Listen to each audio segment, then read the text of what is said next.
Thank you. Please be seated. Let's have our jurors brought in, please. Thank you.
No, falling for that again. All right, we.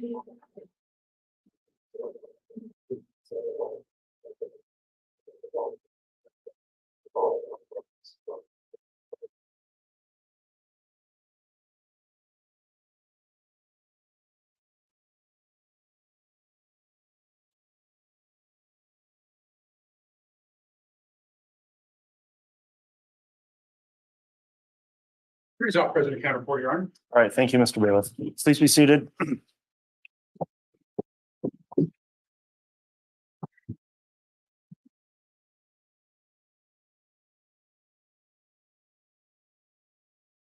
All right, good morning, everyone. We're back on the record on case CR 2221-1623, State of Idaho versus Chad Guy Daybell.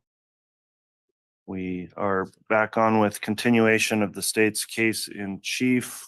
After the weekend, the courts confirmed that our jurors have all returned and also have signed their affirmation that they followed the court's instruction when we closed on Friday. So we're continuing with Agent Daniels on direct examination.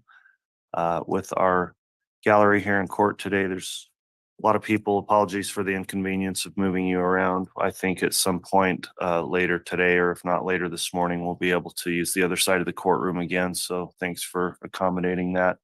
If the state would like to call your witness and have him return to the stand, then we'll continue with direct examination. Thank you, Your Honor. We'll be continuing with Mr. Daniels.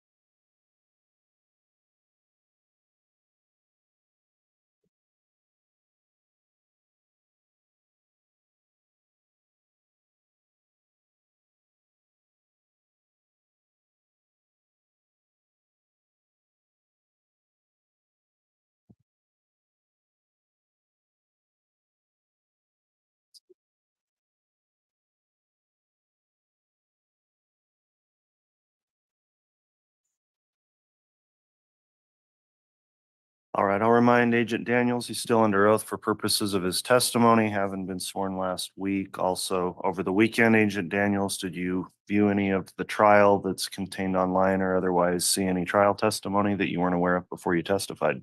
No, I have not. Okay, thank you for following that instruction. Then, Mr. Wood, if you'd like to continue with your direct, you may. Thank you. And if I may publish through the HDMI. Yes.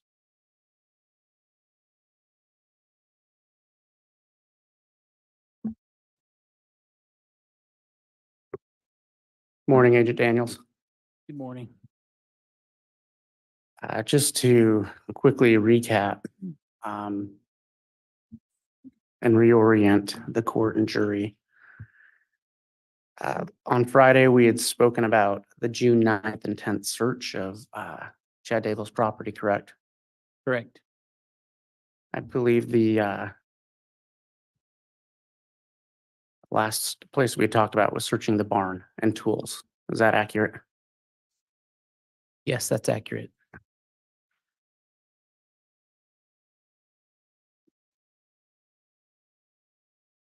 We can go ahead and publish that. Oh, That's the that's right, because exhibit. it's not being published up on the screen. Thank you. Thank you. Can I just confirm that the jurors can see the picture of Daybell property? Thank you.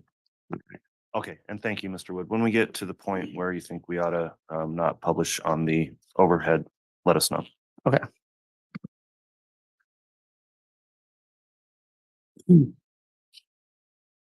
Agent Daniels, can you, well, I'm gonna orient the jury as to what they're looking at right now.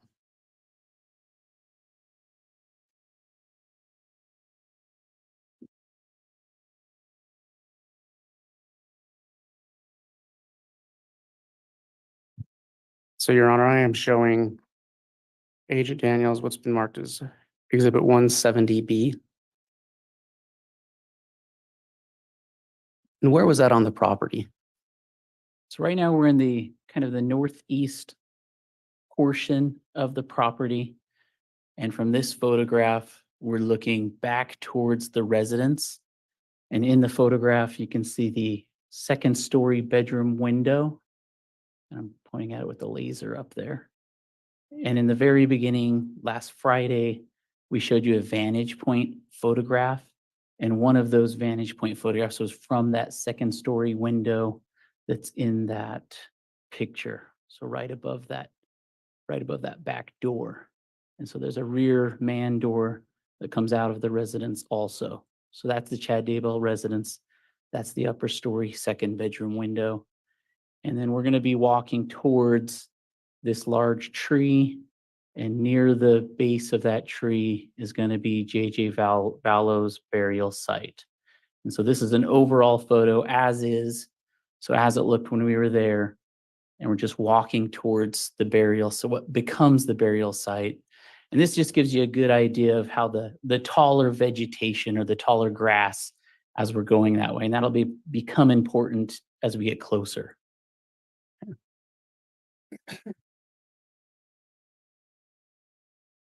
And Your Honor, this has been marked States Exhibit 170C. Okay. And Agent, what are you looking at in 170C? So now we're getting closer to that large tree, and our burial site's going to be in this area. And you can just start to see how we have higher vegetation or grasses around the burial site. And then there's a thinning of that vegetation in this area. And the picture doesn't really describe it, but when you're there, there ends up being a raised berm in this area.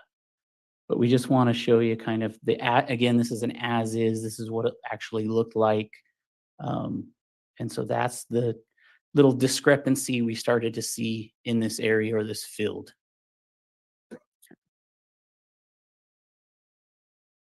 And Your Honor, this is what's been marked as States Exhibit 170D. Right. And Agent, what did you notice in 170D? So now we're just getting closer up photographs, and these are still as is, so hasn't been touched. But this is just showing that raised berm, and you can still see the higher vegetation around the raised berm. And then now that we're getting closer up photograph, or it's a closer up photo, you can now see that just how that vegetation looks on the raised berm. It's not as thick as the vegetation around it. States Exhibit 170E. What was of note to you in this picture?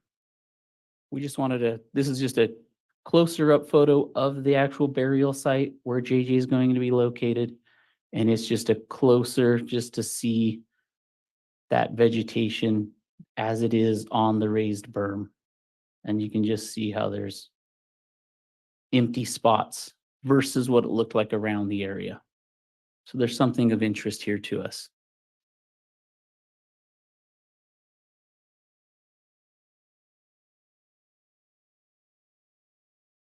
Your Honor, this is 170A. Agent, what was the significance of this photograph? This is another overall photograph as is. Now we're just on the opposite side of the pond. So we're over here now. The photographer's over here looking back this way. And so you can still see that large tree. So JJ's burial is going to be in this area. And in this photograph, you can kind of see one of our Faro scanner operators here taking some of the initial Faro scans of the area. We have a total station operator over here doing some total station measurements. And then just to give a relation, there's the fire pit areas over here. And then Tylee Ryan's burial is going to be in this general area. And so JJ's burial is going to be in this vicinity. And that's all that picture's showing. Your Honor, States Exhibit 170F. All right. And Agent, what is the jury seeing here? And we talked about it last Friday with Tylee's burial site. But once we've kind of found an area we think there could be a burial, now our process is we're just going to go layer by layer down. And so now that we've located an area of interest because of that raised berm, we've designated a little perimeter here. And now our job is just to go layer by layer and excavate this site. And if there's anything of interest, anything of value, we'll stop and take photographs, scans, and then kind of continue down to see what there is, if anything, at this location. And this picture is just showing how we've now taken off some of that first layer of vegetation, and we've started the process.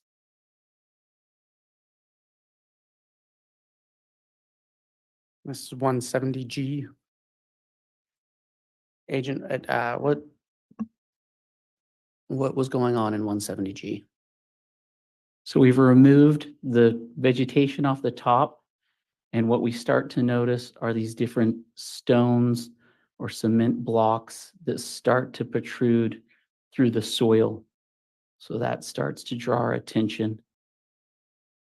And so we stopped and took some photographs of what that's starting to look like.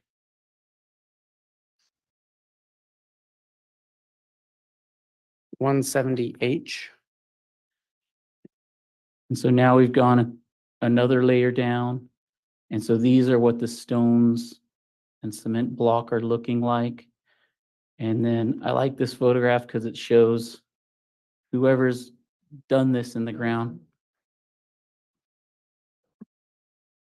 Yes.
You can continue, Mr. Wood.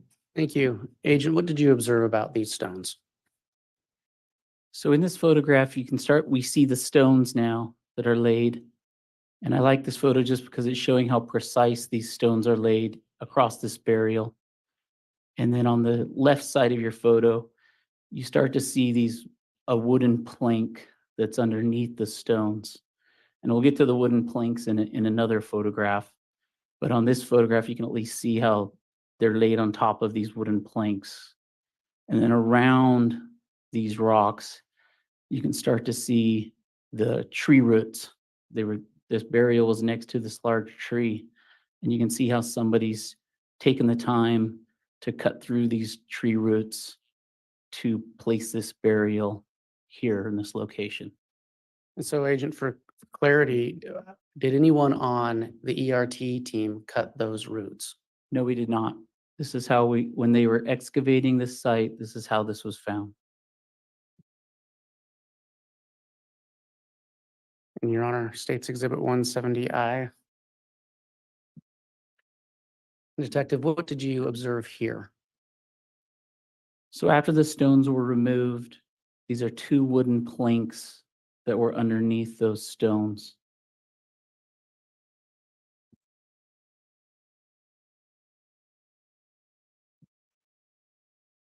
And Your Honor, I think at this point, it'd probably be an appropriate time to stop publishing to the public. Okay. We are going to continue with the photos published to the jurors and the parties, but for purposes of the live stream or the public in the courtroom, these remaining photos, because of their nature, will not be published. And this is 170K. And Agent, what did you observe in 170K?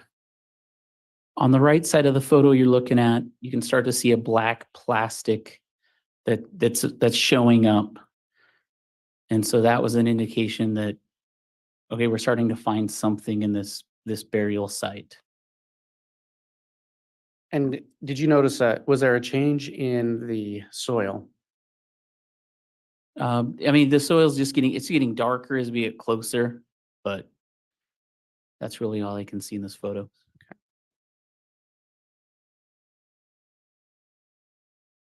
And this is 170L. And so once we started to see that black plastic that you saw in the last photo, at this point is when I got into the burial and I just took my hands and I just scraped around the plastic that we were seeing. And this is what this photo just shows after I removed the dirt from around that plastic that was showing. And this is where it just felt like this was a human head or skull that was inside that black plastic. And you could tell that black plastic was just tied up against whatever was inside. And at this point, we figured we had human remains, but we needed to determine that. So I got a razor blade and ended up making a cut in this black plastic. And I think in our next photo, we'll see once that's opened. Your Honor, this is 170M as in Mike. And Agent, what did you observe here, or what were you doing here? So once we made the cut with the razor blade to that black outer plastic, we found that there was a white plastic wrapped around whatever was inside, the shape that we thought was the skull. And that's what we saw right there. So that white plastic was wrapped around whatever we had. And we had to do the same thing. We had to take the razor blade and then cut the white plastic. And I think we'll see a better picture next of what we found inside this white plastic. Your Honor, this is States Exhibit 170N as in November. Okay. And Agent, what did you observe here? So once I made the cut on the white plastic, and again, it was tight against the head that was inside. So we pulled it up, I pulled it up, made the cut, trying to not disturb as much forensic evidence as possible. But as I made that cut, the human hair that you can see on the top of that photo started coming out as I made that cut. And that's the point where we knew these are the human remains, and these remains become J.J. Vallow's remains. And that's the point where this ends up becoming J.J. Vallow's burial site. And so that was the point where that becomes J.J.'s burial site. And we continue excavating after this. Your Honor, this is 170O. And what do you observe here? So now we've just continued, now that we know these are human remains, the team's just continued to excavate. So now you're starting to see that black plastic throughout the burial site. And if you look left on that photo, you can see that we've now uncovered the feet area of the human remains. So we have a pretty good idea that that black plastic is wrapping the entire human remains. And then kind of sporadically throughout that burial, you can see the little glimpses of black plastic. So it's looking like the entire remains are wrapped in that. So that's what this picture's showing a good idea of. An agent where you don't have the benefit of the laser pointer is the mouse or the pointer moving over where you're talking about the feet? Correct.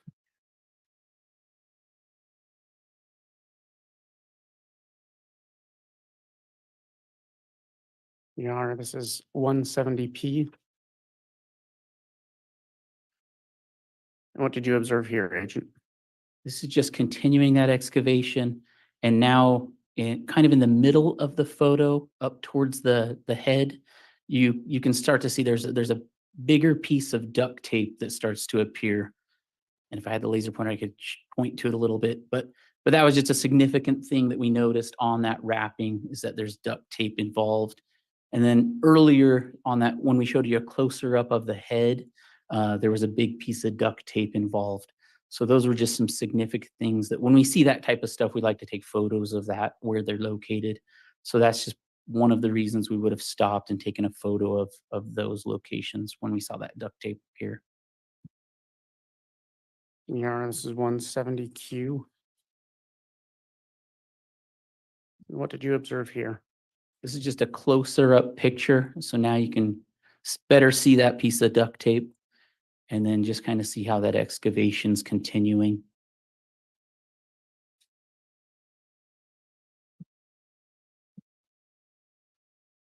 And 170R. And this is closer to a full excavation of the remains. So now, and you can see more pieces of duct tape have appeared. So now you get a better sense of how JJ's remains were placed in this burial, how they were wrapped, and now it's ready to be removed by the team and provided to the coroner. And just for clarity's sake, this was on June 9th, correct? Correct. Of 2019? JJ's remains were the first remains we found, and they were the first remains that were fully excavated and provided to the coroner on June 9th.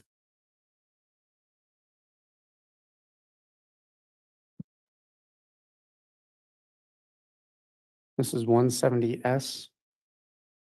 So, And what do you observe here? so once JJ's remains were fully excavated, removed, in the bottom of the burial, in the center of this photo, you can see that there's some decomposition that was in that burial. And one of the things we did is we took some soil samples of that area.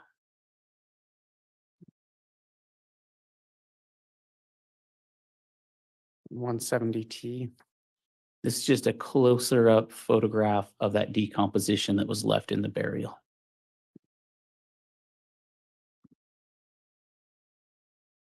Your Honor, this is 170J. What did you observe here? This is just showing the burial excavated, so the human remains are removed. And then on that tarp are the stones that were placed over JJ, and then the wooden planks that were over JJ.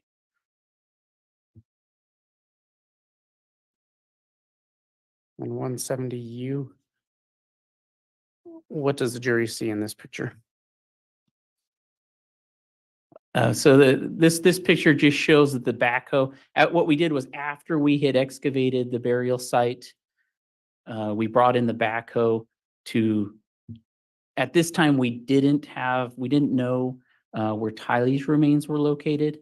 And since JJ's remains were in this location, we just thought we should go deeper in this excavation and go a little bit wider in this area, just in case whoever did this buried Tylee in the same area. It was just logical to us that they might have put her in the same place.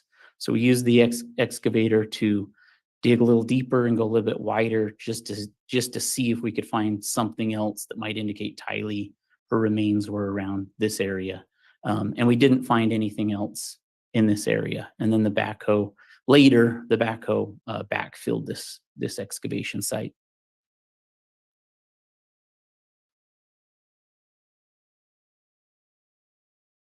And Agent, we spoke the other day about Faro scans. What does the jury see here? So in the bottom of the screen, you're just going to see a diagram or graphs of what the Faro scanner scanned in of JJ's burial site. And then on the right side, you're going to see ERT photographs. And once we click on those photographs, the top one will start with layer A. And then in the bottom scan of the burial, that layer A will show, the line will show up in the bottom of your diagram. That just gives you an approximate depth of where we were at layer A. So, and one thing to note about between layer A and B, there's not much difference because those rocks were right on top of the wooden planks. What do you see in layer C? And layer C was kind of at that point where we determined this was actually J.J. Vallow's human remains, where we cut open the head portion of the bag, and that's right at about 1 foot. And layer D? Layer D is where we've excavated a lot of the top of the human remains. And you can see that black plastic bag over the majority of the top of the human remains, and that's just under 1 foot. And layer E? And layer E was that final excavation point where we were ready to remove those human remains from the burial, and we're just over 2 feet.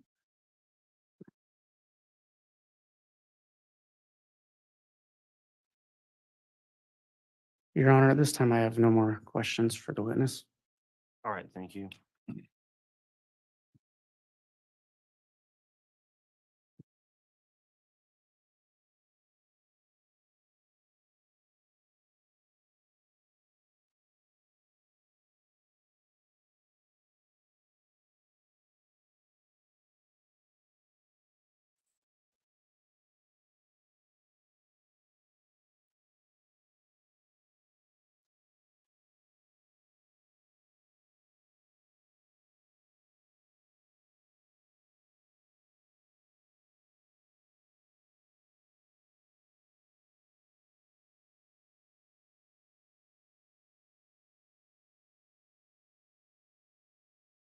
All right, once you're ready, Mr. Pryor, you can conduct cross-examination. And Judge, before I start, by stipulation of the parties, asking the court to admit exhibits 35 and 36, defense exhibits 35 and 36. Those would represent photographs taken from the garage. All right, has the state been able to review proposed exhibits 35 and 36? Yes, we have no objection. Defense exhibits 35 and 36 are admitted.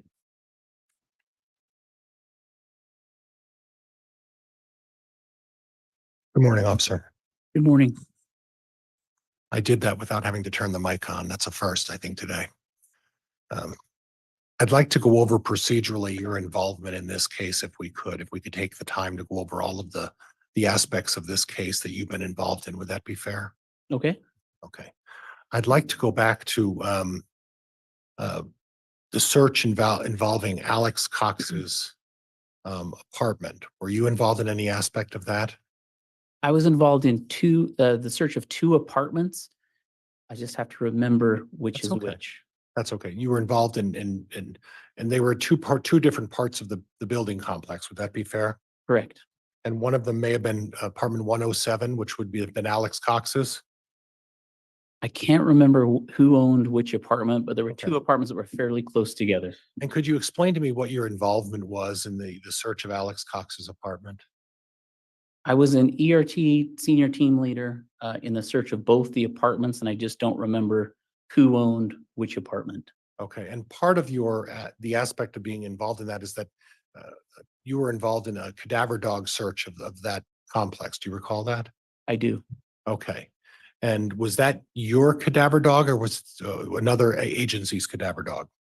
It was an outside agency's. Okay, were you the supervisor in charge of that search? I'd have to review my logs for those searches. Okay, I remember speaking to those, the cadaver dogs, people that ran that operation. okay, So I may have been. okay. And there was some reference in some of the police reports of the use of luminol. Can you tell me what that is? Luminol is a tool that we'll use to attempt to find blood on a scene. Okay. And as part of the cadaver dog and the use of the luminol, you applied that to an upstairs closet in one of the apartments. Is that right? I can't remember. I'd have to review my logs, my notes for that from that day for that apartment. Do you have those logs and notes with you? I don't. Okay. Okay.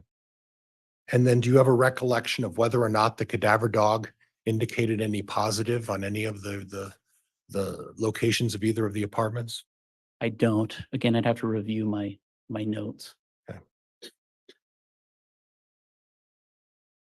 And were you involved in the search of any of those garages of either of the units?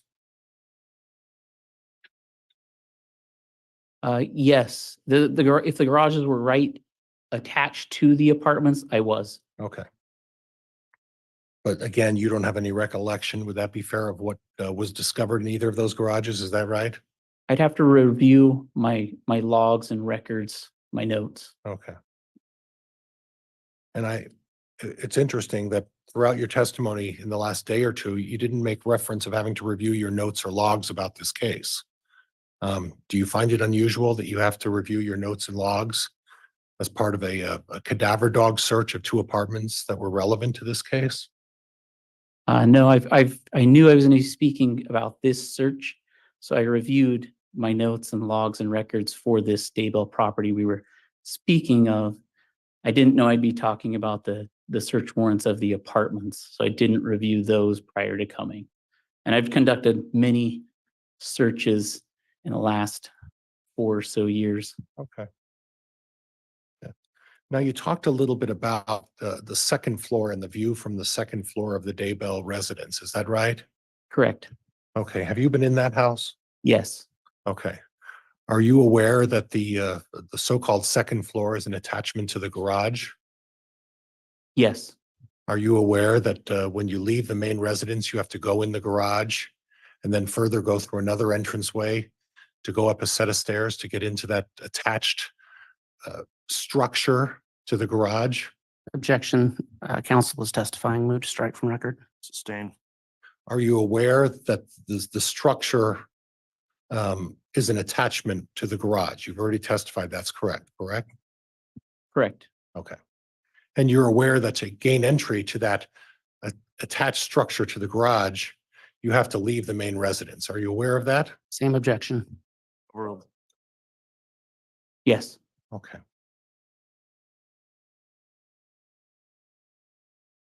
And you don't have any knowledge personally of what that attached structure to the garage is used for, do you?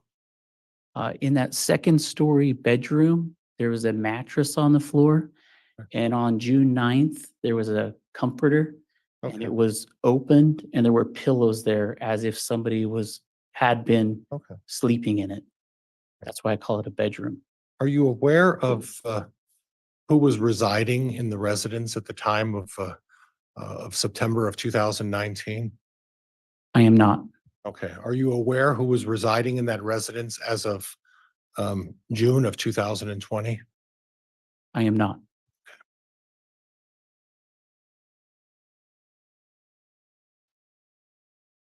As far as the pictures are concerned of the garage, do you know who took those pictures? I do. Who took them? ERT member Rachel Wright. And that's a member of your staff, is that right? She's an ERT member, correct? Okay.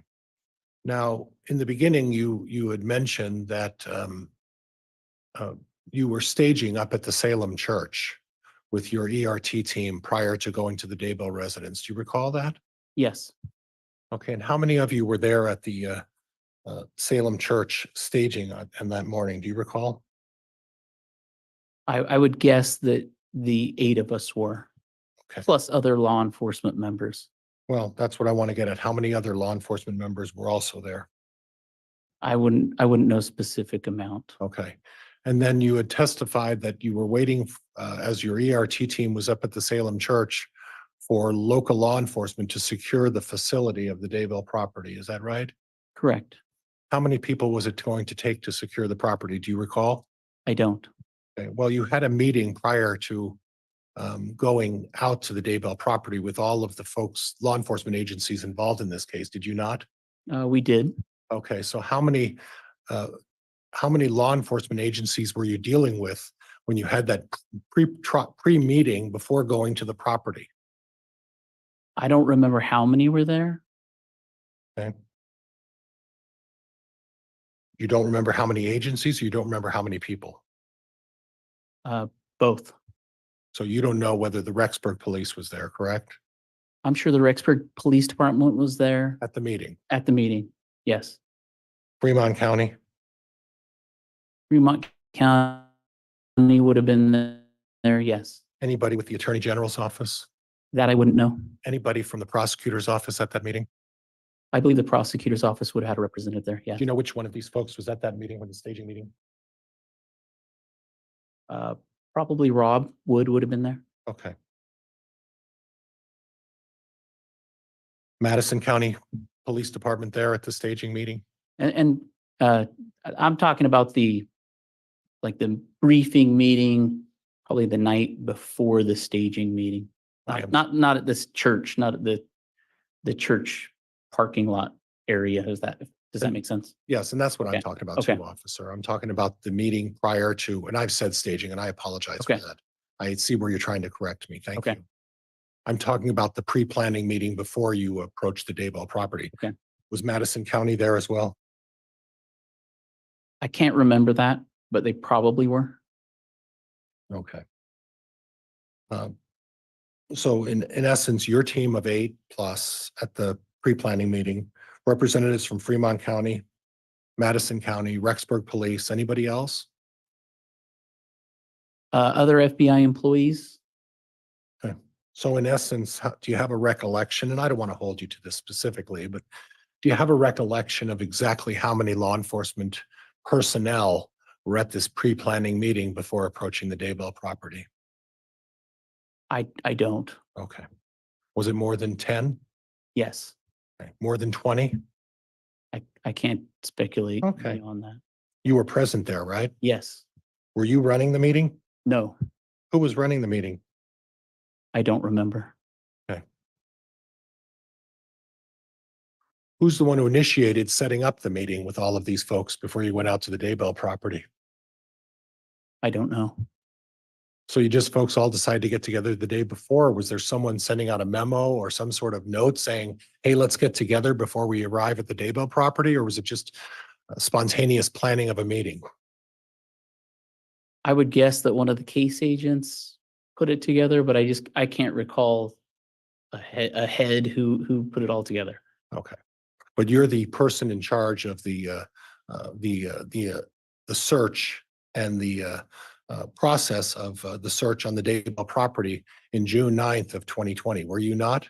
I oversaw the evidence response team and I oversaw the processing of evidence on the scene at the Daybell residence on June 9th and 10th. So would it be fair to say when you arrived on June 9th on the morning, and my recollection is you arrived there about 7:30, is that right? Yeah, just after, I think, but yes. Okay. When you arrived there, do you have a recollection of how many law enforcement personnel were on site at the Daybell property from all of the agencies? I think our logs show that just over 50 people were there on both days. And that would have been the totality of the entire day. So I don't know how many would have been there at 7:30 in the morning. And I've taken the liberty of reviewing your logs and saying that there were 50 people there. That's what you recollect. Is that right? Just over 50 would be my guess.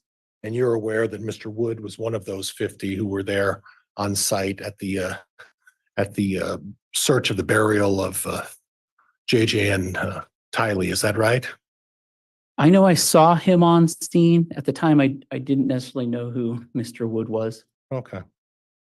So when you met him the day before at the meeting, you didn't introduce yourself. Is that right? I don't think so. Okay.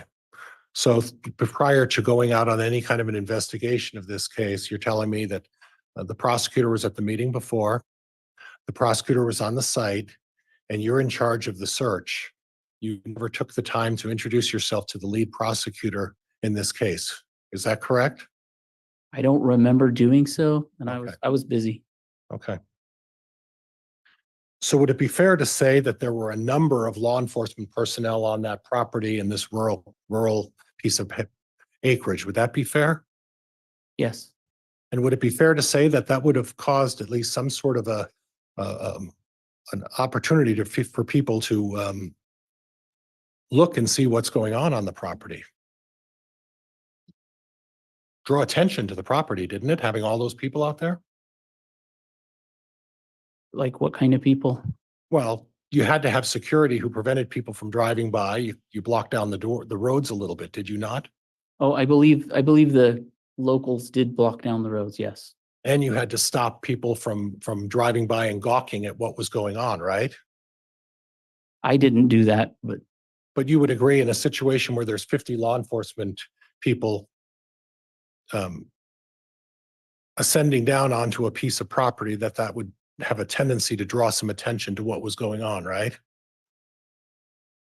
maybe. Do you think it's just another day out in the rural property that there's 50 people out on your property? Objection argumentative. Sustained.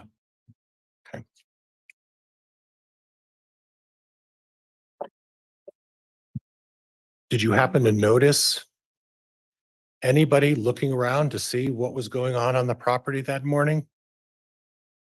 No, sir, I was busy. Okay. But as part of your pre-planning meeting, you set up the time to make sure that the property was secured to avoid that very thing. Did you not? I did not. Okay. Was that a part of the discussion of the meeting before you went on the property that you need to secure the property and avoid people from gawking and looking at what was going on? I did not discuss that. Okay. How long of a meeting was this? I don't recall.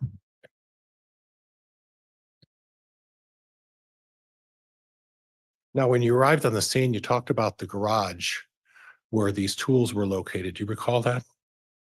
Yes, Okay. Did you happen to look at that garage? yes. Okay. The door of the garage was open when you folks arrived. Do you recall that? I don't recall if it was opened or closed. Okay. Were you present when the pictures were taken of the tools in the garage? I don't recall being present. Okay. Now, it showed some pictures of the property where the remains of JJ were located. Is that correct? Correct. And it appeared to me that it was some distance from the back of the house. Would that be fair? That would be fair. And how much of a distance, based on your estimation, would you say it is from the back of the house to the site where JJ was excavated? I don't know the distance. Okay. And would you agree with me that the amount of lawn on the property at that time around the burial site of JJ Vallow, the grass was quite high? I'm sorry, could you say that again? The length of the grass around the site where JJ was excavated, would you agree that the grass was high? In that general area, the grass was fairly high. And would it be fair to describe that as sort of a pasture part of the property? I wouldn't say yes or no to that. Okay. Would it be fair to say that the area in front of JJ's burial site, there was a significantly large tree? Near his burial site, for that property, there was a large tree. Right. And when you say near his site, within a few feet, wouldn't you agree with that? I wouldn't agree with that. I had somewhere that we have a measurement for that, so I would wait till I reviewed that to see what that measurement was. Okay. And in looking at the pictures in front of JJ's burial site, there's a large irrigation pond of some kind. Would you agree with that? Yes, there's a pond nearby. And it didn't look like the lawn or the grass back there had been mowed in some time, right? I don't know what kind of lawn or grass or pasture that was, or if you mow it, so I wouldn't. Well, it was quite high, right? The grass. I just don't know if you mow that grass. I don't know what you do to it, so Did it look like it had been mowed? it did not recently, no. Okay. Now I want to go back a little bit, and I'm going to change gears a little bit, and I'm doing this for a reason. The theory from the prosecutor is that the bodies were placed in the ground for JJ and Tylee in the month of September of 2019. Is that correct? I don't know what the theory is. Okay.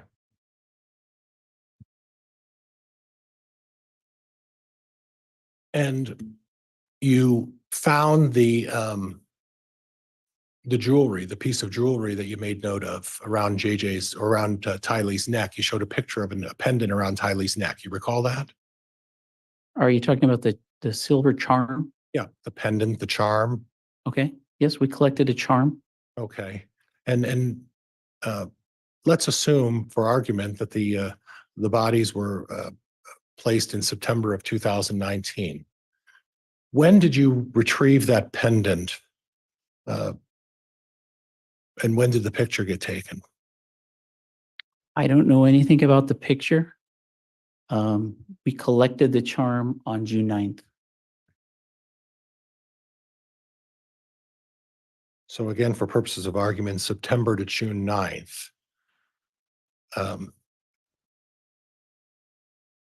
10 months, 9 months later? Is that what? I can just tell you when we collected the charm. Do you know whether the charm was on the top of the ground? Yeah, the silver charm was observable by eye. It was on top of the ground. It wasn't like anybody was trying to conceal it. All I can tell you is the charm was located on top of the ground. Okay, well, let's put it this way. The charm was in plain view. Would that be fair? We located the charm on top of the ground.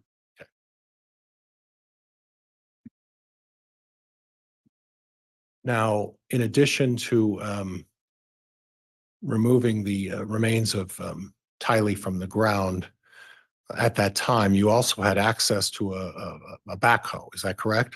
Correct. And to make sure that you retrieved all of the potential skeletal remains or otherwise, you engaged in lifting the backhoe and removing dirt. Is that correct? Of Tylee's burial site. We utilized the backhoe to help excavate around the area of her burial site before we knew where she was located. Yes. Okay. And then after her remains were removed, did you engage in any more search to determine whether or not you got all of the remains out of the ground? Yes. And you're comfortable or relatively certain that you removed all of the remains possible from the gravesite of Tylee Ryan. Is that right? Yes. Okay. And you're relatively certain that as part of your search and the use of the backhoe, you've got all of the remains of JJ Vallow out of that site as well. Yes. Okay.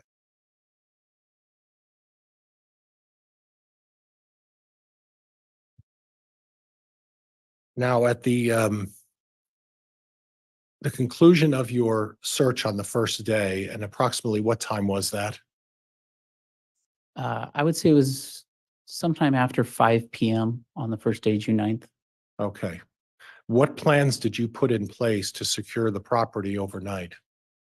It was the local Rexburg Police Department and Fremont County Sheriff's Office who secured the scene overnight. Okay. And you don't know the number of officers or who was there to secure the scene, is that right? I don't. It was their plan. Okay.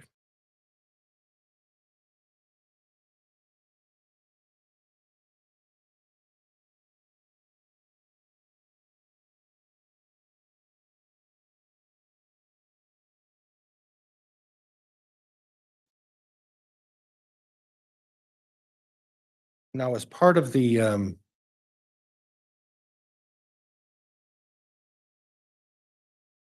investigation, and Judge, could I have exhibit 35 and 36, please? Yeah, we'll have. If I could just have a moment, Judge.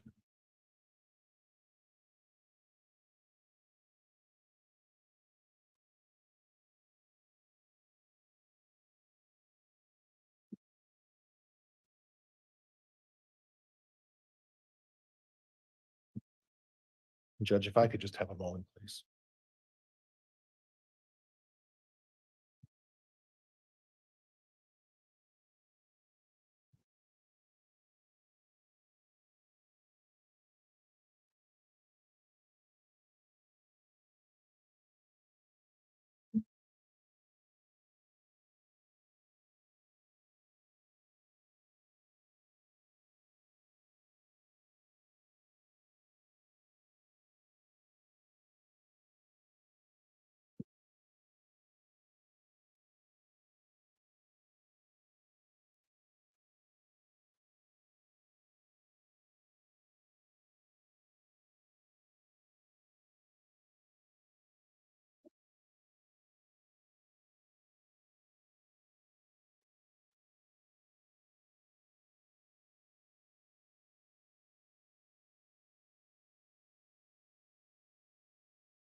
And Judge, could I retrieve a piece of paper from my desk? May I have permission to go to my desk and get a piece of paper? Yes. Thank you, Your Honor.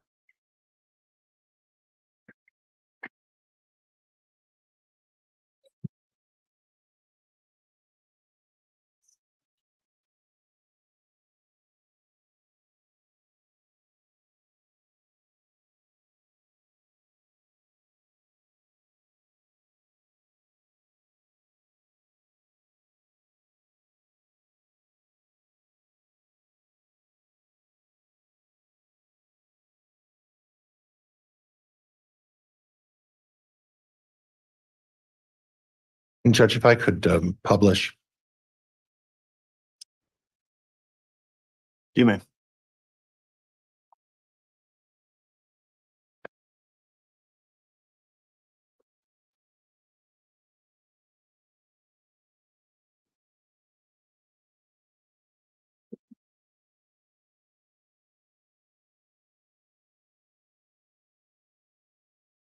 No, officer, I'm showing you a close-up of the tools. Do you recognize that at all? I do. Okay, and those are the tools that were in Mr. Daybell's, we would describe that as a garage. Would that be fair? That would be fair. Okay. And you're looking at the tools, and these are part of the tools that you felt that you would determine whether they had some applicability to the digging of any graves or in any way involved in the processing of the burial sites. Would that be fair? That would be fair. Did you confiscate all of these tools? No, we did not. Did you have an opportunity to look at all of the tools? Yes. Okay, and you examined them personally, is that right? I walked by all of these tools. Yes. And you looked for them for potential issues that might be involved in whether they showed any signs of being involved in the site, right? I just walked by all of these tools. And would this picture be a fair representation of what the tools look like on that particular day? This zoomed in picture, or Well, I'll zoom it back out if you'd Okay. like me to.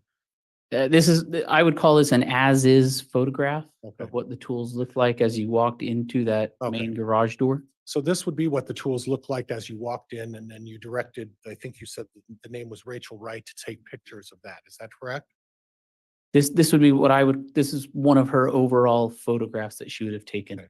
And there was nothing that you identified in these tools that would indicate any issues of concern. Would that be fair? No, I wouldn't say that. Okay. I'd like to zoom in on the large black handle tool. Is there anything that you can see on that tool that would cause you of any concern regarding part of the digging site of the Daybell property? I'd have to look at the entire tool. Okay, well, I wanted you to just look at the black handle. Is there anything on the black handle that indicates to you that there's any issues with that tool? Again, it's kind of the totality of the tool Okay, and the situation, where it's at, where it's located, okay, proximity of the fire pit. So there's more than just looking at a little speck on that handle. okay. And you would agree there's like a little speck on the handle, right?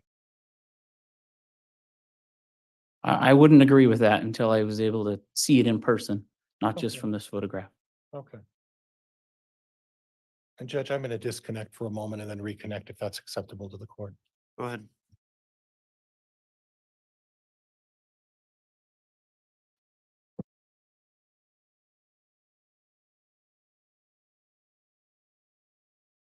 Judge, could I have some light on? Yes, I'll request our clerk, please accomplish that. Thank you.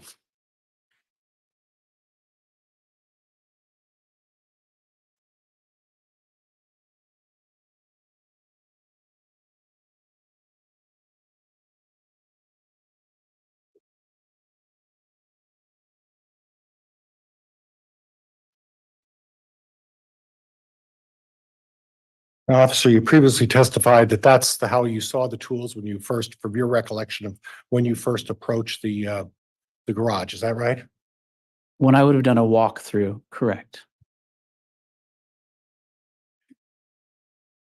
And then at some point, the tools were removed at some point during the day, correct? Correct. And they were laid out. Oops, I'm sorry, Judge. They were laid out on the ground for photographic purposes. Is that right? The tools from that side, we laid some of them out Okay. just under the garage door. It was opened just to take an overall photo of some of the tools. Not all of those tools were taken as evidence. That would be right. Okay. And then Judge, again, I'd like to publish again. You may.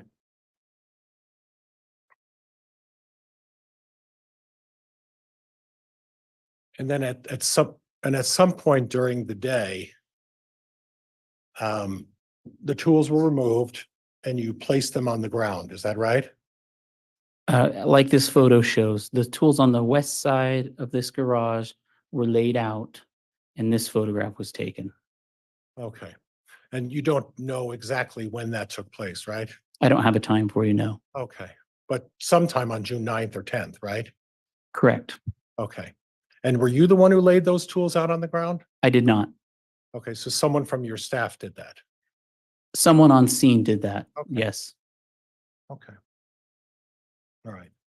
But you would agree with me that the tools in the prior picture were first, and this is a subsequent picture paid by taken by someone who took it somewhat after the tools were removed and put on the ground. Is that right?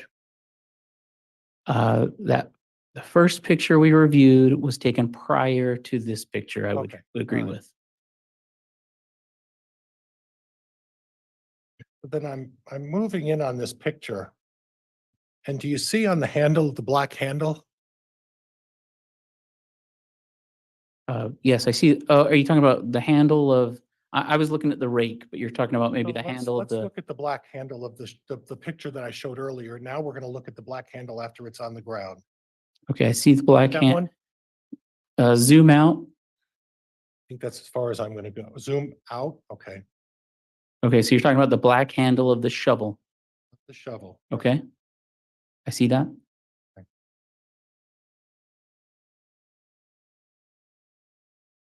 Let's try this a little different.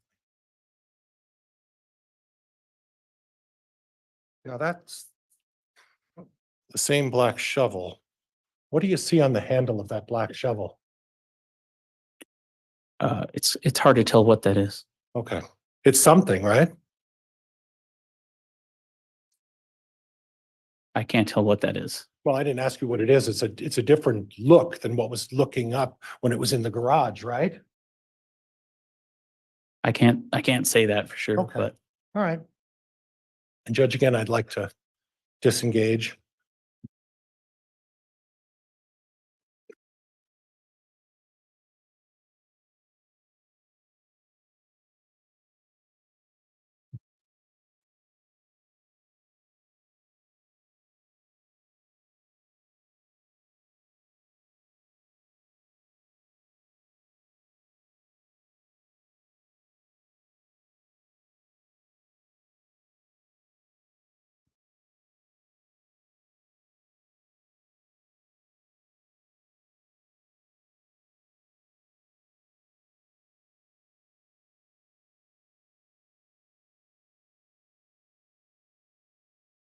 And Judge again. If we could on the HDMI, Judge. Okay, you want to publish something? Yes, publish What- something. What are else, you Judge, I'm publishing? sorry. Mr. Pryor, what is being published? Judge, and again, officer, I'll represent you. This is a close-up of the handle from the very first picture. Do you recognize? so this is the same shovel handle? Yes, Okay. from the first picture. And Judge, when you're ready. Yeah, it can be published. And again, officer, I'm looking for the difference from this first shovel to the one on the ground. Do you see any discernible difference, officer? I don't think I'm seeing what you're trying to get me to see. Okay, well, I'm not trying to get you to see anything. I just want you to tell me whether or not you see this shovel handle that's up against the garage wall. I can see a black shovel handle. Okay, fair enough.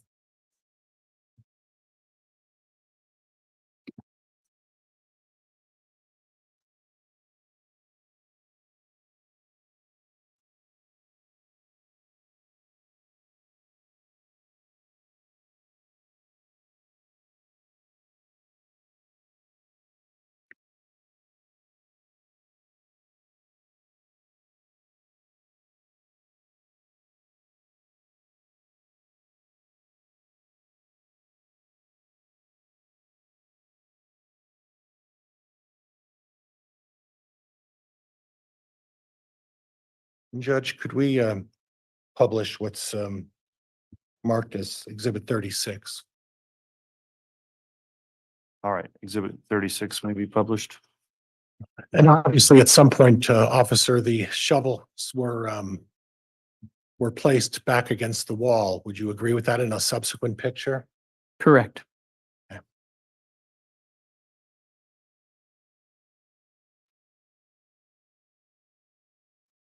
Do you see anything unusual about the handle of the shovel from the picture on the floor? From this picture, I don't see anything unusual. Okay.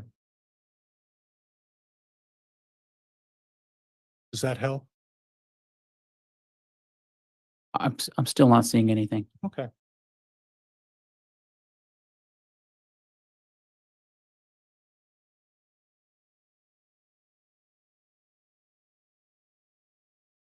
So what I gathered, officer, is that at some point, pictures were taken of the shovels against the wall.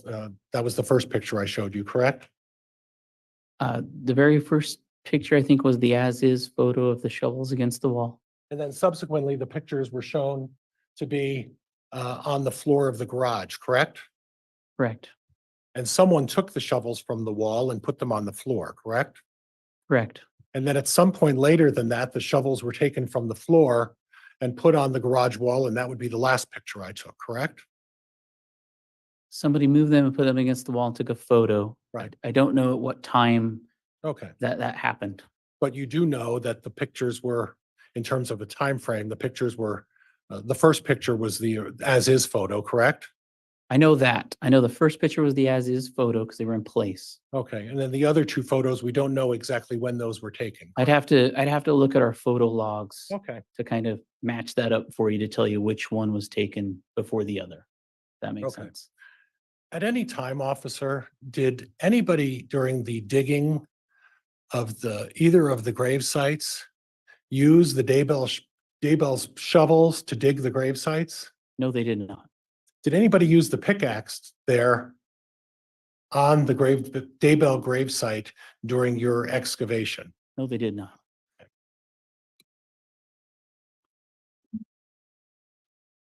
But nobody had access to the garage from the time you arrived at 7:30 on June 9th, is that right? Until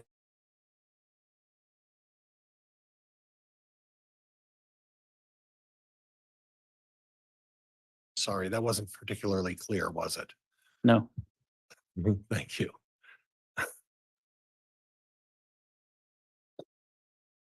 Nobody other than law enforcement was able to go on the property on June 9th through June 10th during this excavation, other than law enforcement. Is that correct?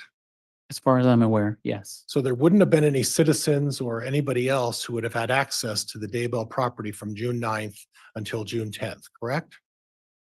Correct. So the shovels, as they see, were basically secured by your law enforcement, or all of the law enforcement agencies that were there on those particular days. Would that be fair? Fair. Okay.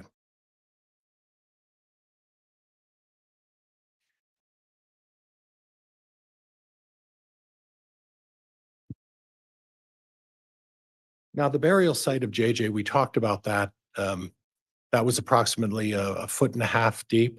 Is that right? I think it was just over 2 feet deep. Okay. And then the length and the width, do you recall that? I don't. I'd have to look at our information from our burial scanner. And you were basing the ability to locate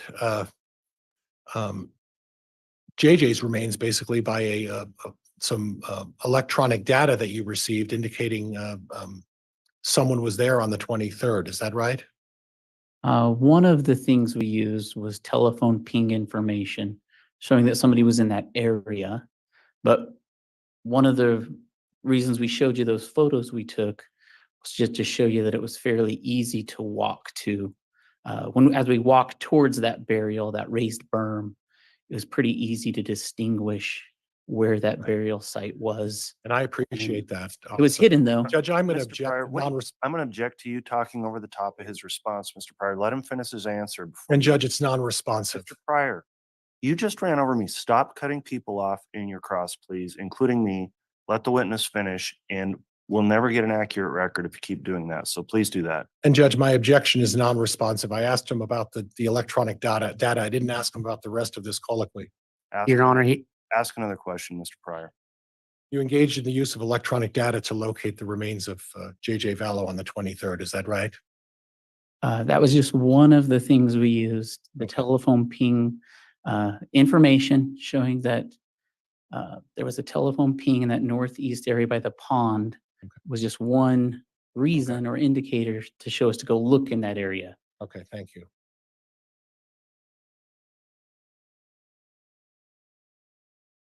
And that northeast corner is adjacent to one of the main roads that runs by the front of the Daybell property. Is that right? No, that's not right. The northeast part of the property sits back from the main road. Okay, and it would be, in terms of a square, if you're looking at the Daybell property, it would be on the upper left portion of the Daybell property. Would that be fair? That would be on the upper right side. of If the you're looking at, quadrant. if you're looking at the Daybell property. Oh, you're talking about from house. the road or? Yes, that's right. I don't know from which. It's on the northeast quadrant of the property.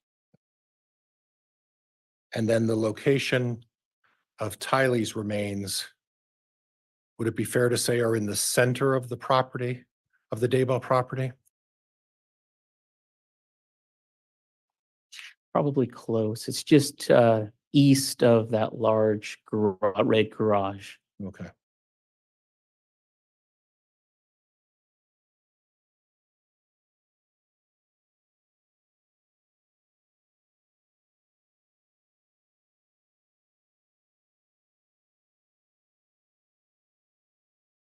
Now on the, you had made mention of a pet cemetery. I think that's the word you used. Is that right?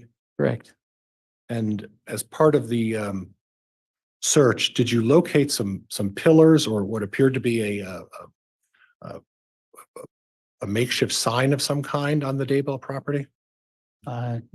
Near the area that I called the pet cemetery, there were two wooden posts, Right. and in front of one of the wooden posts, there was a dog statue. Okay. Okay. And was that part of the way you were able to identify where this pet cemetery was, by that dog statue? When I initially designated an area of the pet cemetery, there was the dog statue that was an indicator. Okay. And then in front of the pet cemetery or the dog statue, there were several depressions, which could be an indicator of burials. So I kind of made a square area Okay. or perimeter around those burials and called that the initial pet cemetery. And was there also a tree somewhere in a close location of those two pillars and poles? I don't remember that. Okay.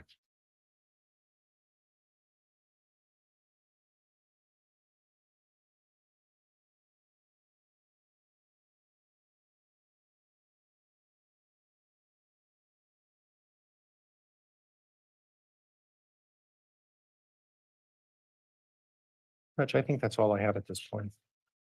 All right. Let's go ahead and do redirect if you have any, Mr. Wood. just briefly.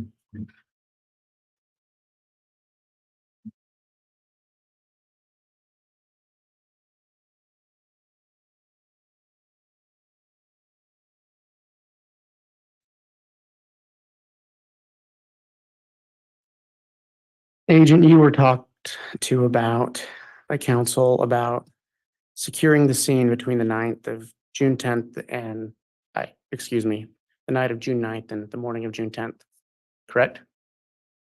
Correct. When you returned on June 10th, was the property in the same condition as you had left it on June 9th? It was. You were asked about some tools that you collected. Yes. When you collected those tools, what did you do with them? We packaged it, at the end of the day, we packaged them and provided them to the Rexburg Police Department. You're asked about JJ's burial site. and electronic data that helped you find it. You were in the process of speaking about, let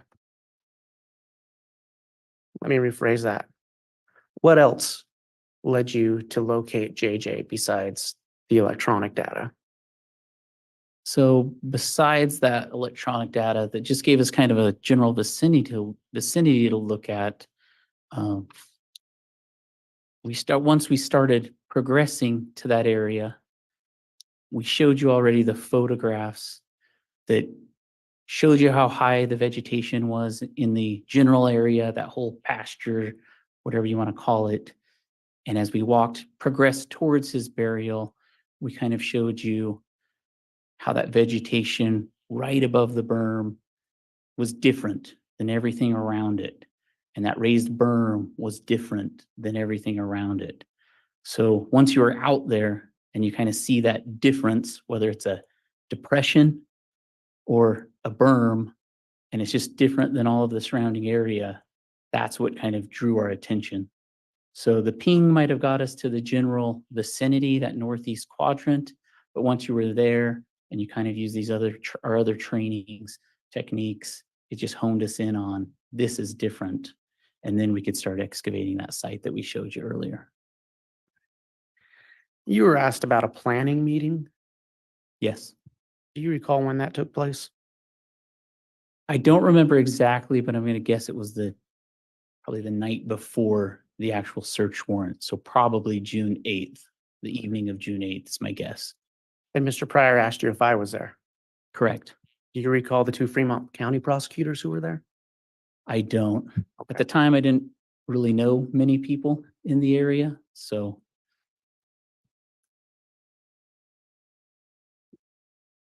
I believe earlier, well, you were asked about the pet cemetery. yes, Did you locate any pets in the pet cemetery? we did. What did you locate? We found a dog remains and cat remains. Your Honor, that's all I have. All right. That will conclude the testimony then of Agent Daniels. I'm going to inquire from the state and the defense, is there going to be any recall of this witness coming up? Your Honor, we're not planning on it. However, we are advising all of our law enforcement that they will essentially remain under subpoena up through rebuttal. Okay.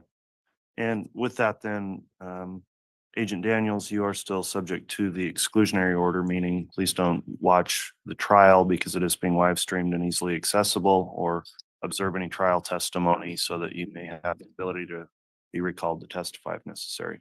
Yes, sir. All right, thank you. That'll conclude your testimony. You can go ahead and step down.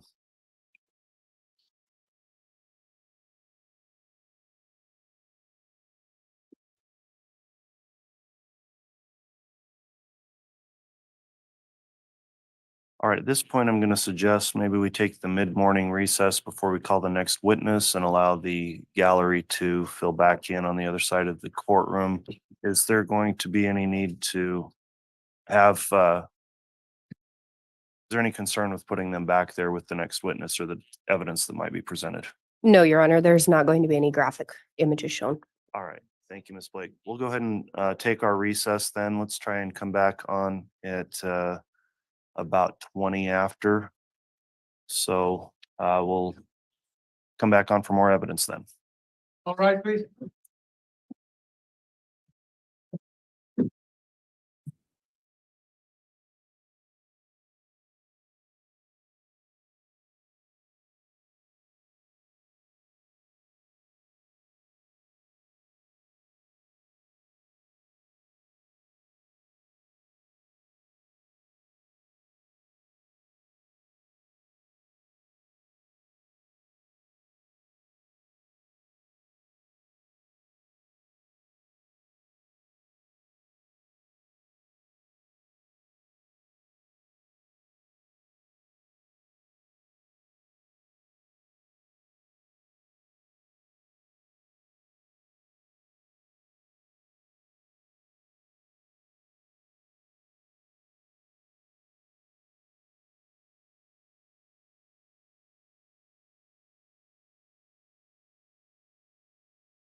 Mr. Court's again until.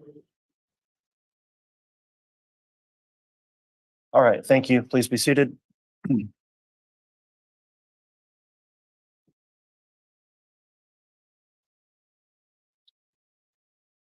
All right, Mr. Bailiff, if we could please have our jurors return.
All right, please.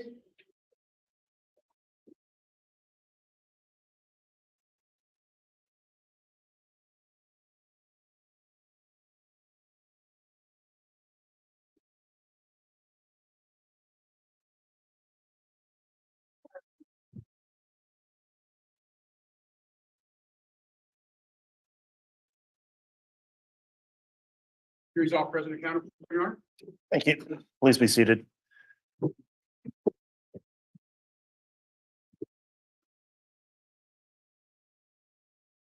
And Your Honor, may we approach briefly before calling the next witness? Yes.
All right, the state can call its next witness. Your Honor, the state will call Melanie Pulowski.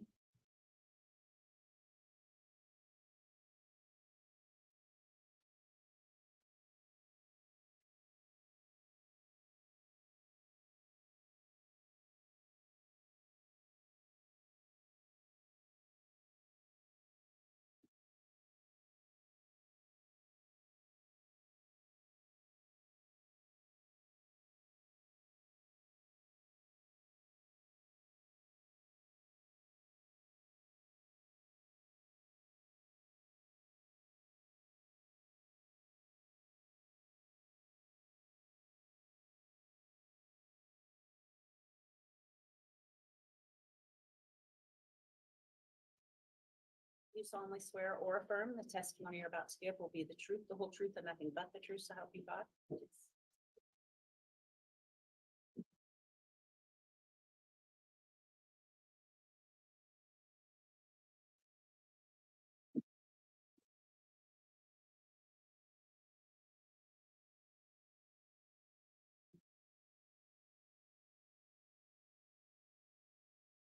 All right, the witness has been sworn. Before we begin with direct examination, I am going to inquire from the witness because this trial has been both live streamed and open to public access.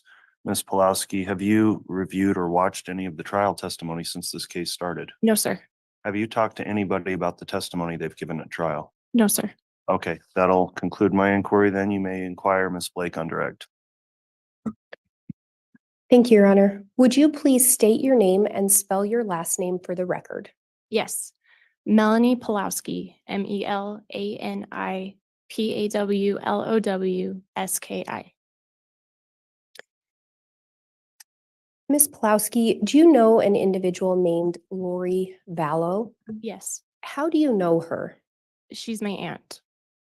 Do you know an individual named Alex Cox? Yes, And how do you know him? he was my uncle. And do you know an individual named Chad Daybell? Yes, How do you know him? he married my aunt Lori. Do you recall approximately when he married your aunt? I believe they were married sometime in November of 2019. And had you met him prior to Lori and he getting married? Yes, In relation to your relationship with Alex Cox, were you close with him? yes, And how about with Lori? Were you close with her? yes, At some point, did you look to Lori as a mother figure? yes. And when you met, do you recall approximately when you met Chad? I believe in November of 2018. Did you continue to interact with Chad from that point on? Through Lori. So when you say through Lori, would you communicate with Chad through Lori? She would say, Chad said to tell you this, or it would be mostly through Lori for the most part. Would you also send messages to Chad through Lori? Yes, Did that include you asking Chad for guidance or advice? yes, Would you say at some point you developed a close relationship with Chad? yes, At some point, did you eventually begin referring to him as dad? yes, At some point, did Lori and Chad begin sharing teachings with you or their purported beliefs? yes, Do you recall them sharing some teachings regarding light and dark? yes. Do you recall which one of them, or if it was both of them that shared those things with you? Both. And when you say both, at times, were they both together when they shared those with you? Both together and separate. So at times just Lori would share them, Yes. and at times just Chad would share them. Is that fair? I don't know if I remember a time where it was just Chad. I do remember them being together and then with just Lori. And with what Lori was teaching you, do you know where those ideas were originating from? I believe they came from Chad. Do you recall what they taught you or told you in relation to light and dark? From what I remember, Chad was said to have a gift to spiritually discern, and he could see light and dark, or if a person had good intentions, but that he could see through and had that gift. And did you ever learn about him having some kind of a tool or something that he would use to help him discern light and dark? Yes. What did you learn about that?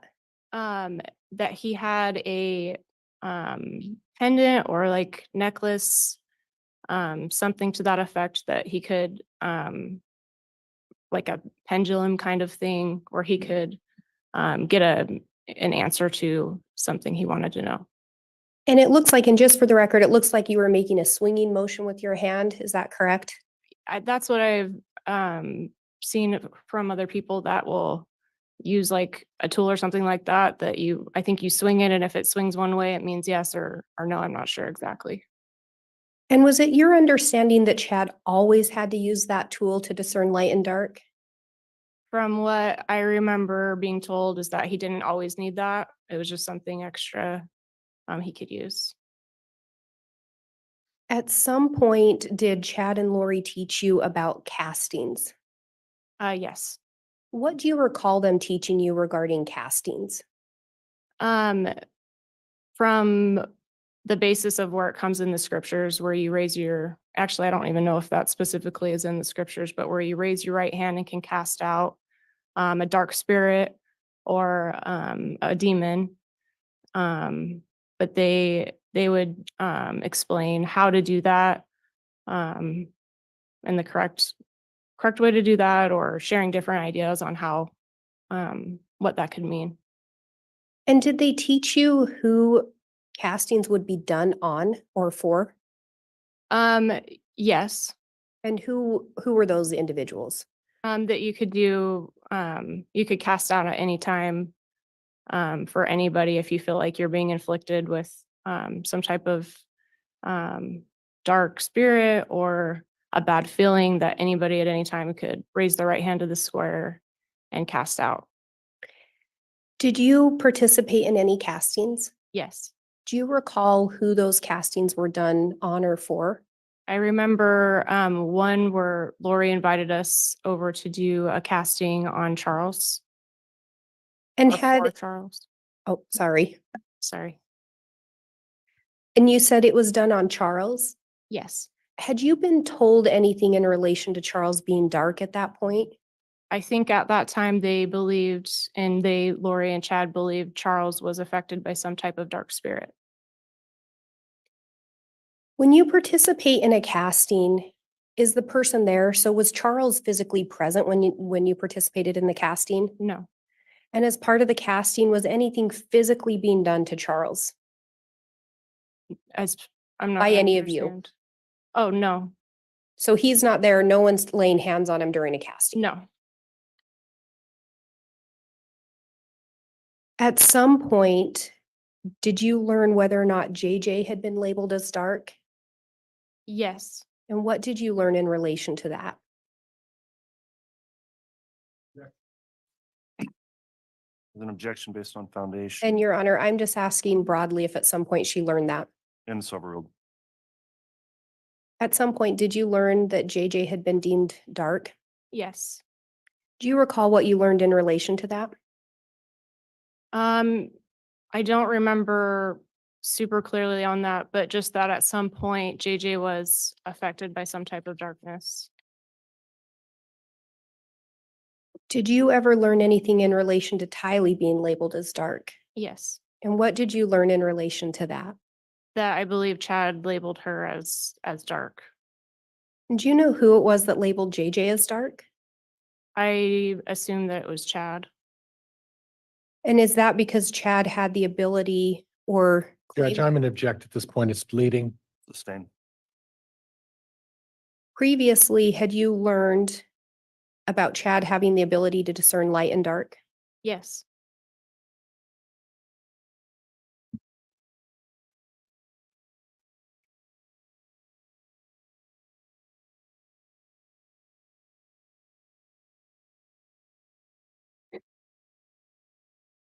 In the casting you participated in, do you recall if Lori was present? Yes, Do you recall if Chad was present? I believe he was. Do you know? I'm sorry, Ms. Pelosi, could you maybe pull the mic a little closer? I think we're barely picking you up. Yes, sorry. You're welcome. And it might be directional too if you pop it just under your chin. Okay. That's better. Is Thank that you. better? Do you know where the idea of castings, the way that Chad and Lori were teaching it, originated from? Judge, could I have some foundation objection? Your Honor, I'm asking if she knows where it originated. Overruled. Sorry, could you say it again? Do you know where the idea of casting, how Lori and Chad were teaching it, where it originated from or who, with whom? From what I remember, their teachings and their ideas were constantly changing, but I believe the original idea came from the Julie Rowe podcasts where she would teach how to cast out, and she had a like a long way of doing that. And then I think they kind of both, and Chad and Lori, when I say both, kind of added their own ideas to that from there.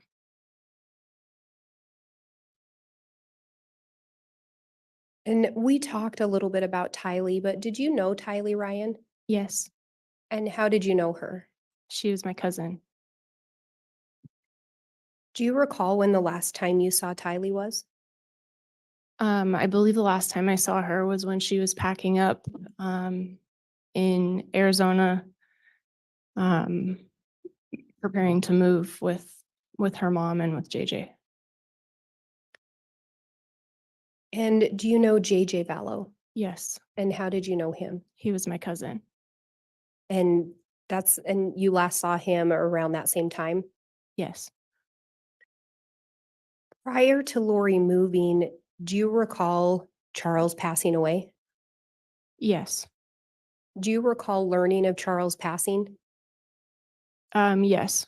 Who did you learn about it from?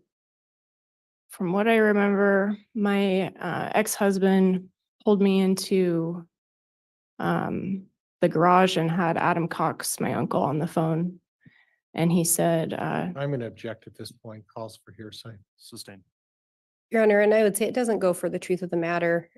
It goes for the effect on the listener. I'll still sustain the objection. The question was, what did she learn? And that's coming directly now from some hearsay, so it's sustained. So you learned from Adam Cox. Yeah. Judge, the witness is being led. Objection. I'll sustain that as well. That was a leading question. Strike the answer. Who did you learn? Who told you about Charles passing? I remember Adam Cox told me, my I'm ex, going to object at this point. The response calls for hearsay. Overruled. You can my continue. uncle Adam Cox, I remember, was on speaker on my ex-husband's phone, and he said Charles had been murdered. Judge, I'm going to move to strike. I previously objected. That's sustained. The answer is stricken. At some point, did you speak with Lori about Charles' death? Yes. Do you recall what she told you regarding Charles' death? Yes, I remember, I went to her home and her and Tylee were still shooken up from it, but they explained that there was some type of fight that my uncle Alex got into with Charles and that Alex shot Charles.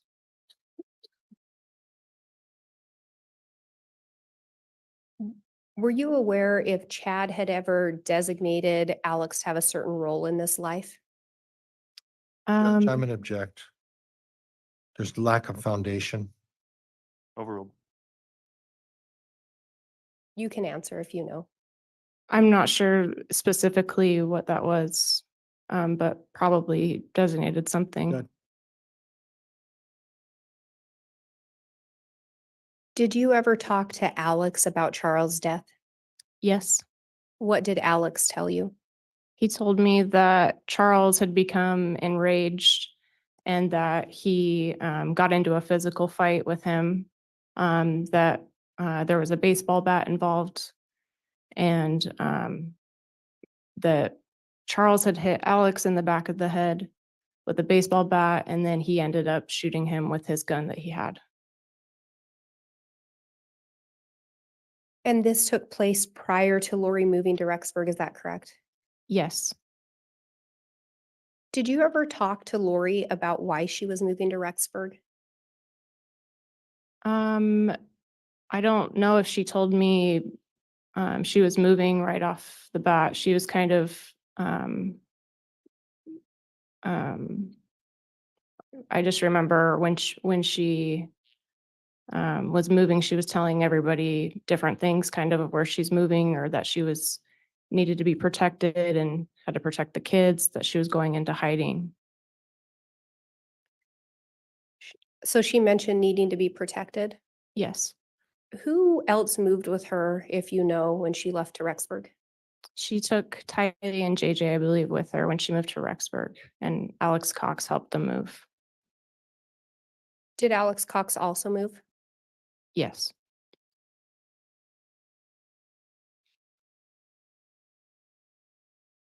At some point after they moved to Rexburg, did you end up visiting them? Yes. Do you recall approximately when that would have been? I believe it was the end of September, on a weekend when I wasn't with my children. I flew up to visit Lori. Where did you stay when you were in Rexburg? I stayed at the apartment that Lori was staying at. When you arrived, did you see JJ? No. Did you, Judge, I'm going to object on the basis if we could just have some foundation as to time and date. Your Honor, she said one of the last weekends in September. I'll overrule it. And to clarify, was this of 2019? Yes. When you arrived, was JJ there? No.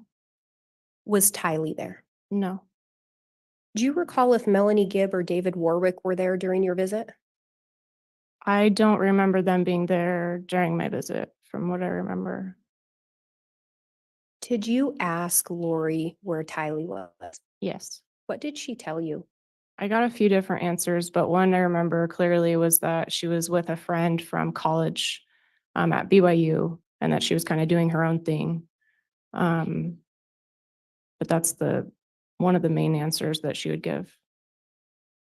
Did you ask where JJ was? Yes. What did she tell you about JJ? She said she had hired a nanny there in the area, and that the nanny helped a lot with JJ. Prior to going up there to visit, had you spoken with Lori on the phone? Yes. Did you ever hear Tylee or JJ in the background? Not that I remember. During that visit, did you see Chad Daybell? I don't remember if I did or didn't.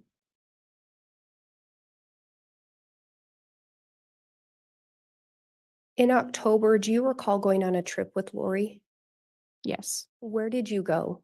To, sorry, you said October? Yes, October.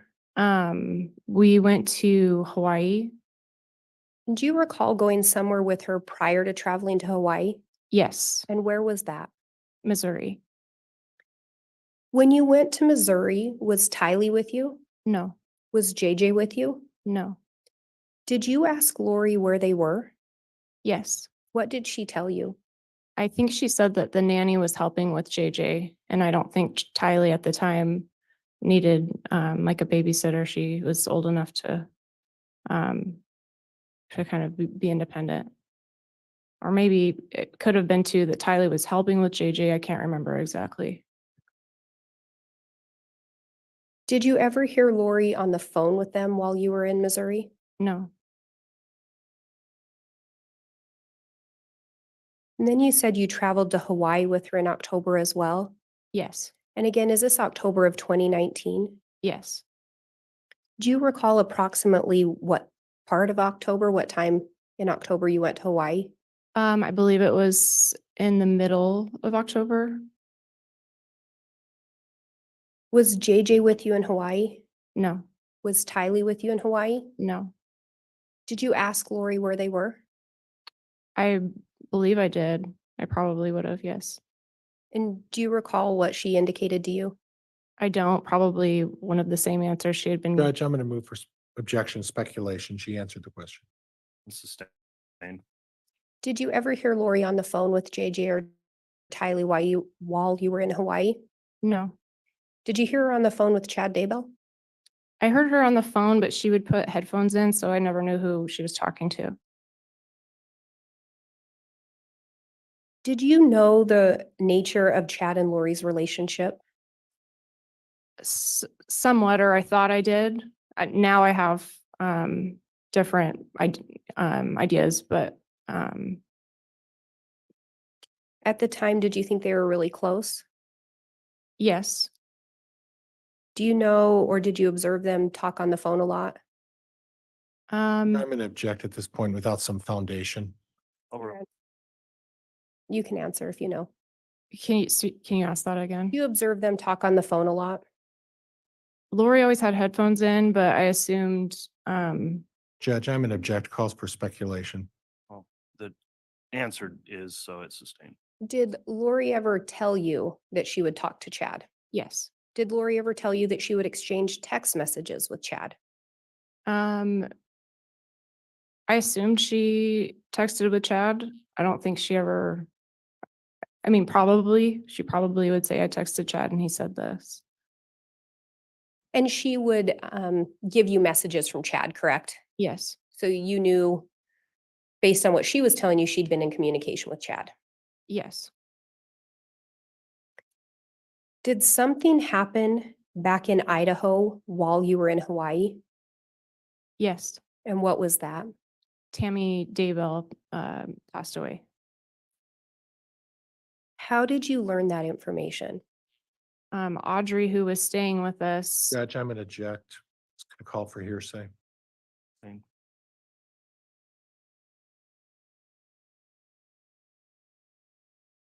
At some point while you were there, you learned of Tammy's passing, though. yes.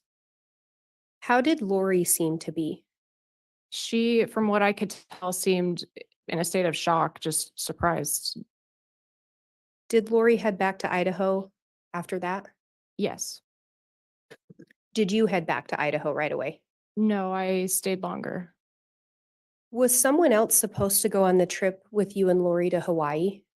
I think I found out later that Alex was going to come with us on that trip. Why didn't Alex go? Lori said Chad had something that he needed help with.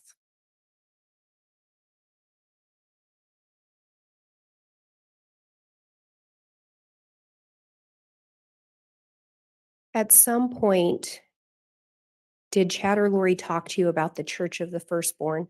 Yes. What, if anything, did they indicate in relation to Chad's role with the Church of the Firstborn? That Chad believed he was to help organize and learn more about the Church of the Firstborn. Did Chad and Lori ever share with you what they believed their mission in this world to be? I believe it was to help with the second coming of Jesus Christ.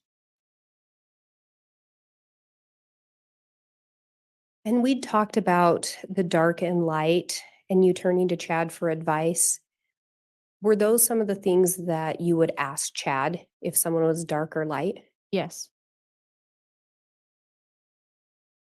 At some point, did you learn a different term for people that were possessed? Yes. And what was that term? Zombie. Do you recall who introduced that term to you? I believe it was Lori. At some point, did Chad or Lori also talk to you about what it meant if someone was possessed or became a zombie, where the actual person would go? Yes. What did you learn in regards to that? So that there was some type of darkness that you couldn't cast out. And so if this, that the Lord in his due time would have to take, that person would pass away because this darkness was too much or something like that. So if someone were to be possessed and with a strong enough entity, essentially the body would have to die. Judge, that's leading, calls for Sustained. speculation. That's a sustained on leading. If someone became too dark, would the body have to die? Judge leading. Overruled. I believe so, that I think that was their idea, that they would pass away because they couldn't have this darkness inside them. Or that it overtook them. And do you know where that idea originated from or with who? Judge calls for speculation. Overruled. The zombie idea or The idea that the body would have to expire. I'm not sure where it originated, but I believed it to be Chad.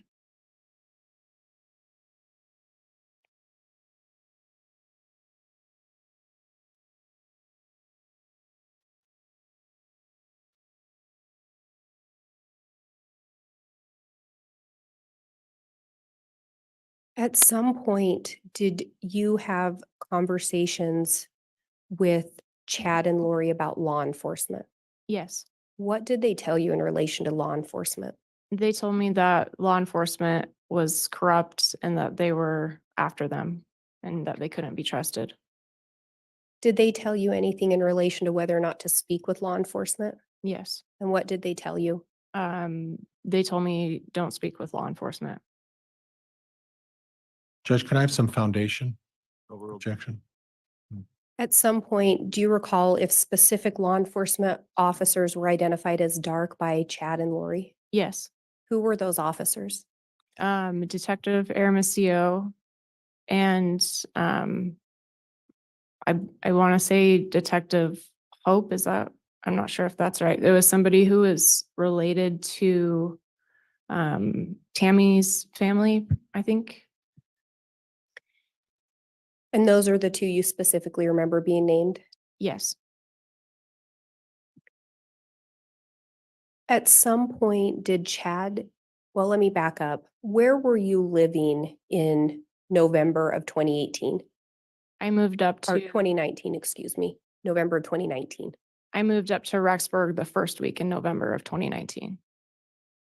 Were you also living there in December of 2019? Yes.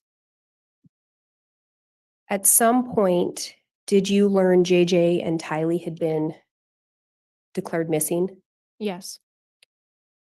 Did Chad tell you anything in relation to where you should be living?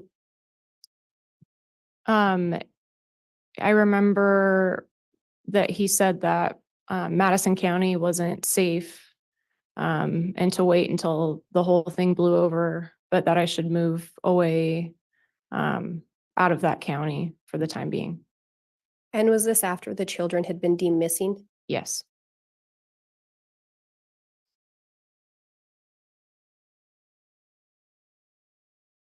Did you have occasion to observe Lori and Alex together? Yes. What did you observe about their relationship? That they, from what I could tell, just had a playful, fun sibling relationship, would help each other out as brother, sister. Would Alex do what Lori asked? I'm not sure everything she's asked him, but for the most part, he would help her if she needed his help with something. Did you have an opportunity to observe Alex and Chad together? Yes. What did you observe about their relationship? Alex admired Chad and looked up to him like a brother. Would Alex do what Chad asked him to do? Objection calls for speculation. I believe he had enough trust in Chad that he would listen to him. And you talked about learning Alex stayed behind from Hawaii because Chad needed his help with something? I believe that's what Lori said, that he was going to come with us, but ended up not working out.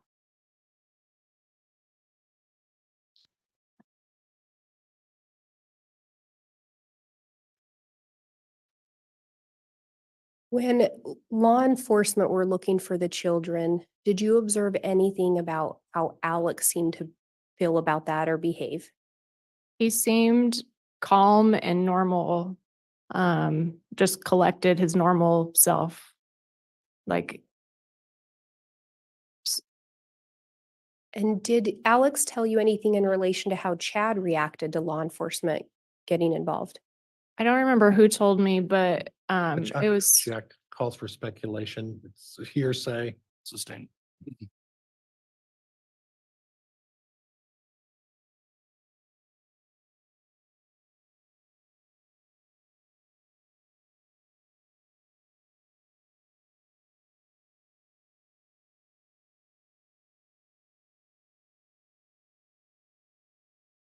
Did you ever talk to Chad about concerns you had regarding tracking devices? yes.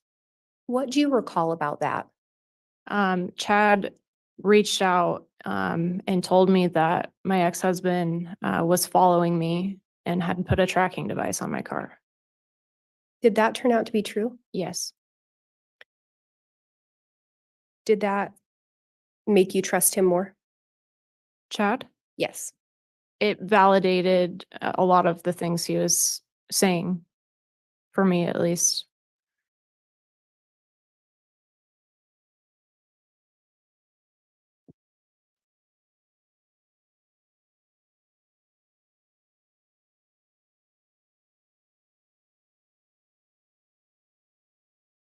I may have just a moment.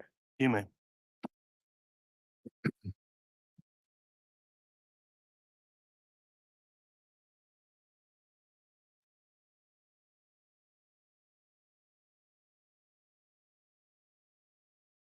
I have no further questions. All right. Thank you, Ms. Blake.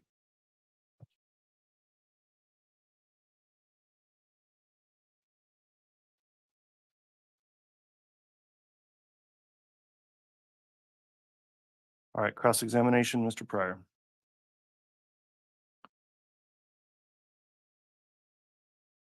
Good morning, Ms. Pulaski. Good morning. I want to start off with the trip to Hawaii. Can you tell me when approximately you and Lori went to Hawaii? I don't know the exact dates, but it was towards the middle or end of October. And how long of a trip did that detail? I believe it was a week, right around a week or 10 days, maybe. Do you have any recollection of Lori ever leaving in that relative period for a longer trip to Hawaii, like 2 months or longer? During the month of October. No, in 2019, 2020.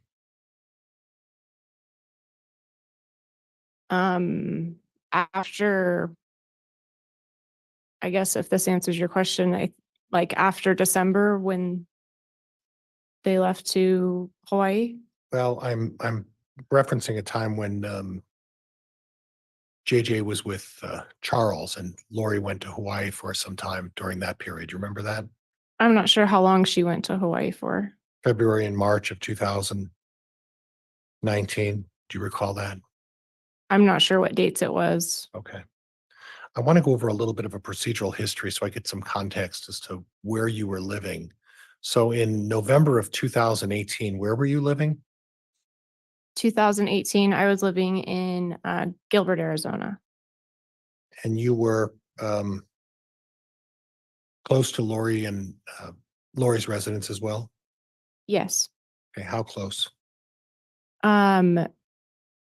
If I remember right, she was living in her Chandler house, so probably 10, 12 minutes. And in November of 2018, did you at that time know a person by the name of Melanie Gibb? Sometime in 2018, I think was when I was introduced to Melanie Gibb. Do you remember when in 2018? I think towards in November sometime. Did you participate in go to a seminar in 2018 with Melanie Gibb and Lori? There was one Prepare People event that I attended, and I believe, I don't remember if she was there, but Chad was speaking at it. Okay. And prior to that time, are you aware whether Lori had been introduced to Chad prior to November of 2018? I believe she had already met him by November 2018. Oh, okay. And you had already met Melanie Gibb at that time as well? I believe so. And you travel to this Preparing the People conference? It was in my city or just in Mesa, I believe. And Preparing the People, explain to me what that is. It was my first time attending. I didn't know much about it, but Chad was speaking amongst a few other people, and it was like a mostly LDS based ideas of the second coming or how to prepare for the end of times. Okay. And thank you for bringing that up. These Preparing the People conferences, these gatherings are based on your LDS faith. Is that right? Objection, Your Honor, misstates the testimony. Sustain. Based on ideas of LDS faith. Some of the ideas there were LDS based. Okay. And when you said the idea about the second coming, Yes. is that one of the ideas that's LDS based? Yes. Okay. So these Preparing the People conferences are not anything that's inconsistent with being a member of the LDS church. Is that right? Not that I saw. Okay. And you were there for the conference, right? Yes, I went to that one conference. Now, I came across some information on something called Seven Gatherers. Remember that? It doesn't really ring a bell. Okay. And you don't recall being involved with an organization called the Seven Gatherers with Melanie Gibb and Lori and Saluma Pastenes? Objection, Your Honor, counsel's testifying. Overruled. Do you recall being involved in an organization called the Seven Gatherers with Melanie Gibb, Saluma Pastenes, Lori, and yourself? I don't remember being a part of a group called the Seven Gatherers. Okay.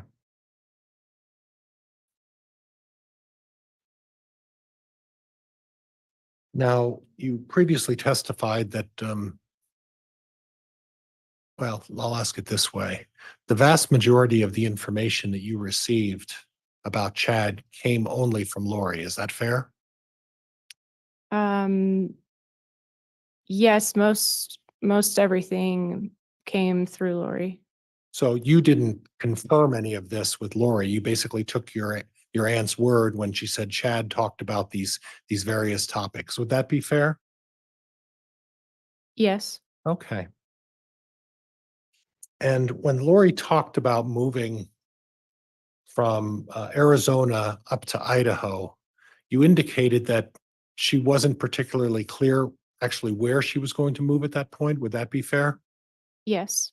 In fact, there was a discussion with Lori at the time after Charles's death that she talked about living with Melanie Gibb. Do you recall that? I didn't know she planned to live with Melanie Gibb. She never told you that? That doesn't sound familiar at all. Okay. So if Lori were to make a representation that she would be, Objection, Your Honor, counsel's testifying Sustain. and move to strike. Stricken.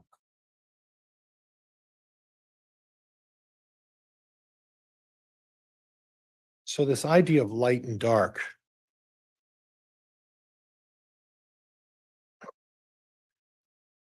you originally mentioned that the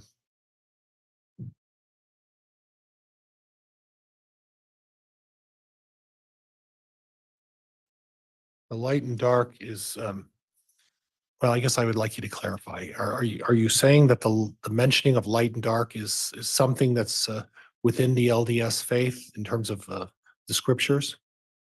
It does talk about light and dark in the scriptures. Okay. So that was not a unusual or a new subject to you as part of being of the LDS faith. Is that right? I didn't have a great grasp on it, but Okay. from what I understood it, the basis came from the scriptures. Now, did you ever speak directly, and I mean face to face, to Chad about the children, Are you referring to Tylee and Tylee and JJ? JJ? I don't know if I did. Okay. So, and so any sort of information that you received about what Chad may have said, quite frankly, almost all of it came from Lori Vallow, did it not? Most of it came from Lori Vallow. Okay. You mentioned the name Julie Rowe. That name has come up previously. How do you know Julie Rowe? I've never met Julie Rowe. Do you know anything about what Julie Rowe does for an occupation? Objection, Your Honor, relevance. Overruled. You I mentioned, believe she had a set of podcasts where she would talk about spiritual beliefs. okay. Did you ever attend any of her gatherings? No, And as far as Melanie Gibb, did you ever participate in any of Melanie Gibb's podcasts? no. Now, this idea of casting, you mentioned the idea of casting. Was that casting also part of your LDS faith? It talks about casting out in the scriptures. I wasn't very familiar with it, but it, Okay. So when we're talking about it talks, but castings talked about in the scriptures, we're talking about the LDS scriptures, are we not? yes. Okay. And then I want to ask you a little bit about the term energy work. Are you familiar with that term? Yes. And what does that mean? I think some people believe in doing different types of energy work. And I guess what, I don't give me know an example exactly of the what it type of means. what type of energy, what would be an example of a type of energy work? I'm not super familiar on it, but from people I've met that do energy work, they will either almost like a reading. Okay, They'll say if you have certain cords attached or certain connections to like your ancestors. okay. I does that answer your question? Yeah, it kind of does. But the term of vibrations, have you heard that term before? Yes. And what is vibrations? I believe in energy work there that you could be on a higher or lower vibration, like a frequency. And that frequency is used for what? I'm sorry, I don't know. I'm not super familiar on Okay. frequencies. Would it be fair to say that some of this energy work is to be able to communicate with other entities? Yes, Okay. It could be used to communicate with the dead, right? yes, Ancestors. yes. Okay. And did you ever participate in energy work with Lori and Melanie Gibb? I didn't really know a whole lot about energy work. From what I remember, I think Melanie Gibb was more familiar with it. So I would listen to their ideas, but I don't know if, Right. And your recollection is Melanie Gibb was the one who was instructing you and Lori about the different aspects of vibrations and energy. Objection, Your Honor. Counsel's testifying. These are facts, not in evidence. Abstain. Move to strike. The question is stricken. Would Melanie Gibb teach you about this vibrations and energy work? I don't remember talking a lot with Melanie Gibb about vibrations or energy work. You do have a recollection, though, that Melanie Gibb was more versed in the understanding of Objection, energy. Your Honor, misstates testimony. Overruled. You do have a more distinct recollection of Melanie Gibb teaching you about the different aspects of energy work, right? I don't have a distinct memory of talking about all the different aspects Okay, of but it she with was her. well versed in it. Right. I'm sorry, Judge. Cutting her off before she's done, please. You can complete your answer. Thank- Sorry, I don't know where I was going Was- with that. All right, I'll re-ask it, and I apologize for interrupting Okay. you. I've got it in here and I want to bring it out and it's coming out too fast, so I'll try to slow down. Melanie Gibb had a better understanding of this vibrations and energy work than you did. I believe so. Yes. And this was something that were you aware of whether she went to remote camps and talked about this energy work? Yes, she told me she went to camps and different things for that. Okay.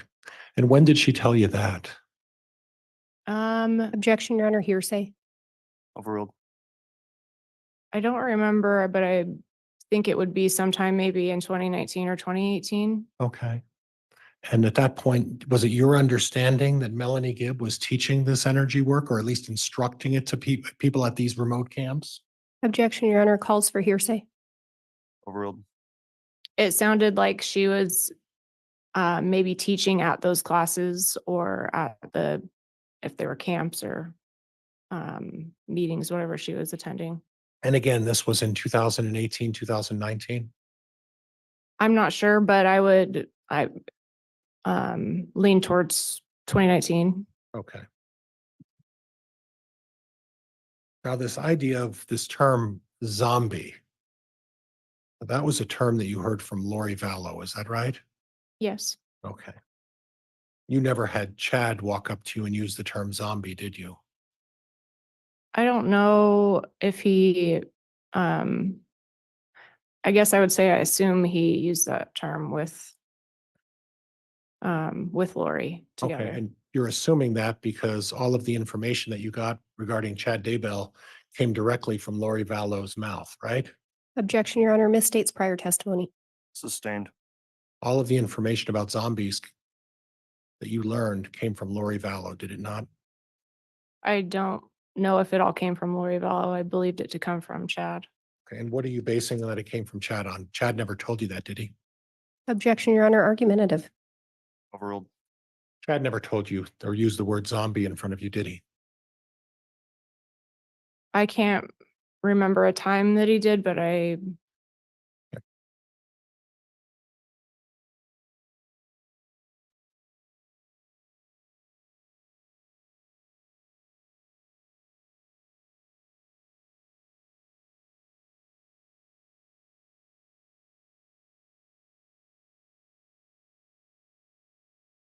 And again, this reason for when you went to Hawaii, I believe that was in October.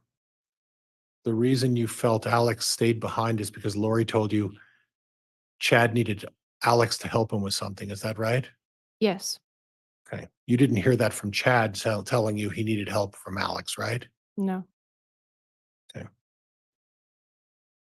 Was there anything unusual that you observed with Alex and Lori's personal relationship? Not that I observed, no. Okay. Would it have been a habit of Alex that when Lori moved to a new location, Alex would go to the same location? No, Okay. Alex lived in Arizona with Lori, right? Objection, Your Honor, counsel's testifying. Move to strike. Overruled. Alex lived in Arizona with Lori, correct? for a time, yes. Okay. Alex wanted to go to Hawaii with Lori when Lori moved to Hawaii. I don't know if he wanted to go to Hawaii.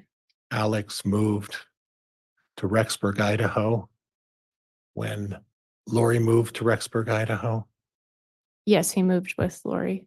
And Alex wanted to move with Melanie Gibb and Lori when she was going to move back with them to Arizona. Objection, Your Honor, facts not in evidence. Counsel's testifying. Move to strike. Sustained. Judge, I don't have anything else. Thank you. All right, Ms. Blake, once you're ready, you can conduct any redirect if you wish. Oops.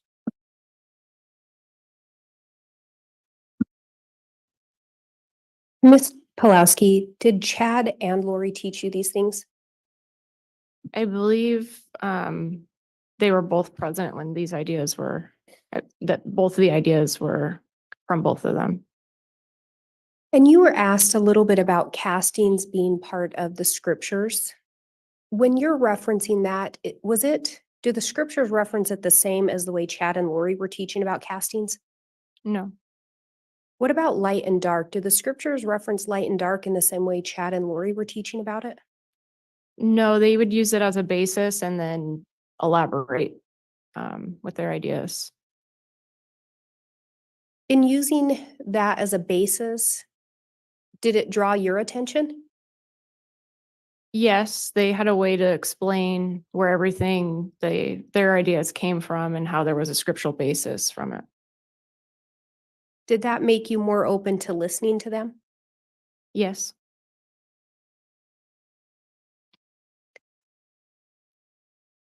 The way they talked about zombies, have you ever seen that as part of the LDS faith? no, As part of the LDS faith, have you ever heard it taught that a body has to be destroyed if someone's possessed? no,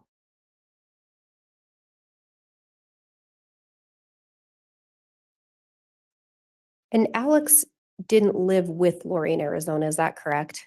I believe they had separate apartments. And Judge, could we have a sidebar very quickly? Sure.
Go ahead, Ms. Blake. Thank you, Your Honor. I think you had just clarified that you believe Lori and Alex had separate apartments in Arizona, correct? Yes, When Lori moved to Hawaii in February or March of 2019, did Alex go with her? I don't know. To the best of your knowledge, did he move there? I don't know at all. When you talked about Alex going to Hawaii, that was for just a trip in October? I don't remember talking about going to Hawaii with Alex. I just planned it with Lori. And let me back up. On the trip that you'd heard Alex was intending to come, was that the October 2019 trip? Yes, And that was not to relocate, is that correct? It was just to visit? to Hawaii. Yes. No, Lori said that he had told me he was going to join us, and then the plans changed. And that was just a trip, though? You weren't going to remain in Hawaii? Yes, Lori and I just planned it as a trip. And when we talk about the light and dark, would you ask Lori to get the answers from Chad on that, if someone was light or dark? Yes, And did you ever learn anything in relation, and again, did you learn whether or not Charles was designated as dark? yes, And was he designated as dark? I believe so. Yes, Is Charles still alive? no, Was JJ designated as dark? I believe so. Yes, Judge, this is going beyond the scope of cross. Your Honor,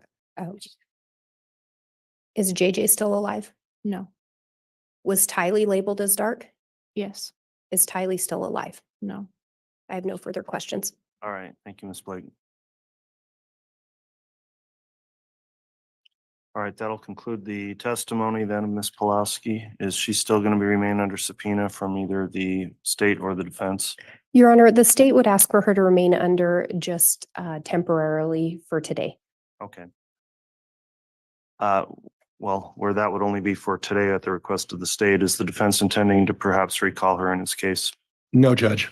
Okay, then, Ms. Pulowski, you are excused and apparently released from any subpoena until the state would decide later and advise you when that would occur. I am going to advise you not to watch any trial testimony online or in the courtroom until you're advised that you are no longer under subpoena for this case.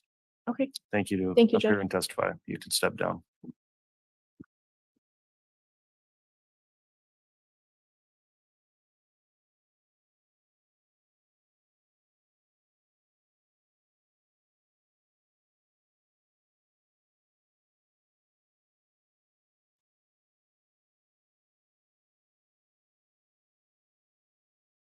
All right, the state can call its next witness. Your Honor, the state will call Ian Pulowski. Very well.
You solemnly swear or affirm the testimony you're about to give will be the truth, the whole truth, and nothing but the truth, so help you God? Yes.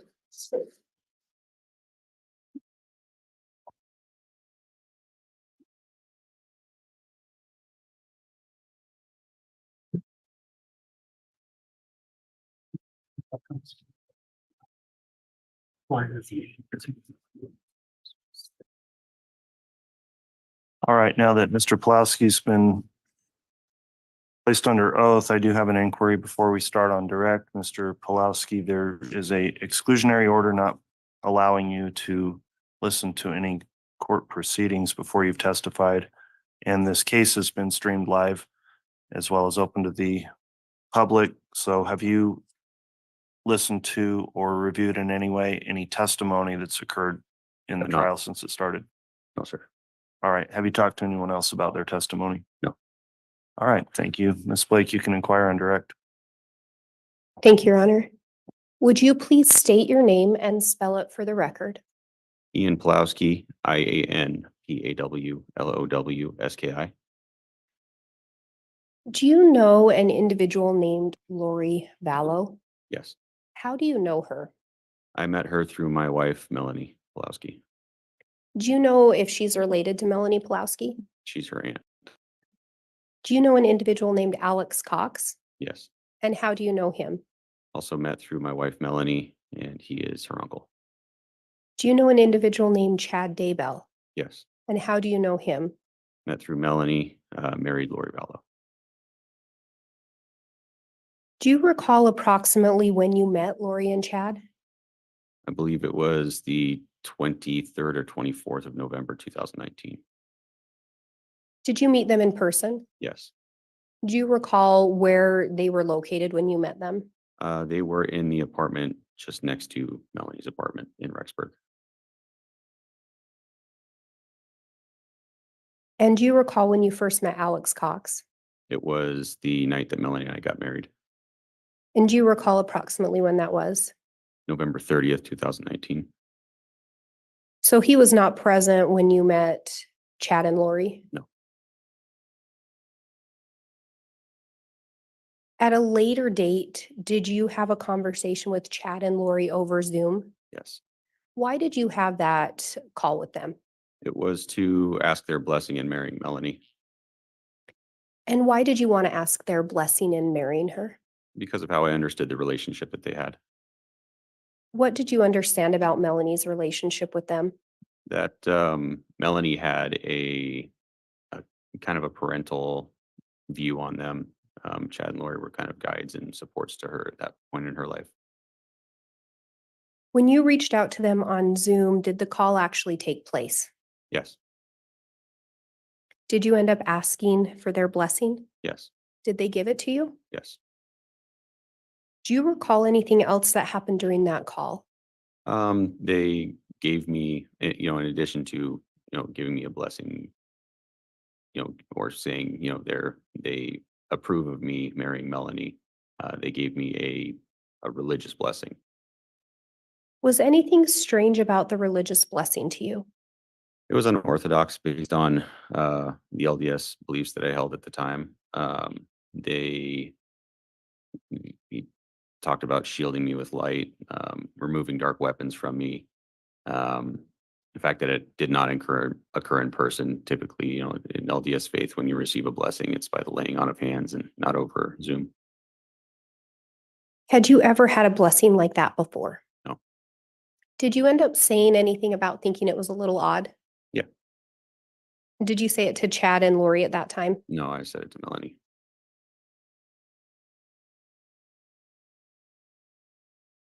When you first met Chad and Lori on the 23rd or 24th of November, do you recall if you met Tylee Ryan at that time? I didn't.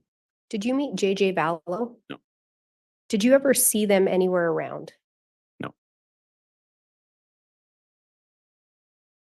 Did Lori ever mention them to you? No. Did Chad make mention of them? No. When you had the Zoom call, where were you located? I was at my sister's house in Arizona. Do you know where Chad and Lori were at that time? I didn't.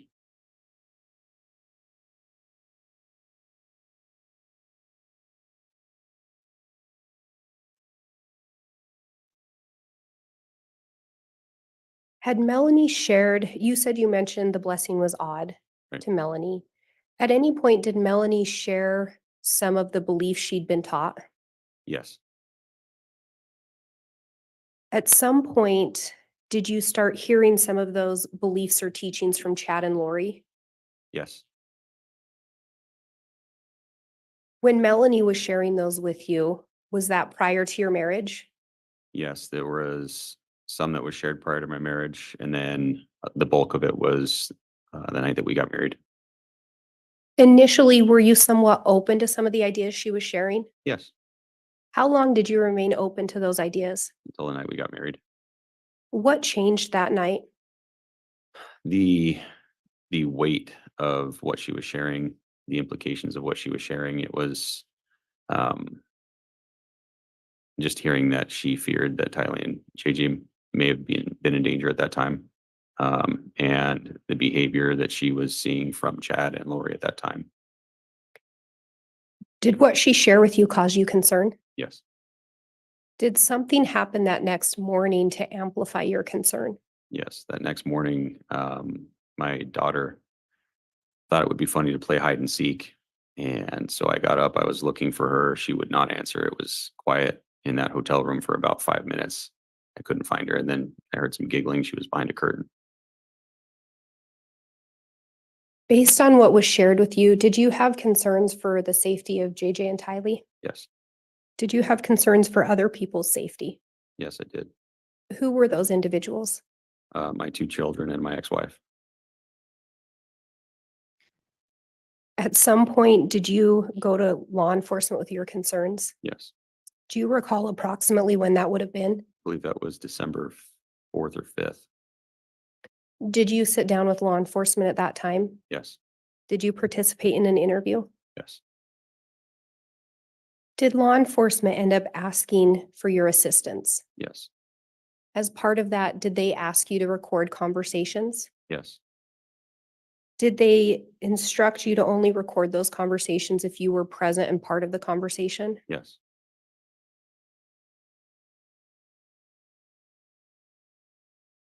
Did Chad and Lori ever talk to you or talk in front of you about people being light or dark? Yes. Do you recall specifically talk of law enforcement? Yes. What was shared with you in relation to law enforcement? That there were specific detectives that had been possessed. I can't remember, there were a few different types of possession that they discussed. And I can't remember specifically what type of possession they classified. But there were a few detectives named. Did they, and at the time these conversations took place, they would have been after December 4th or 5th of 2019? Yes. Do you recall approximately what time period you would have had these conversations or done the recordings? Would have been the weekend that Melanie and I went on our honeymoon to Jackson. Do you recall what weekend that would have been? It was the weekend of my birthday, so December 6th, 7th, and 8th, I believe. During that time, was there a recording made with Lori and Chad on the call? Yes, Were Zulema and Alex also on the call? yes, And you and Melanie? yes. Do you recall learning that Alex had passed away? Yes. Do you recall approximately when that would have been I want to say that was December 10th or 11th, of 2019? 2019. Yes, Do you recall making a recording that day as well? yes, And on that call, do you recall Chad and Lori being on the call yes, and you and Melanie? yes.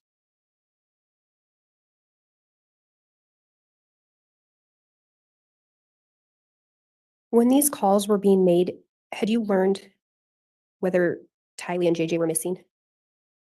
Yes, And did you know they were missing at that time? yes.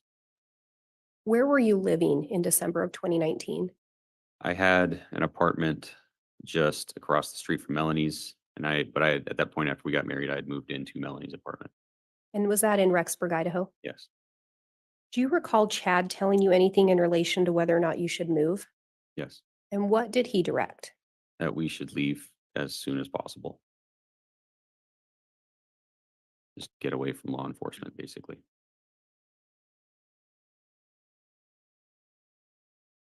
When you talked about Melanie's relationship with Chad and Lori, did she look to them as a mother and father figure? Yes, Do you feel she was susceptible to what they were telling her?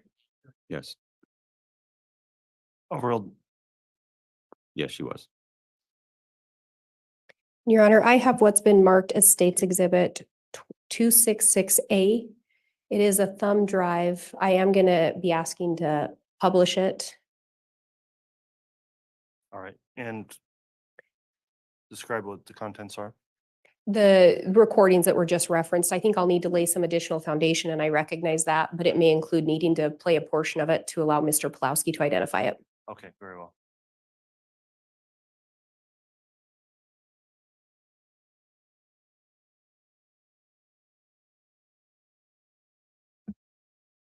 And if I can be handed that. All right, Mr. Bailiff, we'll have that exhibit please return to council. And then for the limited purpose of establishing foundation, you can play a small portion without any content that would otherwise not be admissible. And Mr. Pulowski, you talked about making some recordings at the request of law enforcement. Do you recall that? Yes, And you talked about making one recording when you were on your honeymoon in Jackson. yes. And again, do you recall when that was? December 6th, I believe, or 7th that I made the recording. And did you in fact turn those recordings over to law enforcement? I did. And if you were to hear a portion of what's purported to be that recording, do you think you would recognize it? Absolutely.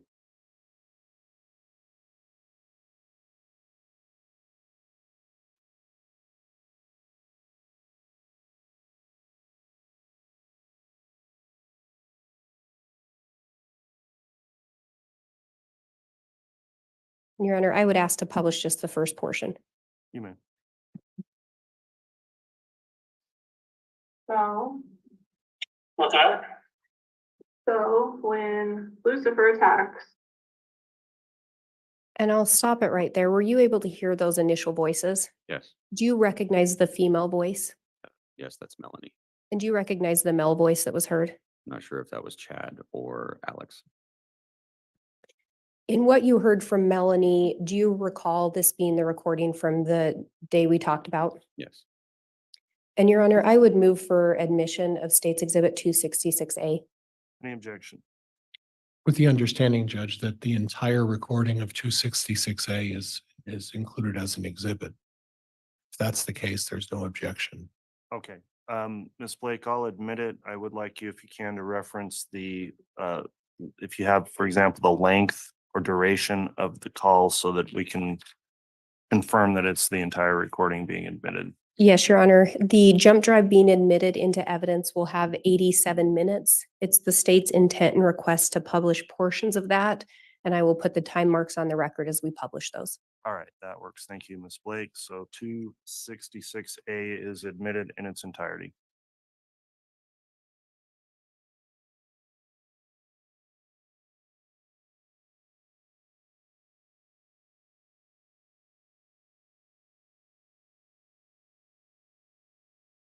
And Your Honor, for the record, I'm moving to the mark 6:36, so 6 minutes and 36 seconds.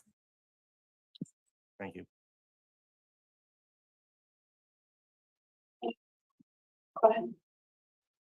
You guys heard about Gibb yesterday? No, what? Well, she was talking to Dave, and Dave said the reason he wasn't moving forward in their relationship is because he never got a confirmation on zombies. He doesn't believe she was really ordained, and when, if she was really ordained in 143,000, we'd be done with Peter James and Brennan. Right. So he's not buying anything. And Gibb said, talk yourself into thinking that the only way to clear her conscience is to call the police and tell them that she knows, which is that she never had JJ, and when she asked who it was, you and I told her that she was better off not knowing. I said that? That's what she says. She threw me under the bus for nothing? Yes, we were walking in the park. No, not just you. She was throwing everybody under She was throwing everybody in the bus because she thought the cops were representing the world, and that was gonna clear her conscience with God. Which made, she didn't even know what anything is. Okay, so. Raphael. You what? Hold on.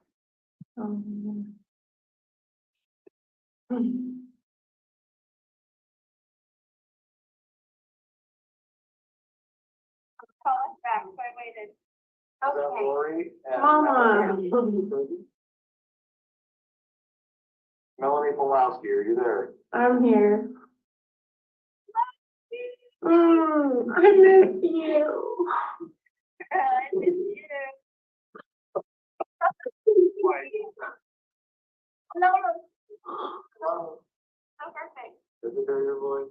Good daddy. We're alive. She'll be able to hear you when she stops sobbing. Oh, I miss you guys. Oh, did you lose my baby? Where is he? I'm here. I'm in the ER tonight. And I'm stopping at 8 minutes, 50 seconds.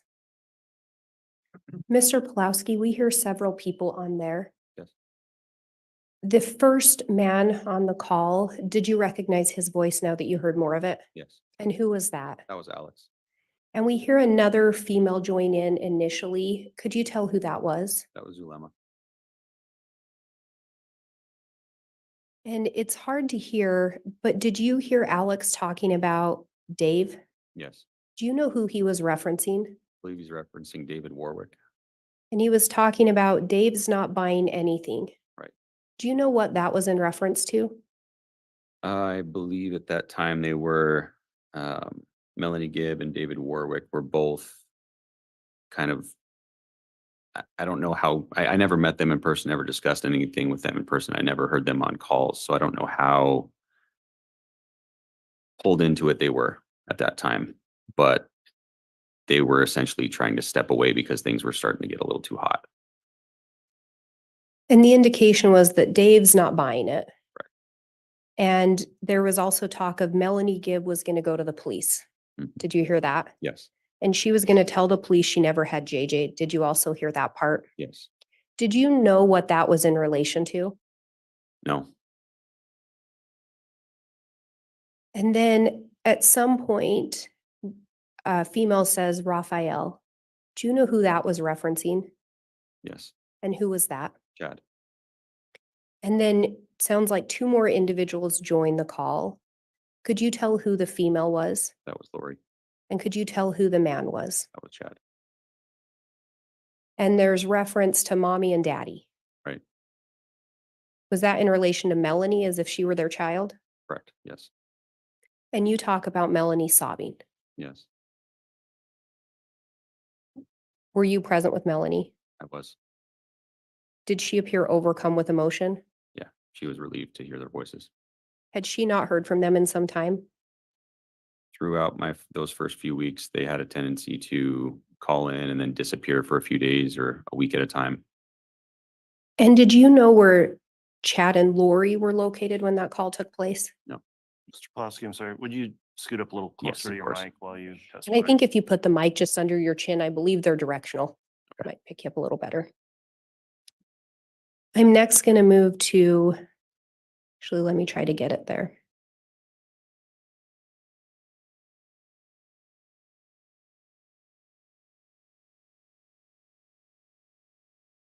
I'm going to be starting at 9 minutes, 25 seconds.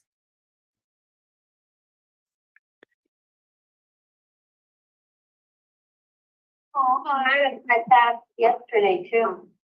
Yeah. Well, it was out yesterday. She attacked us all so bad. Well, it was emotional for me yesterday. Like I just missed my kids like nuts. I was bawling in the temple, but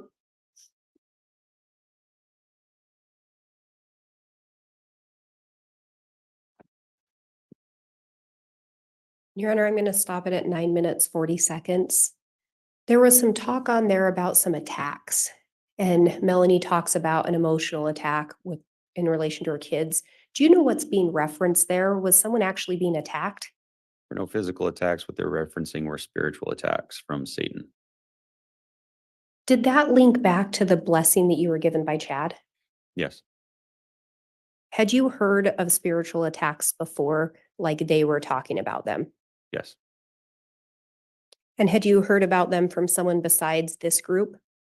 I only heard these types of attacks from Melanie. Or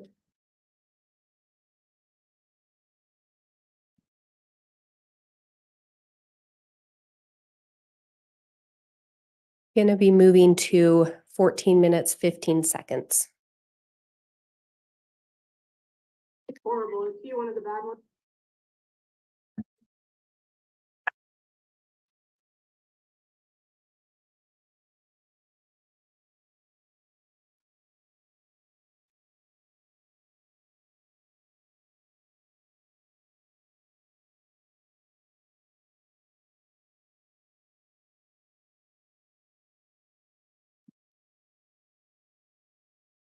Horrible. Is he one of the bad ones? Yeah, Tim and Hope are the two bad ones. I wondered if it was Lieutenant Ball. Lieutenant Ball kept bringing me food and water, and I was like, is he poisoning me?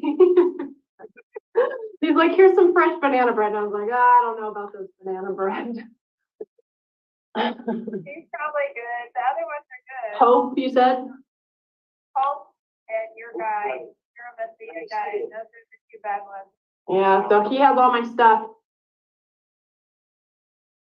And stopping at 14 minutes, 44 seconds. In there, do you hear the reference that Hope and Hermosillo are the bad ones? Yes. Do you know where Hope and Hermosillo work? Yes. Where do they work? Rexburg Police Department.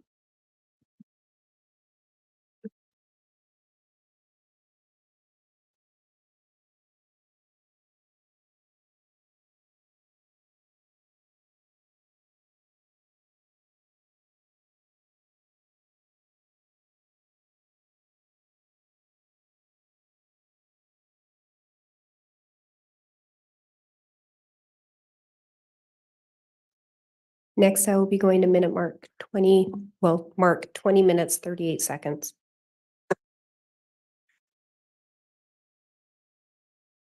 So, like, you know about you?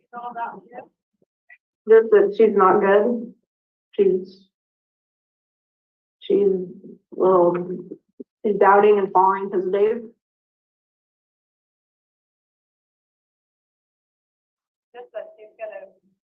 tell the police that Steve, like, Yeah, and throw all of us under the bus.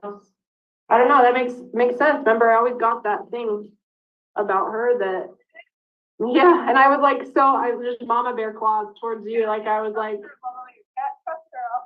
yeah, well, the Lord kept saying, like, Melanie, like, you don't trust her, but just let Lori will have her, experience with that. And I just keep, doing what I'm doing. And it bothered me because I was like, I want to trust her because you trust her. And I kept getting something else. So it makes sense now, I guess. It's Dave that's causing the problem. Yeah. Well, how do you see it going, I guess? Like, That is, it's bad for her in every way.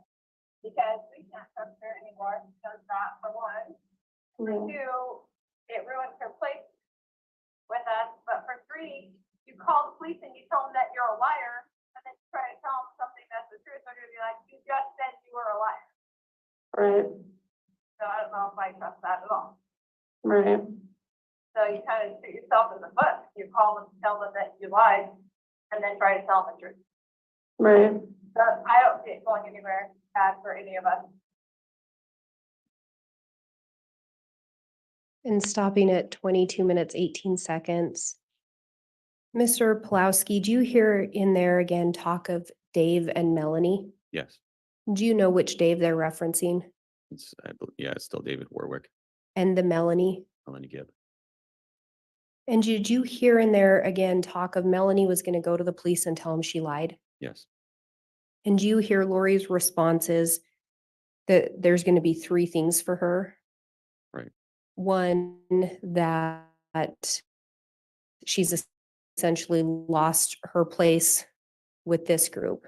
Is that correct? yes, One, she has all this knowledge and she may be accountable for it. yes, And third, that now she's going to go tell the police the truth after lying. yes.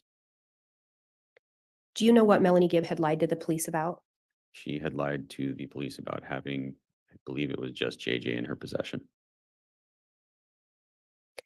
And again, there's reference to Dave kind of being the problem or Melanie's falling because of Dave. Did you hear that as well? Yes,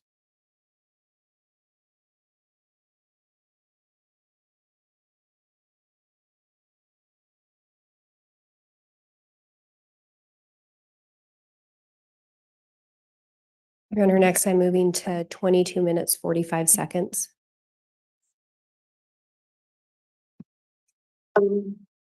So Julie had said that you guys felt that maybe we should consider going to Idaho Falls for a little while, and we prayed about it and felt like, I don't know, I felt like either one will be fine.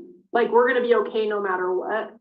So I don't know if there's a better option and a good option, but we kind of just felt like we're okay to stay there. Like that's our home and we're making it just our place of light and it'll be protected. But is there something we need to be aware of or? My only worry was if they're still watching you. Yeah, bugging you and. Yeah, well, they are, and they're probably tracking my phone and listening in or whatever, but I'm aware we're just doing our own thing and kind of just hanging out together. So we're at my apartment. Where you're at, Well, right now we're in Jackson, but we've just been sleeping at my apartment and we're putting the 30 days on his apartment. He lives literally across the street at those other apartments. So,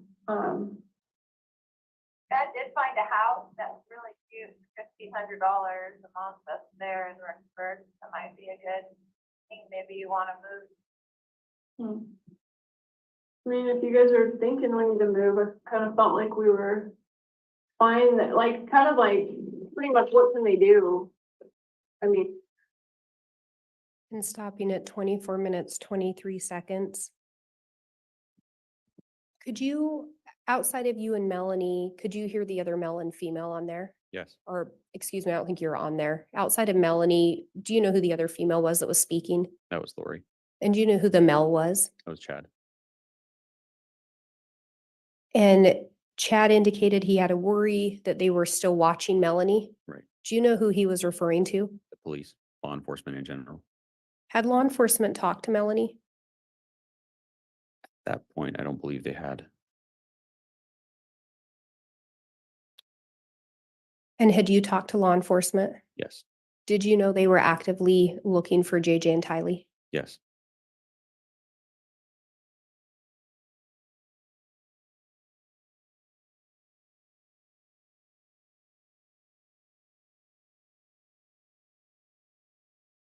Moving to minute 26, second 07.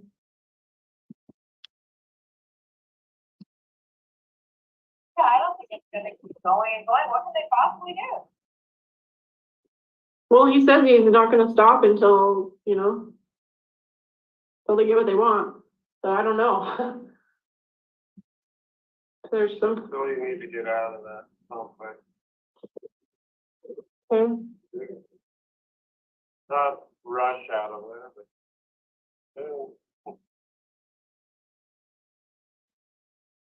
they're not gonna leave you alone. I just sense the network is pretty deep, and they're gonna see you as the target since you're the only one that they really can find at the moment.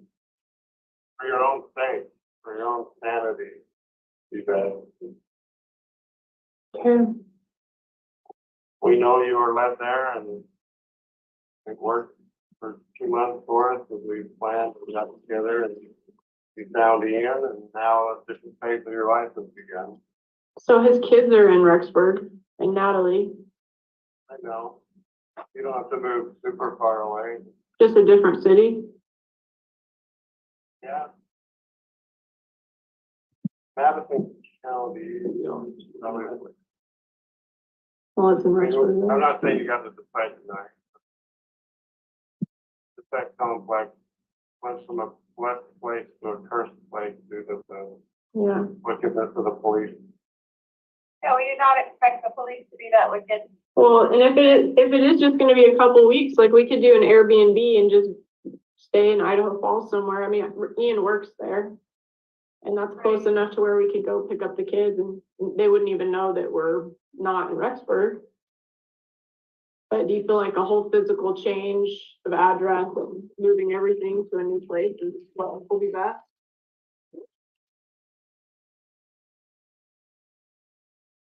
You do, to know it's pain.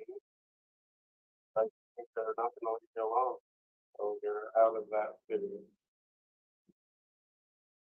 Like the Saints in Missouri, I just keep moving and I can't find a safe place. Even sugar, even like, you know. So how do you get Aramasio to stop? Cause he's not gonna stop. He's so like raged with this whole thing. He was just pacing, like yelling at me, like he's like, I'm not gonna stop for anything. And how do you resolve that, I guess? You get out of it. Okay. He's not going anywhere. It's like the standard story where the wicked stay in one place and the righteous flee. In this case, it's not a whole community, it's you. You went in, fleeing out of the way of darkness. Like Lehi had to leave Jerusalem. I wasn't expecting this to go on and on, but move every 2 weeks. Maybe get on Zillow or whatever website and just investigate a little bit. I saw a cute little house for sale in Ashton's further from your work. So probably 40 minutes. Probably Idaho Falls will be the best. That'd be your postal code. But isn't Rexburg like the place of safety when all things happen? Yeah, but there's been lots of prophecies about major turmoil there. The plague's gonna sweep through Rexburg. Civil unrest, I had a vision of Second East where McDonald's is and everything, just chaos, people starving, fighting. So there is still a stretch of bad time coming to Rexburg before City of Light. So we had to kind of pave the way, but and we were told to flee. mostly because of it's because of agency, right? We were all told to go there and that was where we were supposed to stay. And because of the agency of the dark and because Lucifer is able to negotiate terms still to this day about eternal law, he's been allowed to do certain things that had to force us out with the police. We had no idea the police were infiltrated with such dark people in Rexburg itself proper. So we Makes sense in retrospect, but you don't think that immediately that little Rexburg would be planted with Cain's translated followers, but that makes it's sense. because of so many light multi-creations being there. And of course, the dark ones are there too. So opposition in all things. So we just feel like it's time to, just because of the situation, not be there for a season. Yeah. You don't have to go far. But just get out of their line of sight. For your own sanity. And for Ian to be able to go to work and not, and feel like you're okay there by yourself, you know? Yeah. Yeah, it just feels that way. It just feels kind of eerie when Ian's not there. I just don't want to be there by myself. Right, I mean, you've done everything to decorate that place so cute, do everything so adorable, but. I'm just looking on Idaho Falls rentals on Trulia, and there's several that are just as good as your apartment there. Little houses, decent sized houses, Yeah, that was really, for about the same price. that's really cute. Yeah. Yeah, we'll go wherever. I'll live in a dumpster with Ian. 'Cause he's so amazing, so. But Idaho Falls is pretty good price in terms of rentals.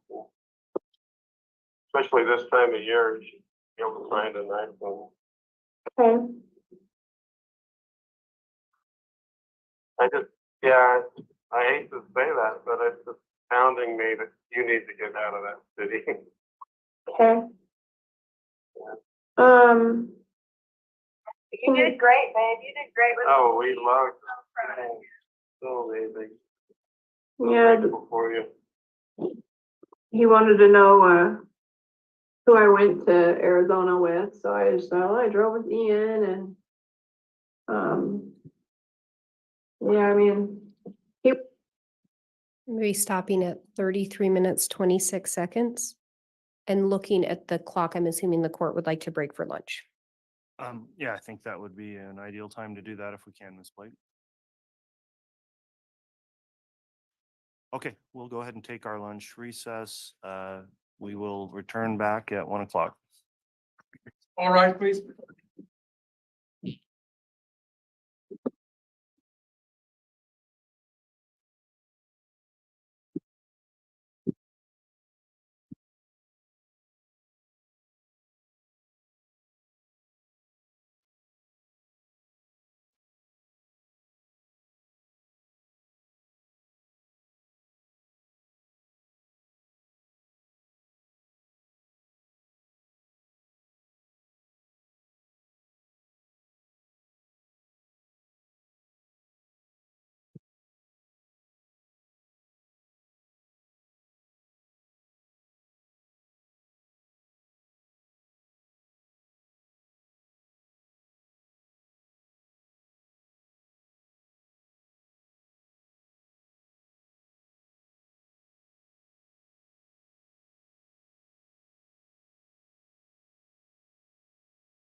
District Court's again session.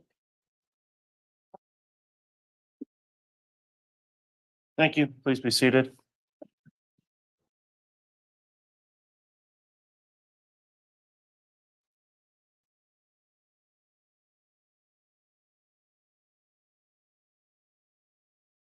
You could have the jurors return. Thank you.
All right, please.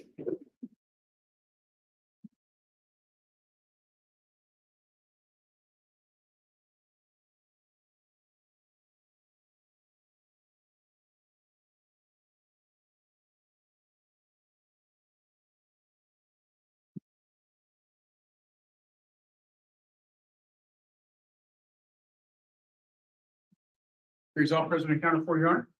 Thank you. Please be seated.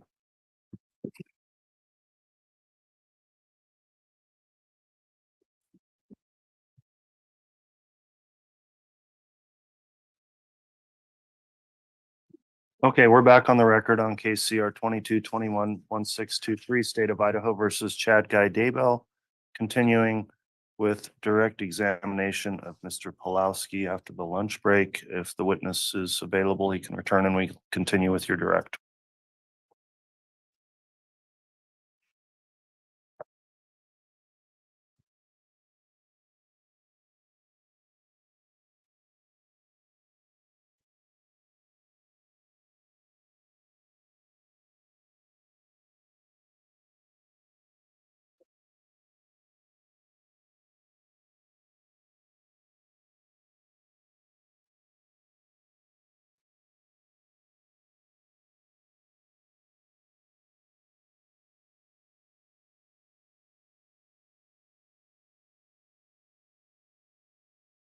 All right, Mr. Pulowski's returned to the stand. I'll remind you, Mr. Pulowski, you are still under oath. And I am going to inquire simply because of the order of witnesses here, and we did have the lunch break. Did you discuss your testimony or anybody else's testimony about the trial while you were on the lunch break? I did not. Okay, thank you. You can continue, Ms. Blake. Thank you, Your Honor. Mr. Pulowski, right before we broke for lunch, we'd listened to a little bit of a lengthier clip of that recording. Do you recall that? You'd have to refresh me a little bit. Do you recall in that clip do you recall hearing Chad on that? Yes, And do you recall hearing Lori? yes, And do you recall there being talk of you and Lori needing to move? Melanie and I, Or, excuse me, yes, Melanie and you needing to move. yes, And did Lori talk about that? yes, And did Chad talk about that? yes, And do you recall there being talk of Melanie feeling like she was having to flee? yes, And do you recall Lori responding and basically saying that she and Chad were fleeing because of agency? Judge, I'm going to object at this point. We're leading the witness. Sustain. And Your Honor, I can replay the audio clip if we want to do that. You can. Thank you.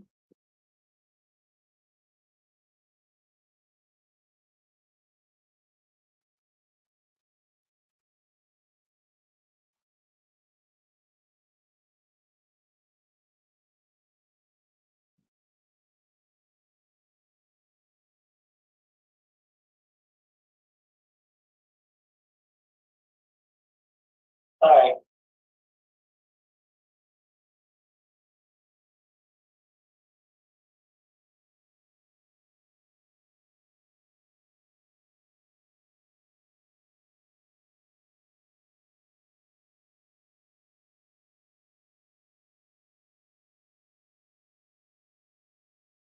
Your Honor, I'll be starting it from 26 minutes and 7 seconds. Very well.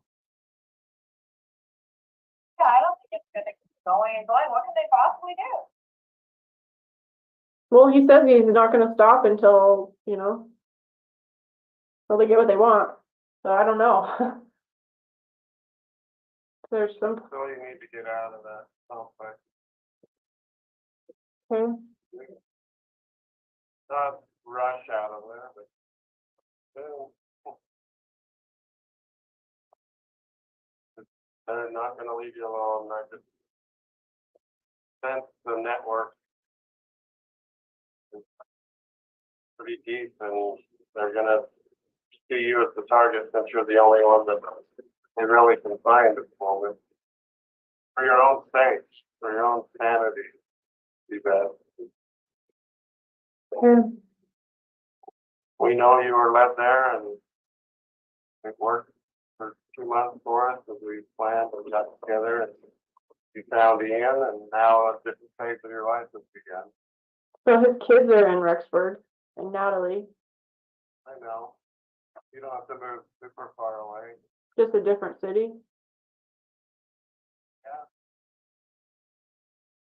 Madison County, probably. Well, it's in I'm Rexburg. though. not saying you got to decide tonight, but that complex went from a blessed place to a cursed place due to the Yeah. wickedness of the police. No, we do not expect the police to be that wicked. Well, and if it is just gonna be a couple weeks, like we could do an Airbnb and just stay in Idaho Falls somewhere. I mean, Ian works there. And that's close enough to where we could go pick up the kids and they wouldn't even know that we're not in Rexburg. But do you feel like a whole physical change of address, moving everything to a new place is what will be best?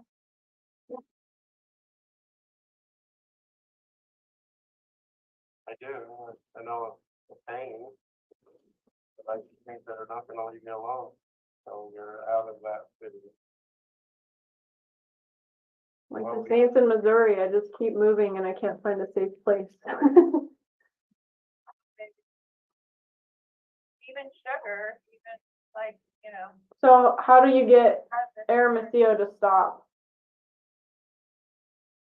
Because he's not gonna stop. He's so like raged with this whole thing. He was just pacing, like yelling at me, like he's like, I'm not gonna stop for anything. And how do you resolve that, I guess?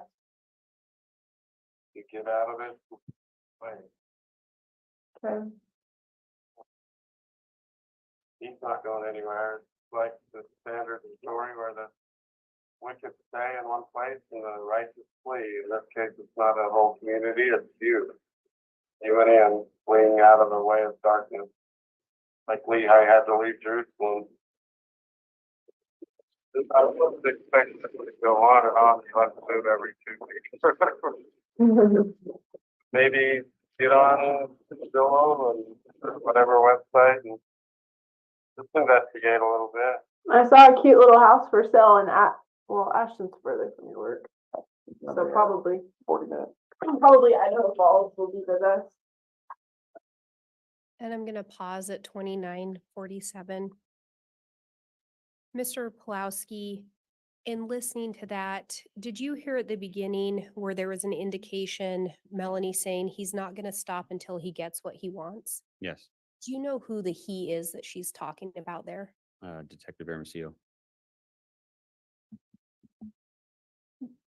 And do you recall hearing in there Chad speaking as well? Yes, Do you hear reference to Melanie essentially being a target for the police? yes, So Chad and Lori were aware the police were trying to talk to Melanie? yes. At any point in this recording, did Chad and Lori offer to come forward with the whereabouts of the children? No, Do you recall in here Chad again telling you and Melanie that you should move out of Rexburg? yes,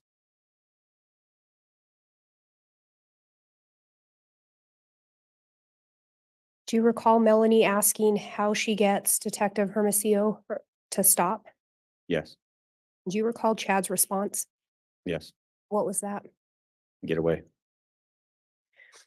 Do you recall him saying essentially, you get out of his way? Yeah, just leave Rexburg. Did Chad or Lori at any point encourage Melanie to cooperate with the police? No. I'm going to continue playing. That way you're That's supposed to where we work. work at. But isn't Rexburg like the place of safety when all the things happen?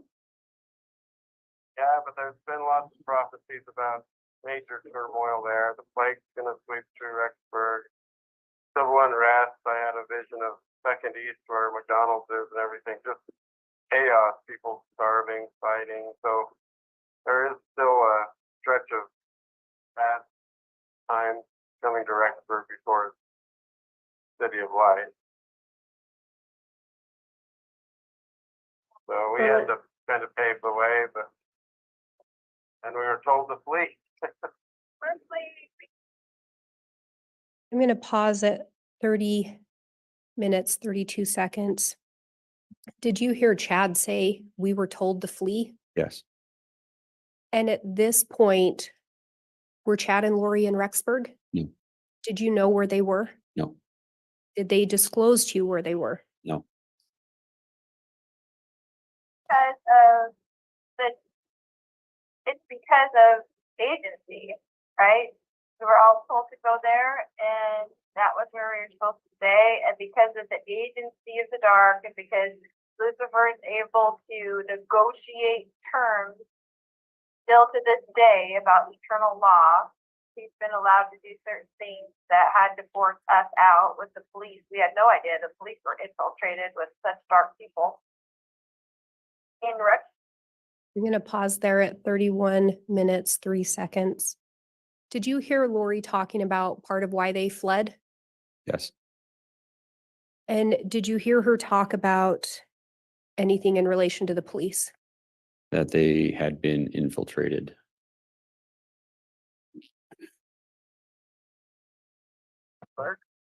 itself proper.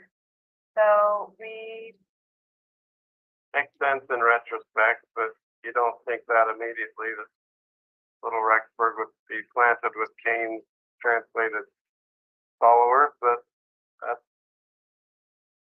Did you hear Chad reference Cain's translated followers? Yes. Did you know what he meant by those words? Not sure if I learned it before or after that point, but essentially that Cain had his own 12 dark disciples, immortal disciples. And was Chad referencing those individuals as part of the police department? Yes. Judge, objection, calls for speculation. overruled. it's Makes sense. because of so many light multi-creations being there. And of course, the dark ones are there too.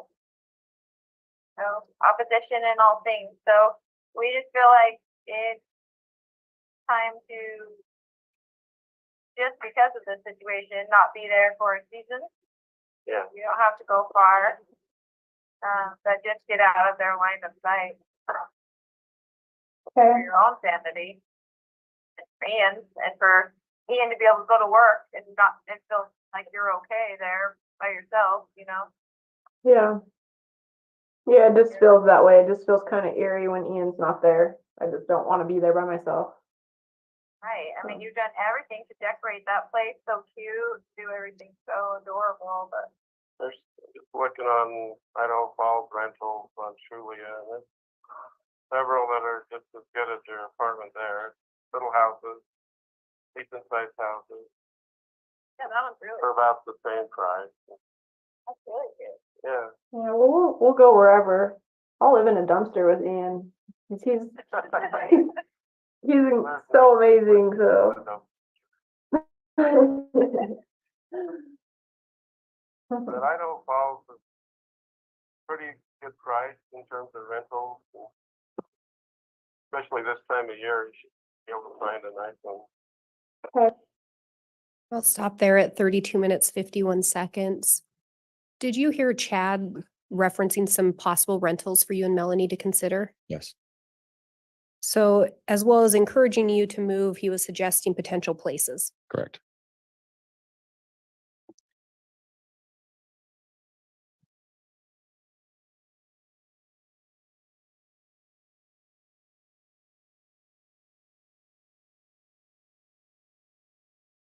And we talked before about your observations of Melanie's relationship with Chad and Lori. Yes, Would you say that she would turn to them for advice? absolutely. I'm going to play starting at 34:57.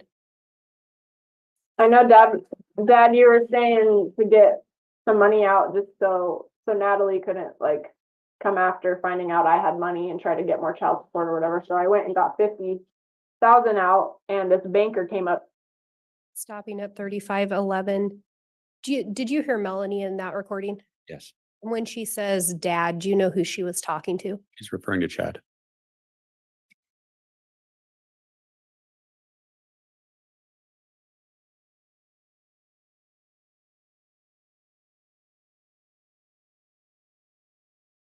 And starting at 35:58.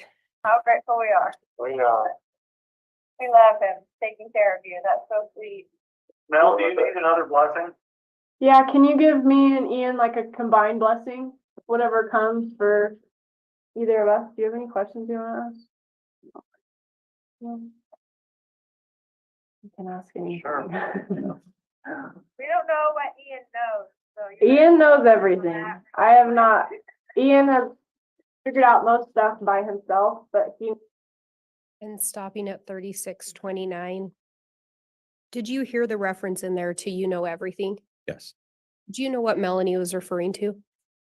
the religious beliefs, kind of their mission that they had chosen, what they believed their role was in the world. Did you learn things about light and dark? Yes, Did you learn things about casting? yes, Did you learn things about people being zombies? yes, And did you learn, was Melanie the one that shared those with you? yes. Do you know where they originated? Chad. There was talk in there of giving you a blessing. Yeah. Do you recall if Chad actually followed through with that? I believe you did. Yes. I think everybody took part in it.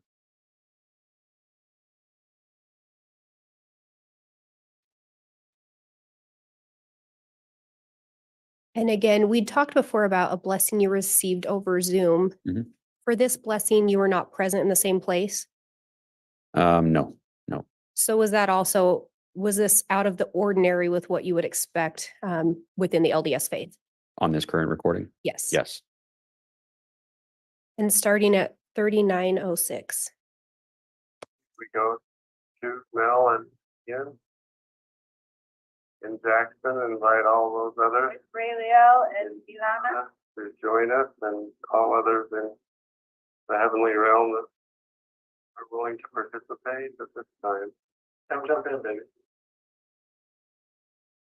So we all lay our hands on your head. This will be a dual blessing. Gave Zulema and Al blessings yesterday, and the angels filled the room, and I feel that the same numbers are there again.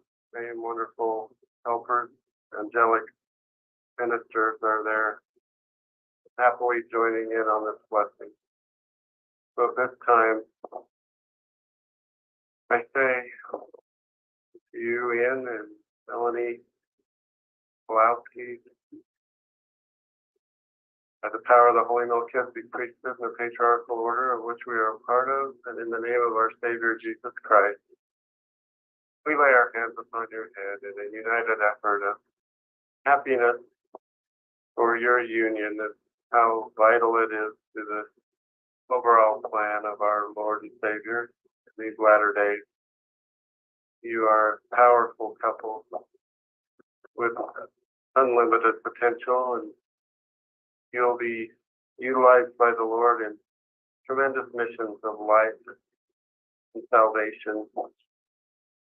Or you'll team with Mother Earth to help cleanse the earth at times through earthquakes, moving mountains, changing rivers, but also healing hearts of mankind through your powerful testimony.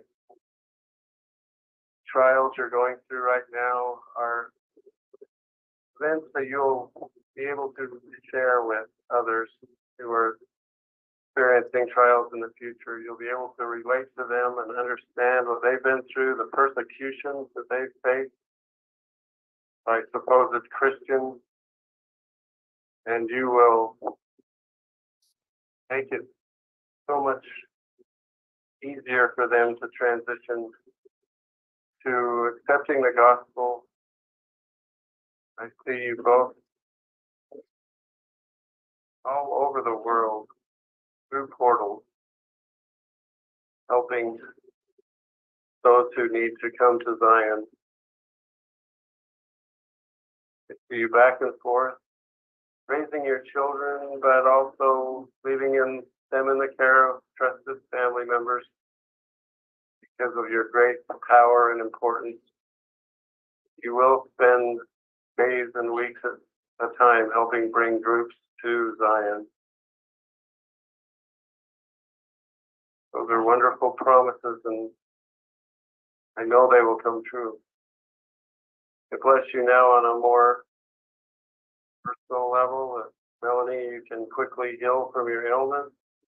That this combined group will use their healing power to strengthen you and bless you. We reach into your physical body and extract any spiritual or physical illnesses, pain, phobias, all kinds of possible darkness that has been implanted in you. I remove it all. I sever all negative cords, and this blessing includes Ian, that we are doing this for you as well, Ian. Severing all negative cords and clearing you of weapons and lifting curses that have been placed upon you. Now I just cleanse you of that darkness that was placed in you at the police station. Once again, we just thank you for your valiant way, your strong, resolute devotion to the gospel and to our team. What you've accomplished this week will resonate with you throughout your life and through the eternities, the blessings that you'll receive for your faithfulness and for taking the steps you have. I bless you now by binding your hearts together more than ever, literally wrapping around each other and putting cords of light around them, that you cannot be separated spiritually, and that even the times where you're apart, the physical world, you'll still feel that connection and unity. You are a special couple who have known each other in the past and have helped each other so much already. And your union will be looked upon as a true love story, happiness and how to treat one another. Will be an example to thousands and even millions of how a man and a woman should respect and love each other. I bless your union and know that the Savior is standing there with us, and he is very pleased, very, very pleased with your choices. They might not make sense to the celestial world, but in the terrestrial and celestial world, they make perfect sense.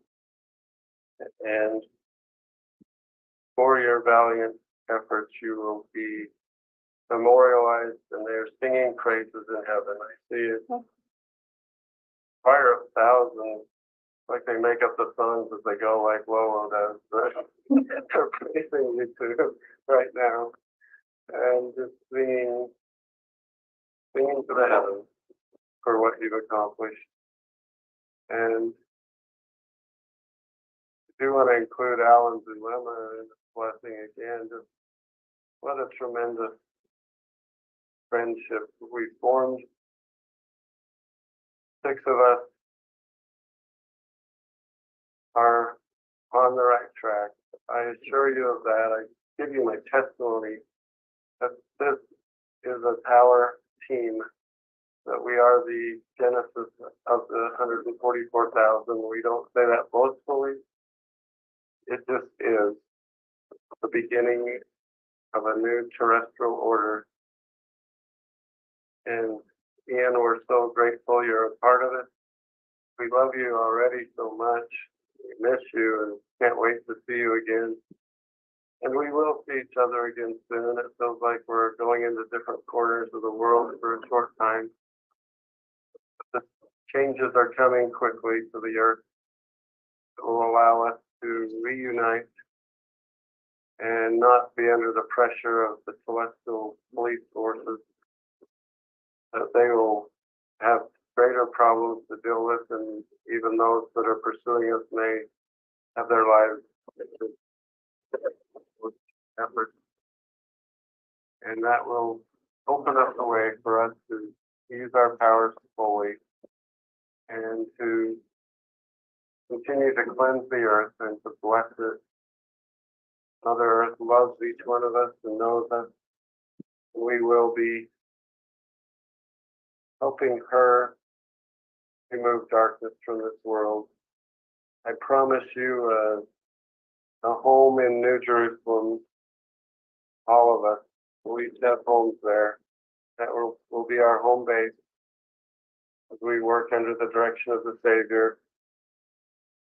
And we'll have wonderful reunions there in between our missions. It'll be a glorious place where the vibrations will just radiate constantly. We'll feel the love of the Lord tangibly. We will be beacons of light. We will be pillars of fire.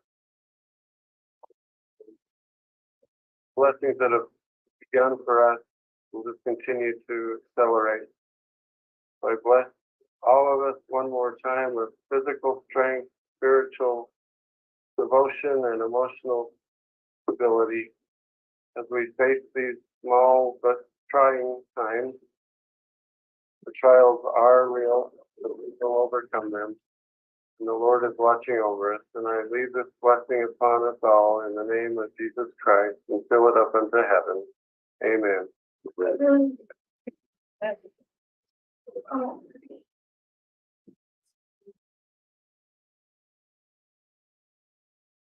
Mr. Pulowski, did you hear talk in there of portals? Yes. Do you know what was being referenced?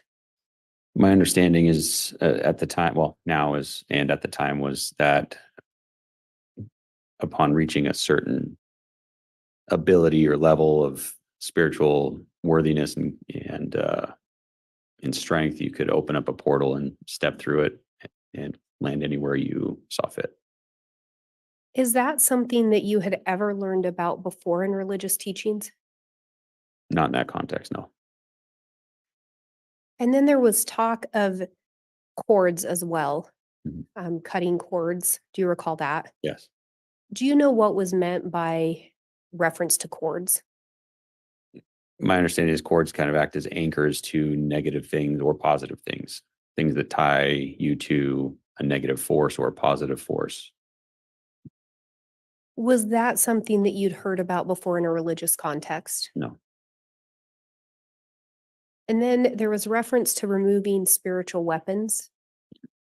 Do you know what was meant by that? That they were similar to cords was my understanding, that there's something that could bind itself to you basically and wound you spiritually. Had you ever heard of that type of teaching in a religious setting before? No.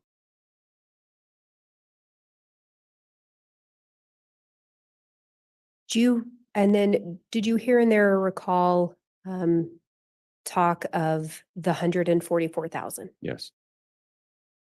And do you know what Chad's role was with the 144,000 or what he claimed it to be? 144,000 would be the group of individuals that would bring in the second coming of Jesus Christ. Do you know if Chad and Lori designated themselves the leaders of that group? It seemed that way, yes. And do you recall again reference to the of darkness in the police? Yes. I think he made reference to the telestial police force. Yes. You know what would have been meant by the telestial? So in traditional LDS faith, there are three kingdoms that you would pass it to after judgment: the celestial, the terrestrial, and telestial. So telestial is basically the earth that we live on now. Terrestrial is a step beyond that. Celestial is, the fullness of glory. So the telestial police would reference the police here on Earth. Correct. And do you recall in there, Chad indicating that they would have greater things to deal with eventually? Yes. And then a reference that it would open the way for us to use our powers fully. Yes. And then do you recall Chad saying that they could continue to cleanse the earth? Yes. Do you know what they intended to cleanse the earth of? Not specifically. There were, things that Melanie had shared she was worried about. There were discussions of earthquakes that could happen to, tear down. There was one that was talked about that was going to happen in Utah, and at that point, anybody who was wounded or weakened would be possessed, and you'd have to cleanse those people or cast out, whatever possessed them. Casting out wickedness, spreading the gospel, that sort of thing. So the people that would be cleansed or cast out would be those that were possessed? Correct. So those labeled dark. Correct.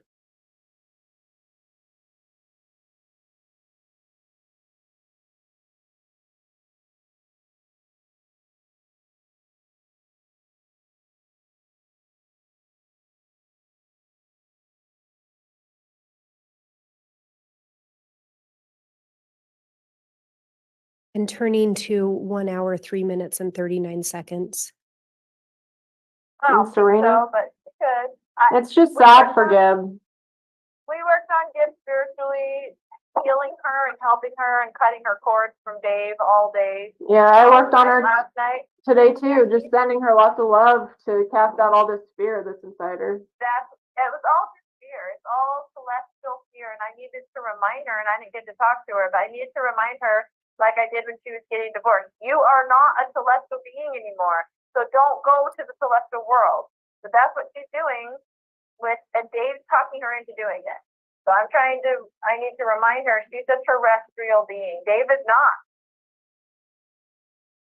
So that's the problem. And he's not gonna be. And he's not going to be at this rate. He's not going to be. So sad. I wanted that for her, but I love her so much. It's such a doll. Yeah, I know. But I don't think she's gonna do it. She's down to, what's her percentage now? 10% that she might do it. That's good. I think she wrote it down, and after she wrote it down, she doesn't really want to do it. So I don't think she did it, but it's down to 10% that she's gonna do it. We want to know our, I'm going to stop at 1 hour, 4 minutes and 55 seconds. Again, in there's talk of a Dave and Gib. Do you know who those individuals are? Yes, David Warwick and Melanie Gibb. And there's talk of Lori telling Melanie that she needs to get over just has telestial fear. So again, would that be referencing earthly fear? Correct. And then she references that Melanie's not a telestial being anymore. She's now a terrestrial being. Correct. Do you know what's being indicated there? That she either she'd gone through the process of translation or she was going through it. And there was reference as well to cutting cords from Dave. Do you Mhm. recall hearing that? Yes. And again, you described you could be attached to something positive or negative. Correct. If it was negative, is that when you'd want to cut the cords? Yes. So the indication would be Lori viewed Dave as negative. Correct.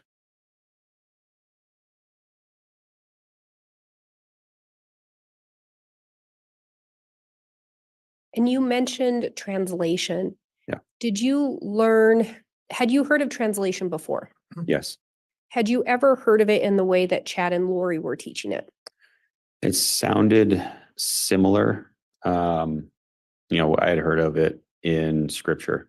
You talk the city of Enoch being translated, taken up into heaven, that sort of thing. But I'd never heard of it in the exact context that they were talking about.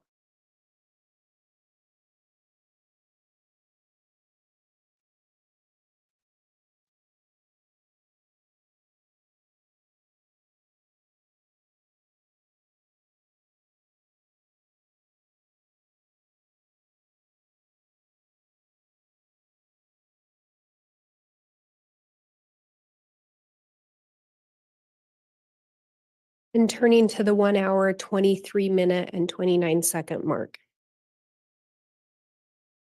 Walking all the time.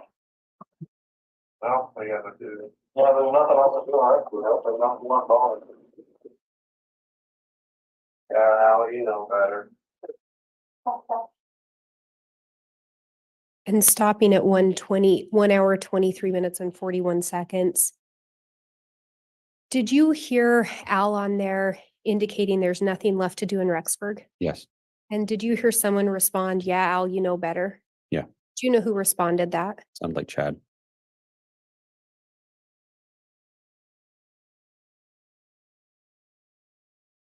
At the time this call was placed, do you know if Alex was still living in Rexburg?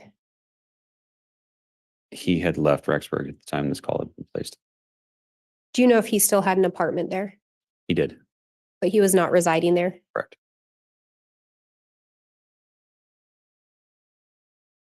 And Your Honor, we can go off of casting for a moment in the HDMI.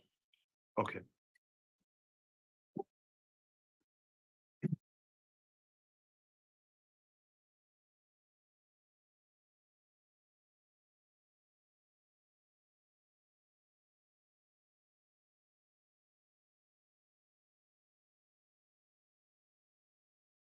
And excuse me, Mr. Plowski, I'd ask you about another recording that was made the day Alex passed away. Do you recall that? Yes. And do you believe if you were to hear some of that recording that you would be able to recognize it? Absolutely. Your Honor, I have what's been marked as states 266B. My intent would be to ask to publish a portion of it for to allow him to lay the foundation. All right, for that limited purpose, you can publish just enough to lay foundation.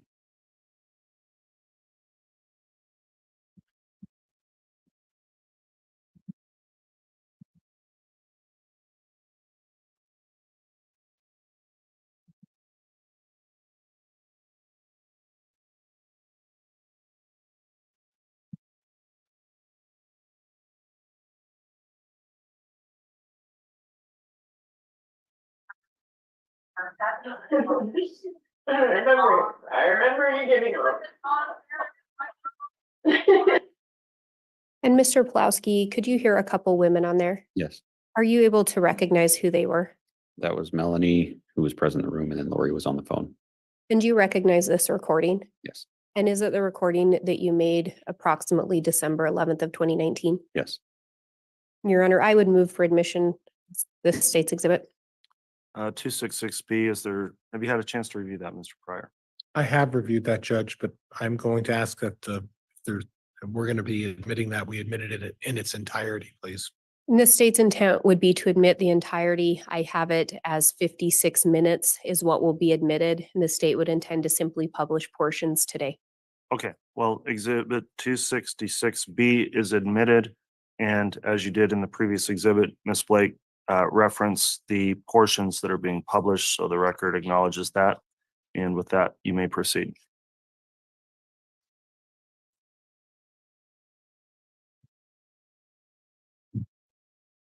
And Mr. Plowski, do you know if Melanie was close with Alex Cox? Yes. Was she upset by his passing? Yes. And this recording is made the same day that she learned of his passing? Yes.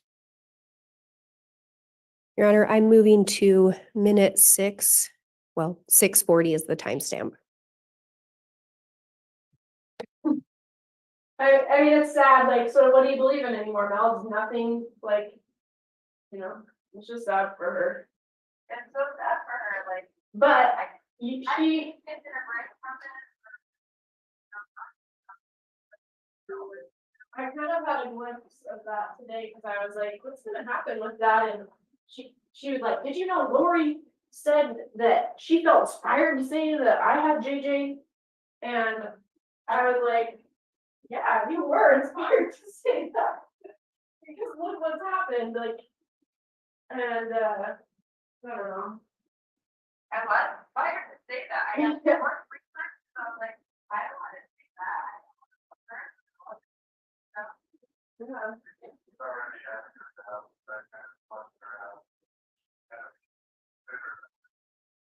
Yeah, yeah, everything has happened how it's supposed to, I feel like, and it's just sad for her, but I had a glimpse of her like she's just doing this because she wants Dave so much, and Dave is totally deceived her, and I had a glimpse of her, like, when everything goes down and it's like us standing together, like, she will feel like we'll just embrace her with love, but she'll come around finally. And stopping at 8 minutes even. Mr. Pulowski, again, we hear talk of a Melanie and Dave. And Dave, do you know which Melanie and Dave that's referring to? Yeah, Melanie Gibb and David Warwick.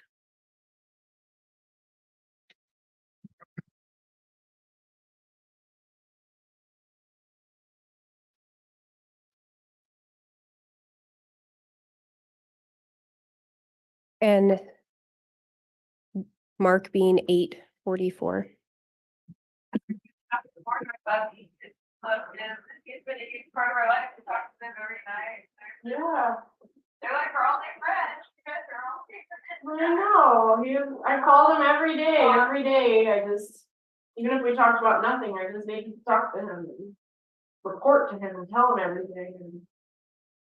And stopping at 9:05.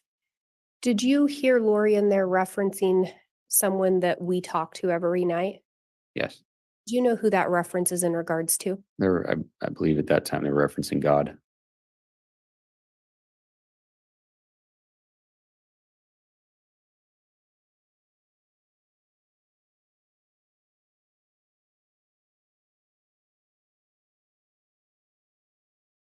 And going to 9:18.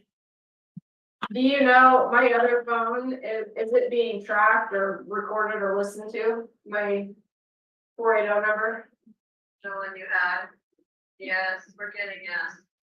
Okay, so I'm keeping it, I just talked to Ian on it basically and make sure there's phone calls, so. So I've got a line over my. Westwood. Yeah. Let me give you a blessing. Al will join us. Okay. Absolutely. Okay, Ian's gonna join too, we'll go on my. closet. I'm gonna pause here briefly at 10 minutes even. Did you hear in there Melanie inquiring if her phone was being tracked? Yes, And what was the response from Lori? that they were getting yes. Was it common for Melanie to turn to Chad and Lori for answers? Yes,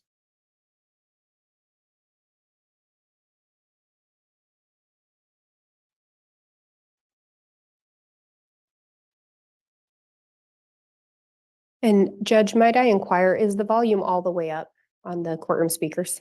We'll check because it is difficult to hear.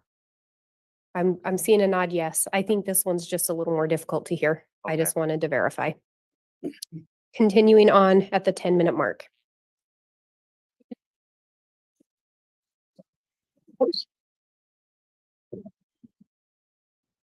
And I'm going to clear the house.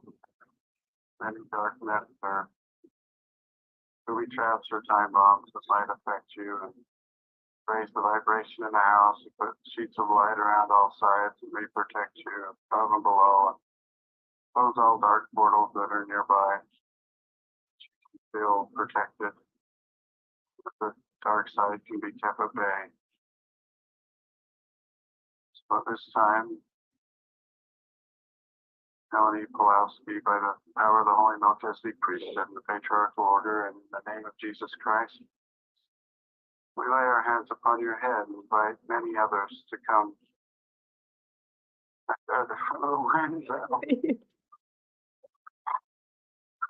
Oh boy, might have been Moroni out of the way.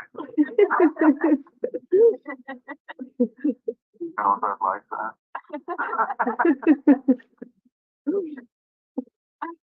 Right there. We love you, Al. So grateful for you. We love you back. Dear Mel, we bless you now with strength and power. You've been so courageous and valiant, faithful, and such a true friend. Always wonderful person. This time, I include Ian in the blessing as well by removing any weapons or curses or negative cords that are attached to either one of you. Just sever them all and turn those curses to whoever sent them and destroy the weapons that you can feel powerful. We fill you with light and love, strength with our healing solution. Pour that into your bodies so that every bit of you, every cell can be rejuvenated and feel that strength. We bind your hearts together. You are an amazing pair. Love you both so much. Bless you with confidence in the Lord. You are moving forward, both of you, so well. Jesus is with us. We are being guided and instructed. And seems like such a tragedy, but Al is triumphant, exalted. And he is saying over and over, I can help you so much more now. I couldn't believe the avenues that are now open to me to help you, help Mel, help with the children. This is my next step of my mission, to help you all from this side in a powerful, protective way. Ways that I could not even imagine. That's what he's saying. I will, he said. Frankly, I will. Fear not. I am with you. Sharing that it was the Savior himself who told him it was well done. You can now move forward and continue your mission. You hardly got a break. I don't think you've got a life review, which is probably fine with him. But he is at work. He is already on the job helping us. I bless you, Mel, with physical strength, healing. Your body can feel mended and whole. Bless you emotionally. I lock down any anxiety, emotions, your anxiety gene. I put it aside and lock it down. We can feel calm with this struggle. I bless you spiritually that your knowledge of the gospel and its fullness is strengthened, and you know it is true. And again, I bless you to continue to just have that faith. You are a powerful man. You're on the Lord's team. I know you're struggling with your ex-wife and those kind of issues, but the Lord is with you more than you ever believe. He's right there. In that room, there are dozens of angels who are eager for you to succeed. You will. I bless you with the ability to communicate with us more regularly. We'll figure out ways to do so. Stay in touch to strengthen each other and bless each other. And now turn it over to Lily to add a few more words to this blessing. Melanie, Ian, we're so grateful for you as people and as powerful warriors on our team. Our team has been dwindling of all the people that we've trusted, that we can count on you to be valiant, faithful warriors. I'm so proud of you, so grateful for you, and love you so much. I've seen and know that you have great missions ahead of you, that you will be in New Jerusalem with all of your children. You will be happy there. You will go from there and you will be given assignments directly from Jesus Christ. And you will go on assignment and you will go rescue lots of children. You're going to see Melanie being in charge of how the children being brought back will be distributed and helped and loved. And she didn't think she liked that job, but she is going to love that job. It's something that she is great at organizing and helping and loving all those children. You will both have the opportunity to love so many children and help so many children in this lifetime. We are grateful for you being strong. It's been hard, but I endow you with power at this time to have that strength during this time of sorrow. We sorrow for ourselves because we'll miss our friend and buddy, but we do not sorrow for him, for he is powerful and glorious at this very moment and more powerful to help us in this celestial world as we move swiftly and quickly into the terrestrial world. As we are destined on that course, the Lord is coming soon.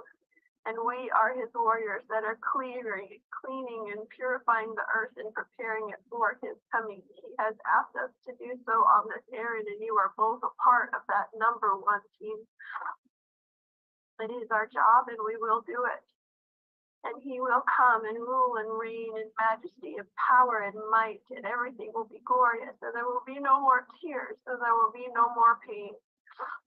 And I promise that you will be there by his side, as will we. You were destined for this. You were born for this. You have been prepared for this. Do not doubt. Do not fear. Have great faith and go along each day knowing that the Lord is aware of both of your situations. His hand is in it.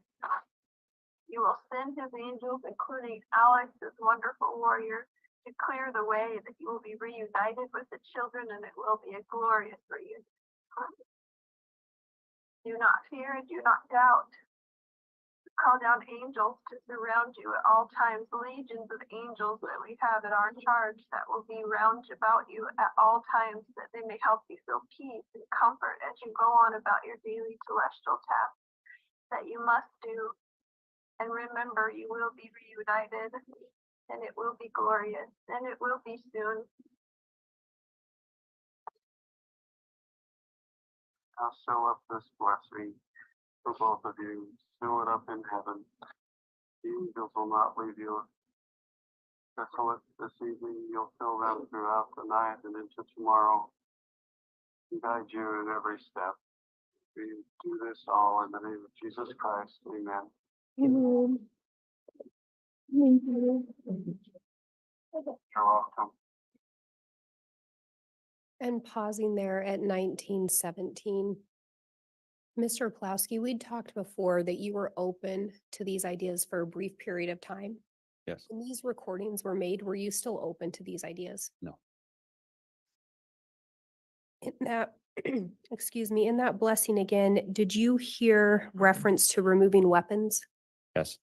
and removing curses, Yes. cutting negative cords? Yes. And again, is that something that you'd ever heard in religious teachings prior to this group? No. Removing curses had been something that I'd heard about, but cords and weapons I had not. And had you heard about it in the context that Chad and Lori talked about it? Yes.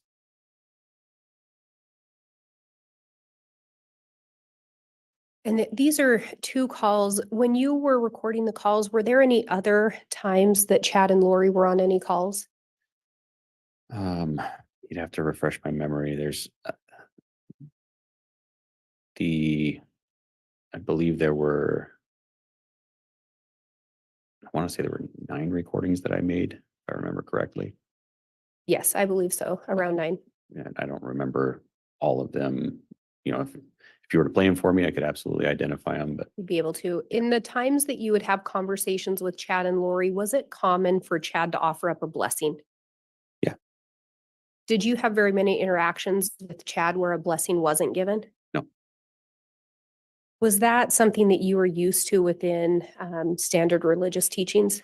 no.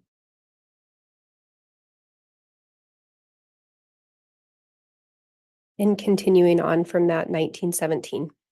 No, what did you talk to Julie about? Did you talk to him about Al's witness? What is she planning on doing? Do you know? She called me first. I was like, well, what did mom and dad say? And she said, I just called you first.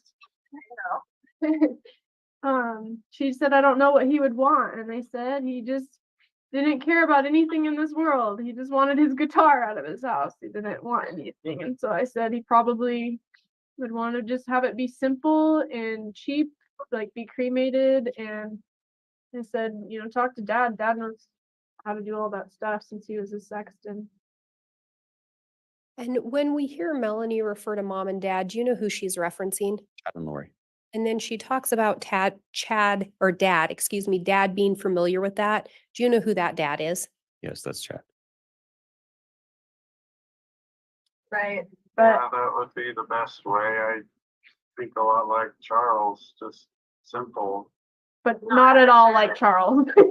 Well, in the sense of maybe have him cremated and Well, what are you gonna go to Arizona or can you or what do you think? we don't know yet. Maybe not. Yeah. I don't know if we should deal with the family at all. I don't know if the police are gonna let them know or if they're Yeah. just gonna leave it to Julie to let people know if she should even let anybody know. Yeah, I thought of that too, that maybe it'd be better if I don't want Brandon to know. I want him to be in fear of Al the rest of his life. Well, he should be more in fear of him now than he ever has been. I'm sure Yeah. he's number one on his list. Yeah, I just felt so much peace during that Number blessing. two. I felt so much peace during that blessing that like Al's like gonna be with Breezy and Braxton and Absolutely. And I'm going to pause there at 2056. Did you hear conversation there about Chad and Lori, whether they were going to travel to Arizona? Yes, Do you know why Melanie was wondering if they were going to go to Arizona? because her kids are in Arizona. Do you know if Alex's services would have been in Arizona? That's where Dilemma lived, so that was the most appropriate location. And then moving forward.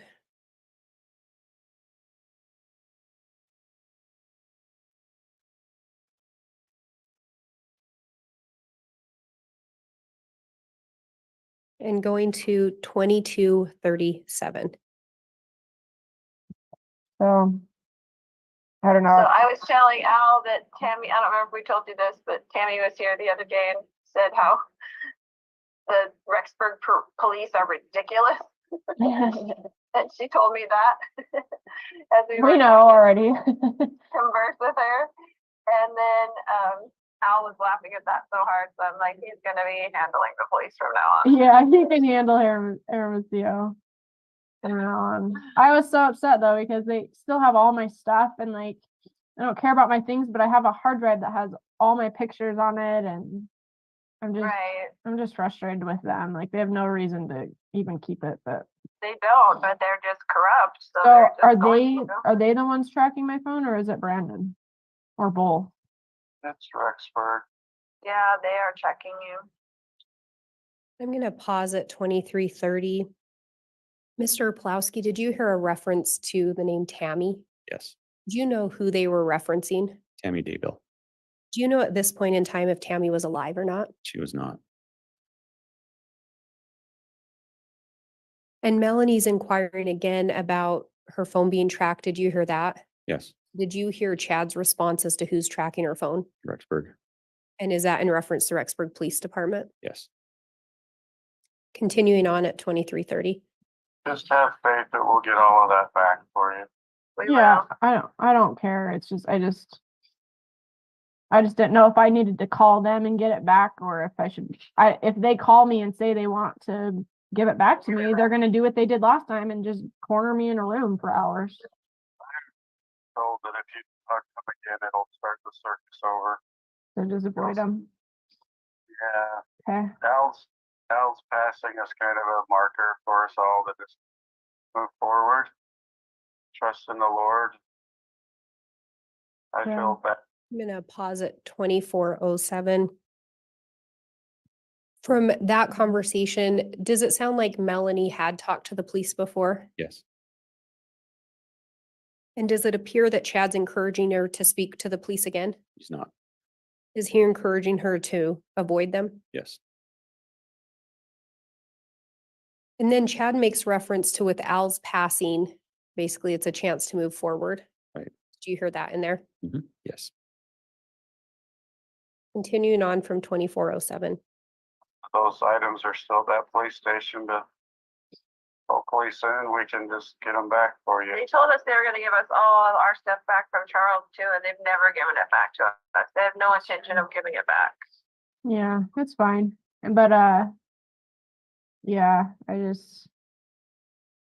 feel like if he comes to try to talk to me, like I'll just be shut down. I'll just be like, look, like I just lost my uncle. I don't want to, like I'm not talking about anything, you know. Yeah, I don't have anything to say. I don't have anything. I already said everything, and just leave me the freak alone and give me my stuff back or don't, but just don't talk to me. So, Right. but we're gonna stay here in our little apartment here in 174. Okay, And we'll protect it. Also, we could probably, it's the same landlord as the 175. yeah, it is. Sue. So you or could Jen- maybe email her or something and tell her that Al passed away and so he's not gonna be doing the lease anymore or I think he whatever. just put in his 30 days. He already so- did. I think he already did, but I should let her know. Yeah, just so whatever you wanna do with that stuff, give it away or whatever, it's fine. We Yeah. don't care about anything in there. Yeah, Al wanted me to just call DI and see if they'd come take all the stuff in the house, but I don't know if they'll do that. Yeah, I don't know how that works. Goodwill maybe, but I don't know. Okay. You guys don't want anything out of there? Nope. I wonder if Zuli does. I'm pausing at 2543. Did you hear Melanie inquire if Chad and Lori want any of Alex's belongings? Yes. And did you hear Lori's response? They don't want anything. And this is the same day that Lori's brother had passed away, I believe it was the day after that this recording was made. even the day after. And she wanted nothing of his. Right. Continuing on from 2543. We just took his swords and his guitar, and all his like musical stuff. That's what he wanted, and Right. so You take the Band Hero and the Xbox 360. I hope you already have it. yeah, we got that. Okay, good. So yeah, I don't care about anything in that house, so. Hey, is this your number? This is the number we're using today, but we might text you from tomorrow. a different number tomorrow. Okay, well, I'll. This is the phone we were talking to Al on when all that happened and they went to search the house, so they probably got his phone. Yeah, well, you have my number, and I feel like it'll be, I don't know, I feel really safe with this phone. Like I set it up really carefully with, so. Yeah, it's good, babe. We have your number. I wrote it down on a piece of paper so that way I can call you. Okay, maybe I should give you Ian's number or something, but you can always call me through Zuli or something too, so. Right. I'm going to pause at 2650. There was talk in there of Chad and Lori maybe changing their phone number. Did you hear that? Yes. Did you learn whether or not it was common for them to change their phone numbers? Yeah, they went through quite a few burner phones. Did Melanie always have access to that information? Not always. Did she sometimes have to rely on them to reach out to her? Yes. Did she always make sure they had a way to reach her? Yes. Continuing on at 2650. Yeah, we'll just send a password, what word would you recommend, just to let you know it's us? So we were using Pretty Bird if it means your phone is not safe or the cops have your phone. And then we were using Not Happy Bob if it's safe to, is that if it's safe to call? Safe, yeah. So, but the Okay. police have seen those text messages, so they might be on to that, so. Come up with something Let's that- say Happy Ball. Jamie Powell. TV pal? Yeah, Jamie Okay. Powell, if it's like good, if it's you and it's good, it's safe to call, and if it's not safe to call, then we'll say, Daddy, we're down. Okay, That's good. Jamie Powell and Daddy were down. Fine. And stopping at 2744, there's talk there of some code words. Did you hear that in there? Yes. Do you know why the code words were necessary or why they wanted to have those? They wanted to be sure that whatever phone they were using to communicate was not being tracked by the police.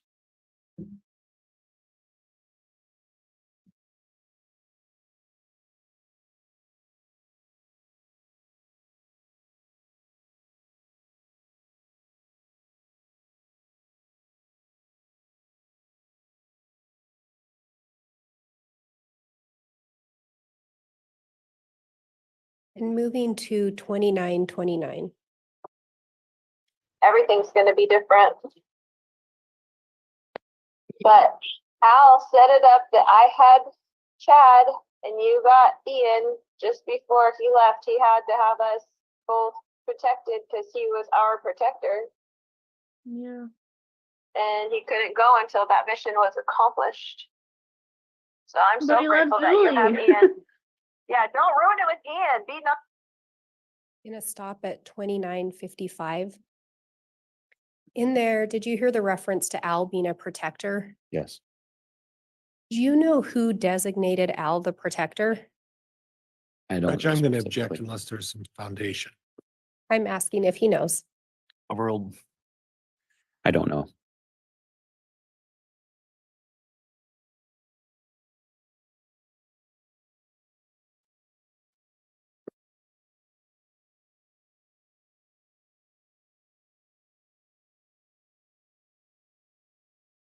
And moving to 3001. Oh, she's not going to run me off. You ever need to talk to Dad? Here I am. There you go. Yeah. Did you hear someone on there saying, ever need to talk to Dad? Here I am. Yes. And who's saying that? Chad. Do you know who he's saying that to? Me. At any point, had you referred to Chad as dad? I may have. I'm pretty sure I'd kind of taken that up and just, in support of Melanie and, how she looked to him. Did you look to Chad as a dad? No. Did you look to Chad for advice? No.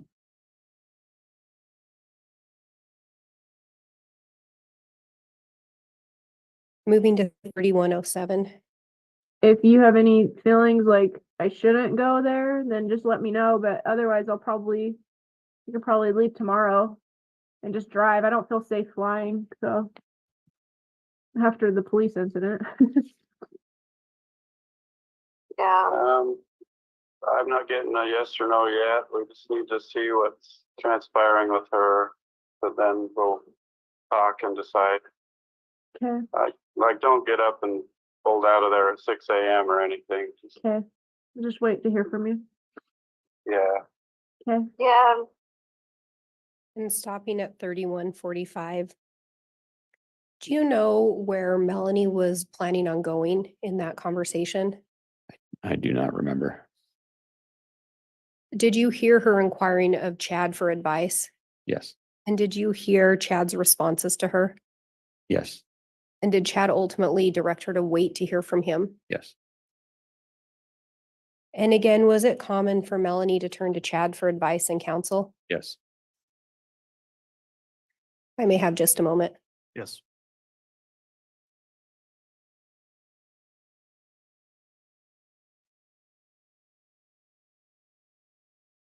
I have no further questions. I'm going to suggest we take our mid-afternoon recess at this time. We'll go ahead and take about 20 minutes. And I do briefly want to discuss an issue just with council in a sidebar. So we'll do that now. All rise, please.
Thank you.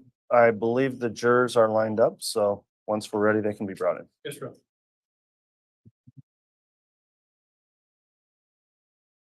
All right, please.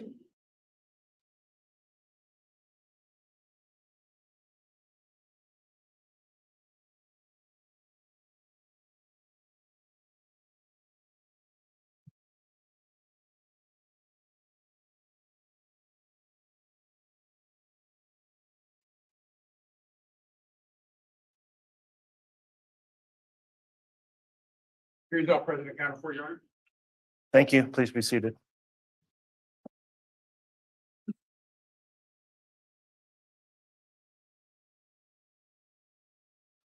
All right, that concludes the mid-afternoon break. Mr. Pulowski still on the stand on direct. We can have the witness brought back in. You can continue with direct, Ms. Blake. And Your Honor, I believe I just had concluded direct. Oh, thank you for the reminder. I will have Mr. Pryor commence with cross then once our witness is back on the stand.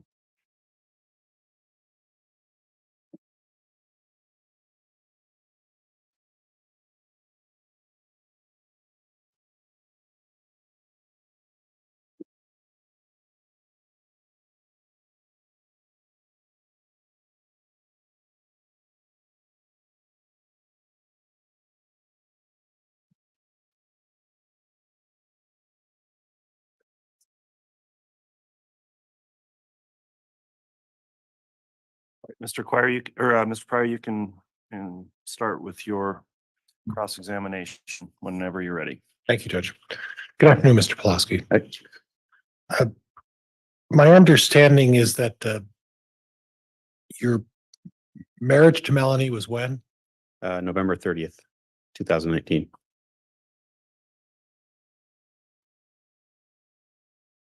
And prior to Melanie moving to Idaho, you hadn't met her before, is that right? Correct.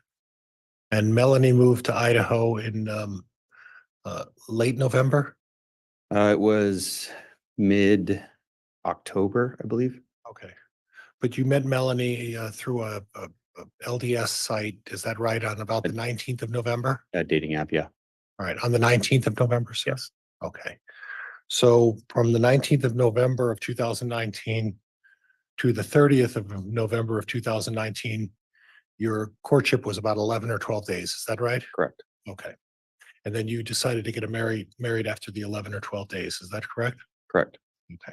That's not particularly unusual in the LDS faith, is it? Early or quicker marriages, correct? I'd say it's faster than most LDS marriages. Okay, but for the most part, it's not unusually that for people. Objection, Your Honor, asked and answered. Sustained.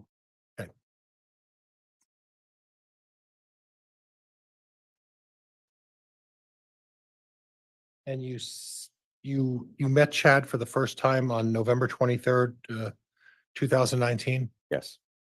Okay. And you talked about all of these discussions with Chad, other than November 23rd of 2019. Isn't it true you never spoke to him face to face again until after that time? Correct. I only met him in person on the 23rd of November. And the only other contact you would have with Chad Daybell were these 9 recordings that you recorded. Is that fair? There was one additional contact where I called and spoke with him and Lori directly. When was that? That was on November, I want to say it was the night of Thanksgiving, probably the 24th or 25th of November, 2019. Were they on vacation somewhere at that point? I don't know where they were. Yeah. Was that a lengthy phone call? It was probably about 45 minutes. Okay. 4 to 5 or 45? 45, 4 or 5. 45, okay. Now, in regards to your wife and Alex Cox, did they have frequent phone contact? They spoke pretty regularly from, for the short time that I knew Alex. And how would you define frequently? Every other day, every 2 or 3 days. Okay. And was that by phone call or was that by text message or was it by some other medium? Phone call and text. Okay. And you heard on the the tape recording, I believe it was the second tape recording where either Lori or Melanie defined Alex as their protector. Is that right? Right. And you're aware of some of the allegations regarding your wife and Alex and Brandon Boudreaux. Is that right? I'm aware. Okay. And in that situation, do you disagree that maybe Alex was Melanie's protector on that day? Objection, Your Honor, calls for speculation. Overruled. I believe that Al was not acting as a protector. Alex was not acting as a protector? If he had her best interest in mind, he would not have done that. Okay, all right. But you could perceive where Alex felt he was being the protector on that day when he takes a pot shot at Brandon Boudreaux, right? Absolutely. And you're also aware of Charles Vallow, correct? Yes.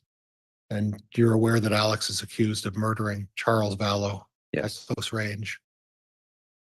And are you aware that Chad Daybell is not implicated in that? I was not. Okay. But you're aware that Alex was implicated in that, correct? Yes. And the victim in that case, Charles Vallow, was Lori Vallow's husband, correct? Yes. So once again, Alex was the protector of Lori in that situation, right? Just like he was the protector of your wife with Brandon Boudreaux, correct? Objection, Your Honor, counsel's testifying. Sustained. Move to strike. Strike that answer, or I'm sorry, the question.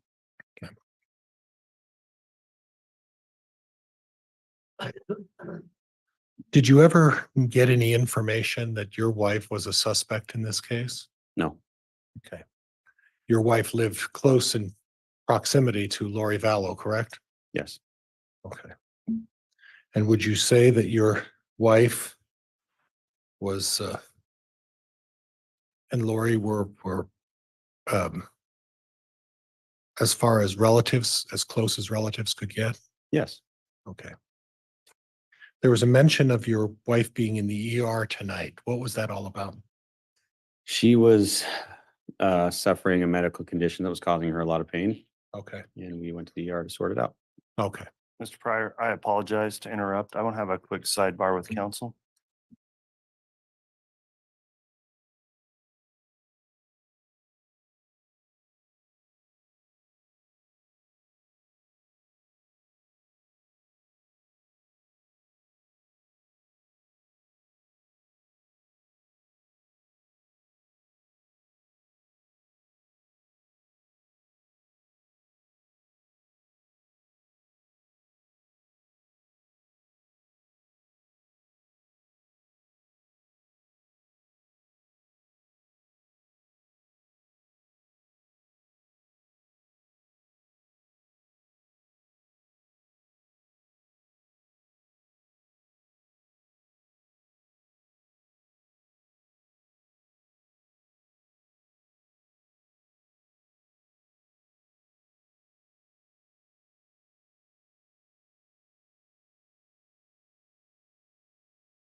quick issue taken up outside the presence of the jurors. We're not going to take a break necessarily. If they could just line up outside the hall, this should be very quick, and then we'll go back on after I address that outside of the jurors' presence.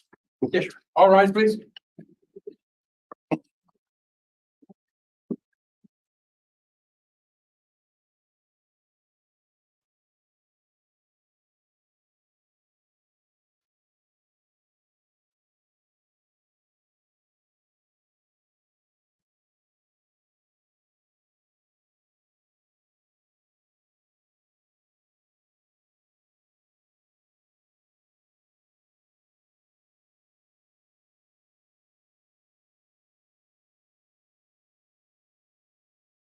All right, thank you. Please be seated. All right, counsel, the court was advised of something that concerned me during the testimony of this witness, nothing that you did, Mr. Pulowski, but I do have a concern. Mr. Pulowski has counsel here in the courtroom. The attorney that's here representing Mr. Pulowski, I'm going to have him exit the courtroom at this time. If the marshals please assist him out of the courtroom, and he's not going to be permitted to remain through the testimony of this witness.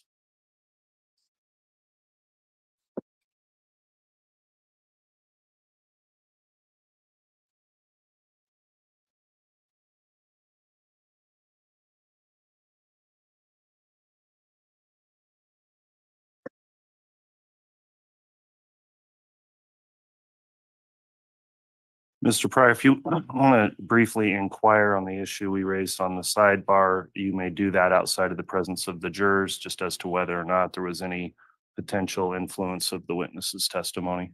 Mr. Pulaski, the gentleman who was just escorted out of the courtroom, do you know who that is? Yes, it's Garrett Smith. That's who? Garrett Smith. He's an attorney Yes, and he's licensed in which state? Arizona. Okay. And at this point, Mr. Smith was listening to your testimony, is that correct? Yes, And at some point during the testimony, Mr. Smith was nodding his head and acknowledging to you about responses to my questions. Is that in fact true? No. Okay. All right, that concludes the inquiry then, and we'll go ahead and have the jurors return for additional cross-examination. So if everyone would rise for the jurors, we'll go ahead and have the jurors brought back in.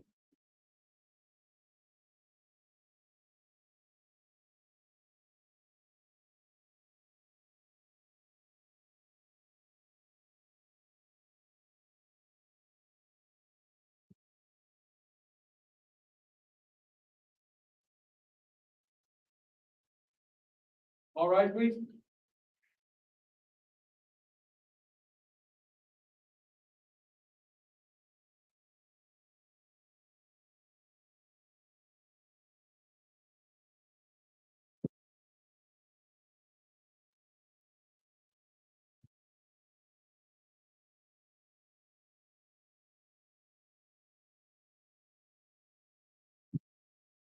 So President Counter for your honor. All right, thank you. Please be seated.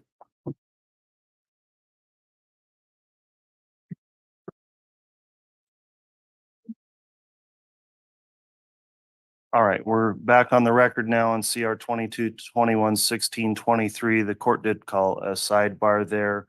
I would instruct the jurors who have returned now to not speculate as to what occurred in the sidebar. I will note it was nothing that counsel did on his cross-examination, nor that the witness did. And so please don't speculate as to what occurred, but Mr. Pryor, with that in mind, you may continue. Okay. I'll also mention it was nothing the state did as well. It was just something the court observed. Go ahead. Mr. Pulaski, you mentioned Melanie Gibb. yes, Did you have an occasion to get to meet Melanie Gibb? no, Okay. Now, you understand there were discussions around the 23rd of November about the disappearance of 2 children by the Rexburg Police Department. Were you aware of that? yes. At the time, well, can you give me some context on timing? November 23rd, 2019? Right, but as far as when I would have learned about it, Well, you were aware that on that date, the police were looking for JJ Vallow, is that correct? yes, I learned that later. Yeah, Learn that later. Okay. And you went and had contact with the police the first time when? December 5th or 6th, I believe. Okay. And that contact At the time of that contact, were you aware that on November 5th or 6th, Melanie Gibb had not gone to the police to tell them her side of the story? I had not. Do you recall on the tape recording, the first tape recording 266A, where there's a discussion that there's only a chance Melanie's going to do this, or there's a chance that she's not going to do this? Right, yes, And that was in reference to whether or not she was going to the police and tell them the truth, correct? right. And that recording took place with you on what day, sir? That was December 6th or 7th. Okay, so on December 6th or 7th, would it be safe to assume that at that point, Melanie Gibb had not gone to the police about the whereabouts of JJ? Objection, Your Honor, calls for speculation. I think the recording speaks for itself. Sustained. So the personal knowledge you have is that you don't know at that point if Melanie had gone to the police, correct? Correct. But there was a discussion about whether she was going to do that on the 5th or 6th, right? Correct? Yes. Okay.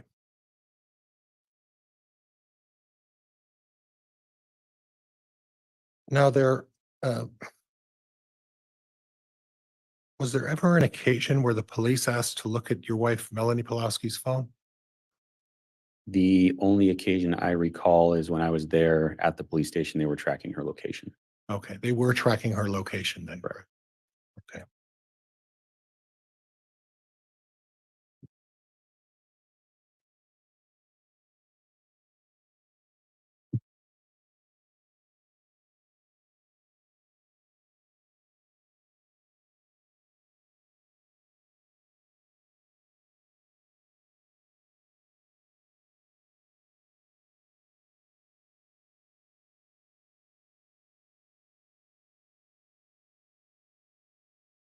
There is some reference to the name Hermosillo. Yes, Is that one of the police officers that you interviewed with on the 6th or 7th? yes. And that Hermosillo is who? He's currently lieutenant at the Rexburg Police Department. At the time, he was a detective. Okay, but that's Lieutenant Ray Hermosillo? Correct. Okay. And your wife on one of the recordings, I think it's at 3326, mentions that Hermosillo is raged. Do you remember that? Yes, Okay, he's yelling at me. Remember that? yes. Okay. The police were harassing her? Objection, Your Honor, calls for speculation. Overruled. Did you recall her saying the police were harassing her? Objection, Your Honor, misstates the audio. Sustained. Do you recall her something saying not going to stop until they get what they want? Yes. Okay. Now, at any time, did Lori Vallow tell you or Melanie that this was all about a custody fight over the children with Larry and Kay Woodcock? There were never any details discussed as to why it was happening. Okay. So in other words, they didn't tell you that it was one issue or another, just that they weren't going to disclose where the children were, correct? Correct. And when they say they weren't, they meant Melanie and Lori and Alex, correct? No, Well, Chad never told you that the children were dead, correct? no, Chad never told you that the plan was that he was going to kill the children, correct? that would be foolish. But no, Okay. he didn't. Okay. Chad never discussed in any of these 9 or 10 recordings that you made that his intent was to murder anybody, correct? Correct. And during the discussion, there was a talk about getting out of, was it Madison County? Rexburg. Rexburg's Madison County, right? Correct. Okay. And there was discussion, I heard references to Idaho Falls. Yes. And you would know better than I would, but Idaho Falls is about a half hour south of Rexburg. Correct. So it wasn't that they were saying run away and hide. Isn't it true they were saying get out of Madison County because it's a dirty county? That's what they were implying.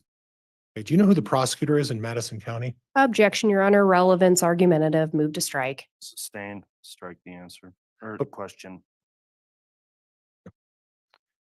But the theme of this was that they felt that that Melanie and Lori and Alex felt that the police department were corrupt in Madison County. Is that right? Objection, Your Honor, misstates the audio. Sustained.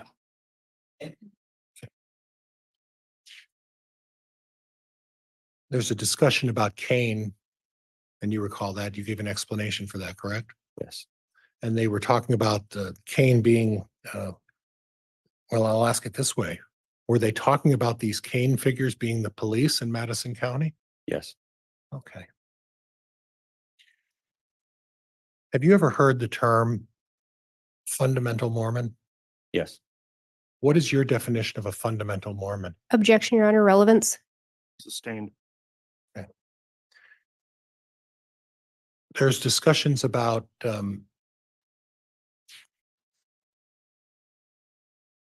castings, Yes. and you mentioned that in some context, castings are consistent with the LDS faith. Yes. And in fact, there's references, and I just forgot his Newell. Was that one of the subjects where there was a casting performed by Joseph Smith? Do you recall that? I don't. Okay. So the idea of having a casting is not something that's new or unique to the LDS faith. Is that right? No. And when we have a casting, what are we talking about specifically? The idea of a casting is to remove remove evil from someone. Okay. And if you're someone in your faith and removing evil from someone or a spirit from someone in your faith as part of the LDS faith, that doesn't mean that the person dies at the end of that casting, does it? No. In fact, in your faith, if you perform a casting on someone, the human part flourishes and moves on, and the evil spirit is extracted from that person, correct? That's what's hoped. Yes. And that's part of your faith as an LDS person, correct? I've begun to separate myself from pretty much all religion at this point. Okay. Now, we talked a little bit about the three kingdoms in the LDS faith. And could you talk to me about what the three kingdoms are that you were referencing in the LDS faith? Yes. So the celestial kingdom would be the fullness of glory. All right, hold it. You're going to go quick for me. So we got to slow down and Okay. let's do one at a time if that's Sure. okay. Celestial kingdom is what? That's where you would receive all of the blessings promised. It's a fullness of glory. That's the highest attainable reward. And then when you're in the celestial kingdom, where are you? You're living with God in heaven. Okay. And then before you get there, what's the next one? It would be the terrestrial. And what is that one? It's a paradise, and if you were to compare it to Earth, it would be a paradise. Okay. Basically. And Kinda- also heaven. Just a lesser version of heaven. So, and I'm not trying to minimize this, I'm trying to understand this. Sure. So it's a halfway point between being with God and halfway between somewhere, correct? Right. And then before you get to the halfway point, what's the first one? Telestial And where are people in the telestial? on Earth. Okay. So there are three kingdoms. You start with the telestial, and that's most of us. Right. Or it's hopefully most of us, right? So telestial would be your earthly kingdom. Terrestrial is halfway between here and there. The celestial kingdom, and celestial is the highest. And what do you have to do to get from one to the next one? Just keep the commandments, live in accordance with God's law, take out covenants in the temple. And just live and then uphold those covenants as you live through your life. Live a good life. Yep. Okay.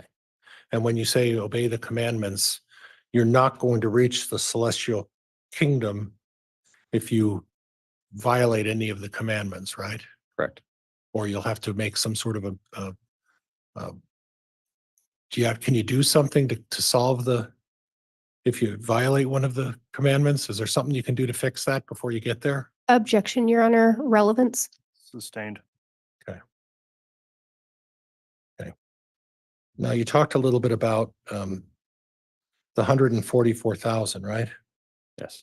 And again, that's referenced in a number of biblical references, correct? Right. Yeah. And that's the people who are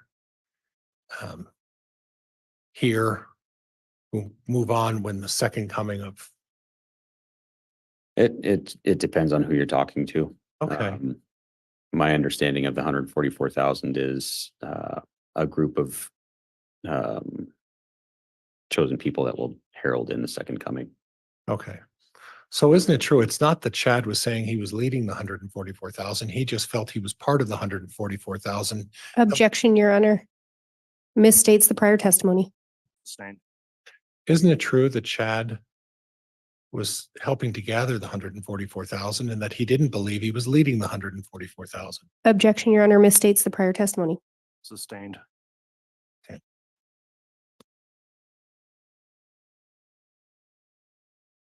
Is it possible that Chad was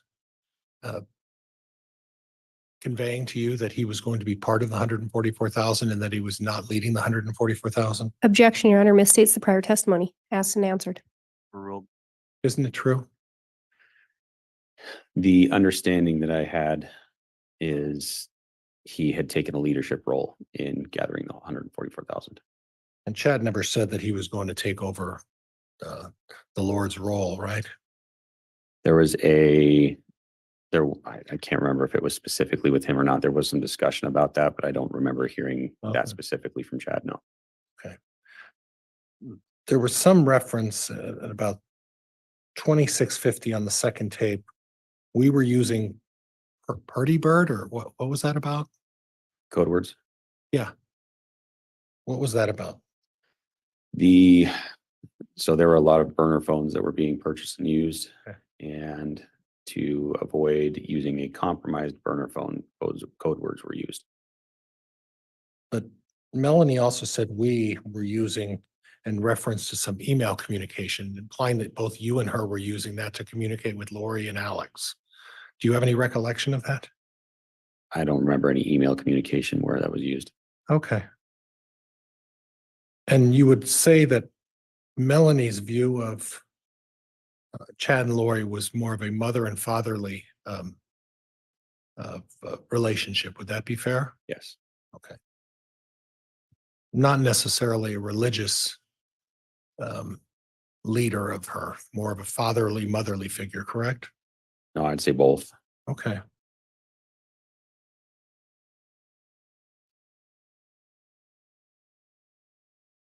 And during the tape, I heard, and this was Lori Vallow saying that she was talking to Tammy, Yes. and that was Tammy Daybell. Yes. Did she happen to mention how she was talking to Tammy? She did not. Okay. The other issue is that there was some discussion about Alex wanting certain people to have some of his items. Yeah. Correct? He wanted his, well, I don't remember specifically. It's okay. You have to refresh me. It's something about a guitar. Yeah. Xbox. Yep. And some other miscellaneous things. Mhm. Right. So was it your understanding that Alex knew that he was going to be passing away? No. Okay. Are you aware of the circumstances in which Alex Cox passed away? Yes. And what is your understanding of why Alex Cox passed away? He suffered a pulmonary edema. Okay. He had some health issues. Mhm. Okay. Natural causes then. Yeah. Okay. Did Alex ever display to you or discuss with you the fact that he was aware that he had this pulmonary edema? No. This was a sudden situation that came on without any notice. Would that be fair? There was a point where Chad and Lori contacted Melanie and stated before Alex died that there would be a powerful spiritual attack. Okay. But you're saying that that at least in your mind, there was no powerful spiritual attack. He died of a pulmonary edema, correct? Correct. Okay.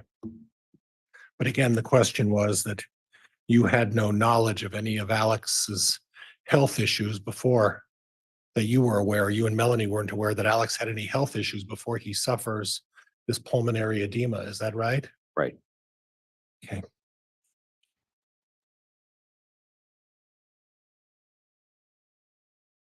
There was some discussion that I heard about vibrations. Do you understand this vibration stuff? Basically in the same context that, an energy worker or some, you see somebody walking around with crystals or, that kind of thing would talk about vibrations, just an aura or anything like that. That's my understanding of it. I never heard a whole lot of it outside of that. Okay, so it's not something that, at least in your mind, is mainstream as part of your religion. No. It's something that would be outside of your religion if someone was doing energy work. So if someone's saying they're LDS and I do energy work, they may be, would it be fair to say they might be a little misguided? Objection, Your Honor, calls for speculation. Sustain. Okay.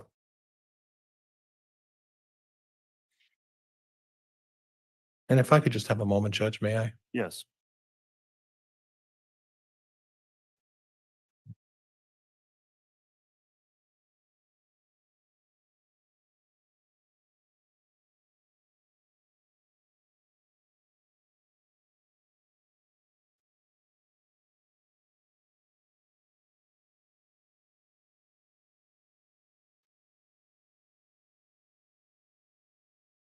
We had the opportunity to listen to a couple of lengthy blessings.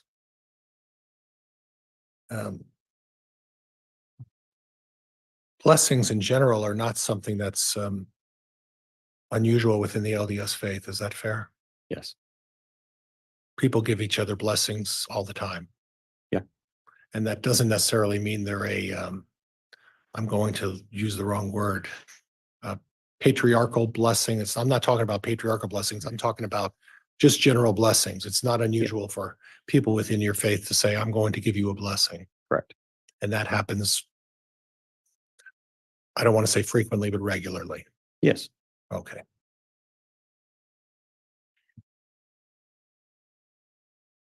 Do you believe that it was Melanie's belief that she was being harassed by the Rexburg Police Department? Yes. Okay. And do you believe that it was Officer Hermosillo who was harassing Melanie Pulowski? Yes. Okay.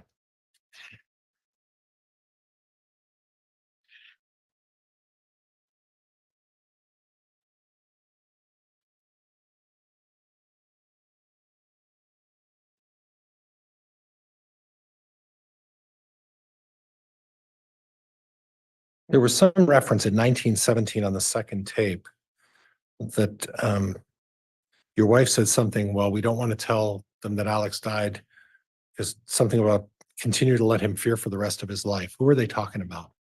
Brandon. Brandon Boudreaux? Correct.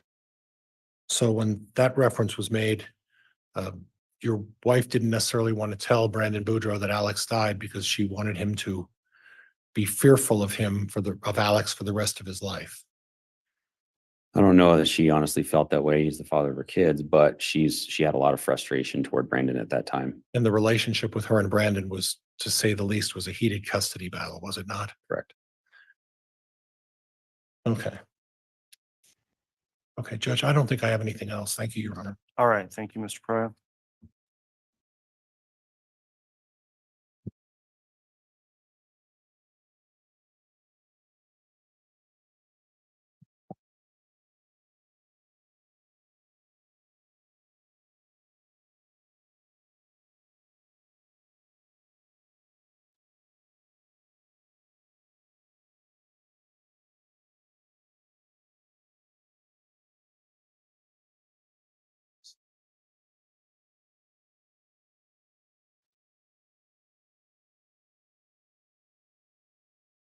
All right, you can redirect Ms. Blake. Thank you.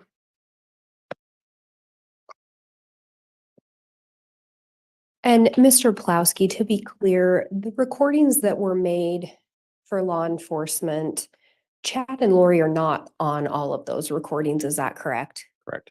And the two that we heard parts of today, Chad and Lori are on those recordings, correct? Yes.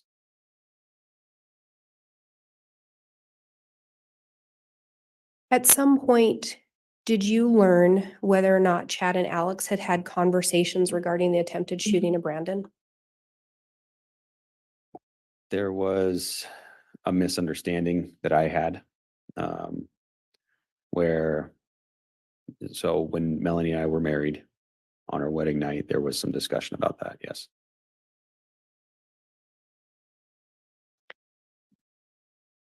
And you were asked about your belief that Alex was the one that took the shots at Brandon. Is that what you believe? Yes,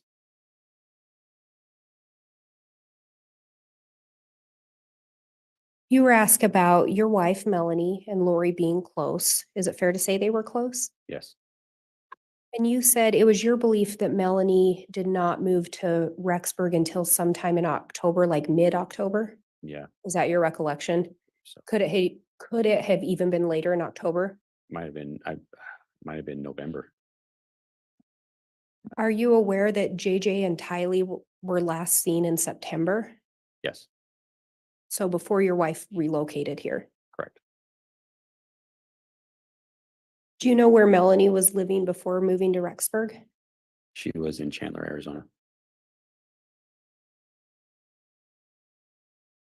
And you were asked about the Rexburg Police Department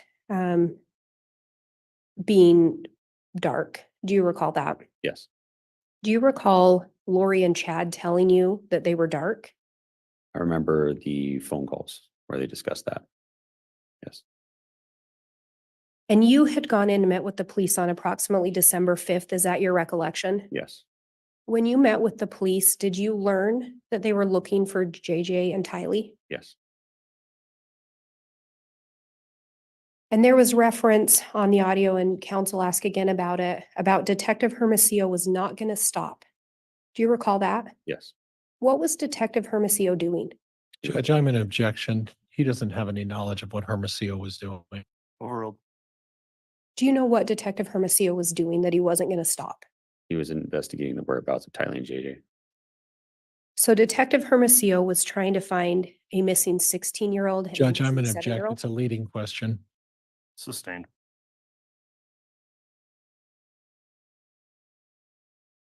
Did you have concerns for the safety or whereabouts of Tylee and JJ? Yes, Did the police indicate they shared those concerns? yes,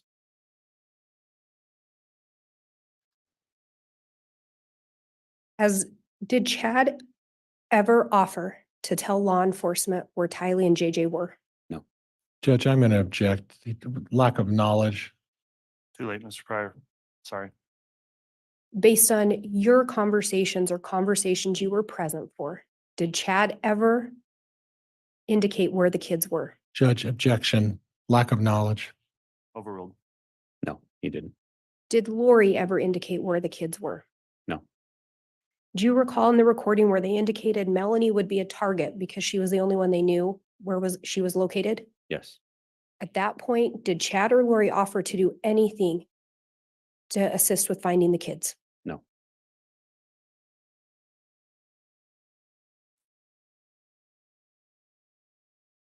In what you learned regarding how Chad and Lori taught castings, what had to happen to the body if someone was possessed? Judge, objection. There hasn't been sufficient foundation.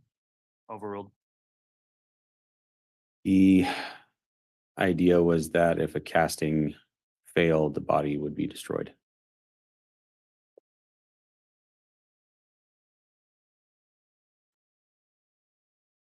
You were asked about Melanie believing that law enforcement was harassing her. Do you recall that? Yes, Do you know who she was talking to about law enforcement? Chad and Lori, Do you know who was telling her to avoid law enforcement? Chad and Lori, Do you know who was telling her law enforcement was dark? Chad and Lori,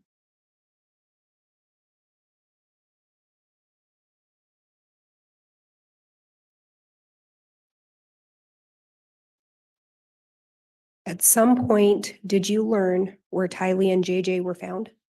yes, Where was that? Chad's backyard. I have no further questions. All right, thank you, Ms. Blake. That will conclude the testimony then of Mr. Pulowski. I'm going to inquire from the state and then the defense, is there any intent to recall this witness? No, Your Honor, he may be released. No, no objection to releasing him, Judge. Okay, any subpoena you were under, Mr. Pulowski, is you no longer have to be concerned with. You are released from those subpoenas. Thank you for appearing to testify, and you can go ahead and step down. Thank you.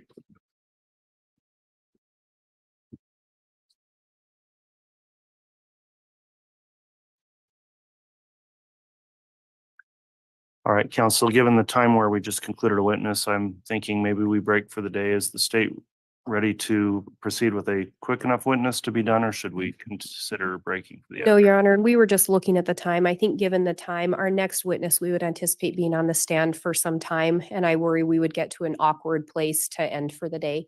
So we would recommend we simply end for the day. Okay, thank you. Well, I think that makes sense, given that we're about 3:20 now. So that will conclude evidence for today. For those in attendance, thank you for complying with the courtroom conduct order. For the jurors, thank you again for following the court's admonishment over the weekend. As you break for the day, please continue to follow that admonishment that you are not permitted to discuss the case amongst yourselves or with anyone else. Please don't research the case or do anything to follow any media of the case. And with that in mind, we'll see you tomorrow morning for continuing evidence at 8:30. All rise, please.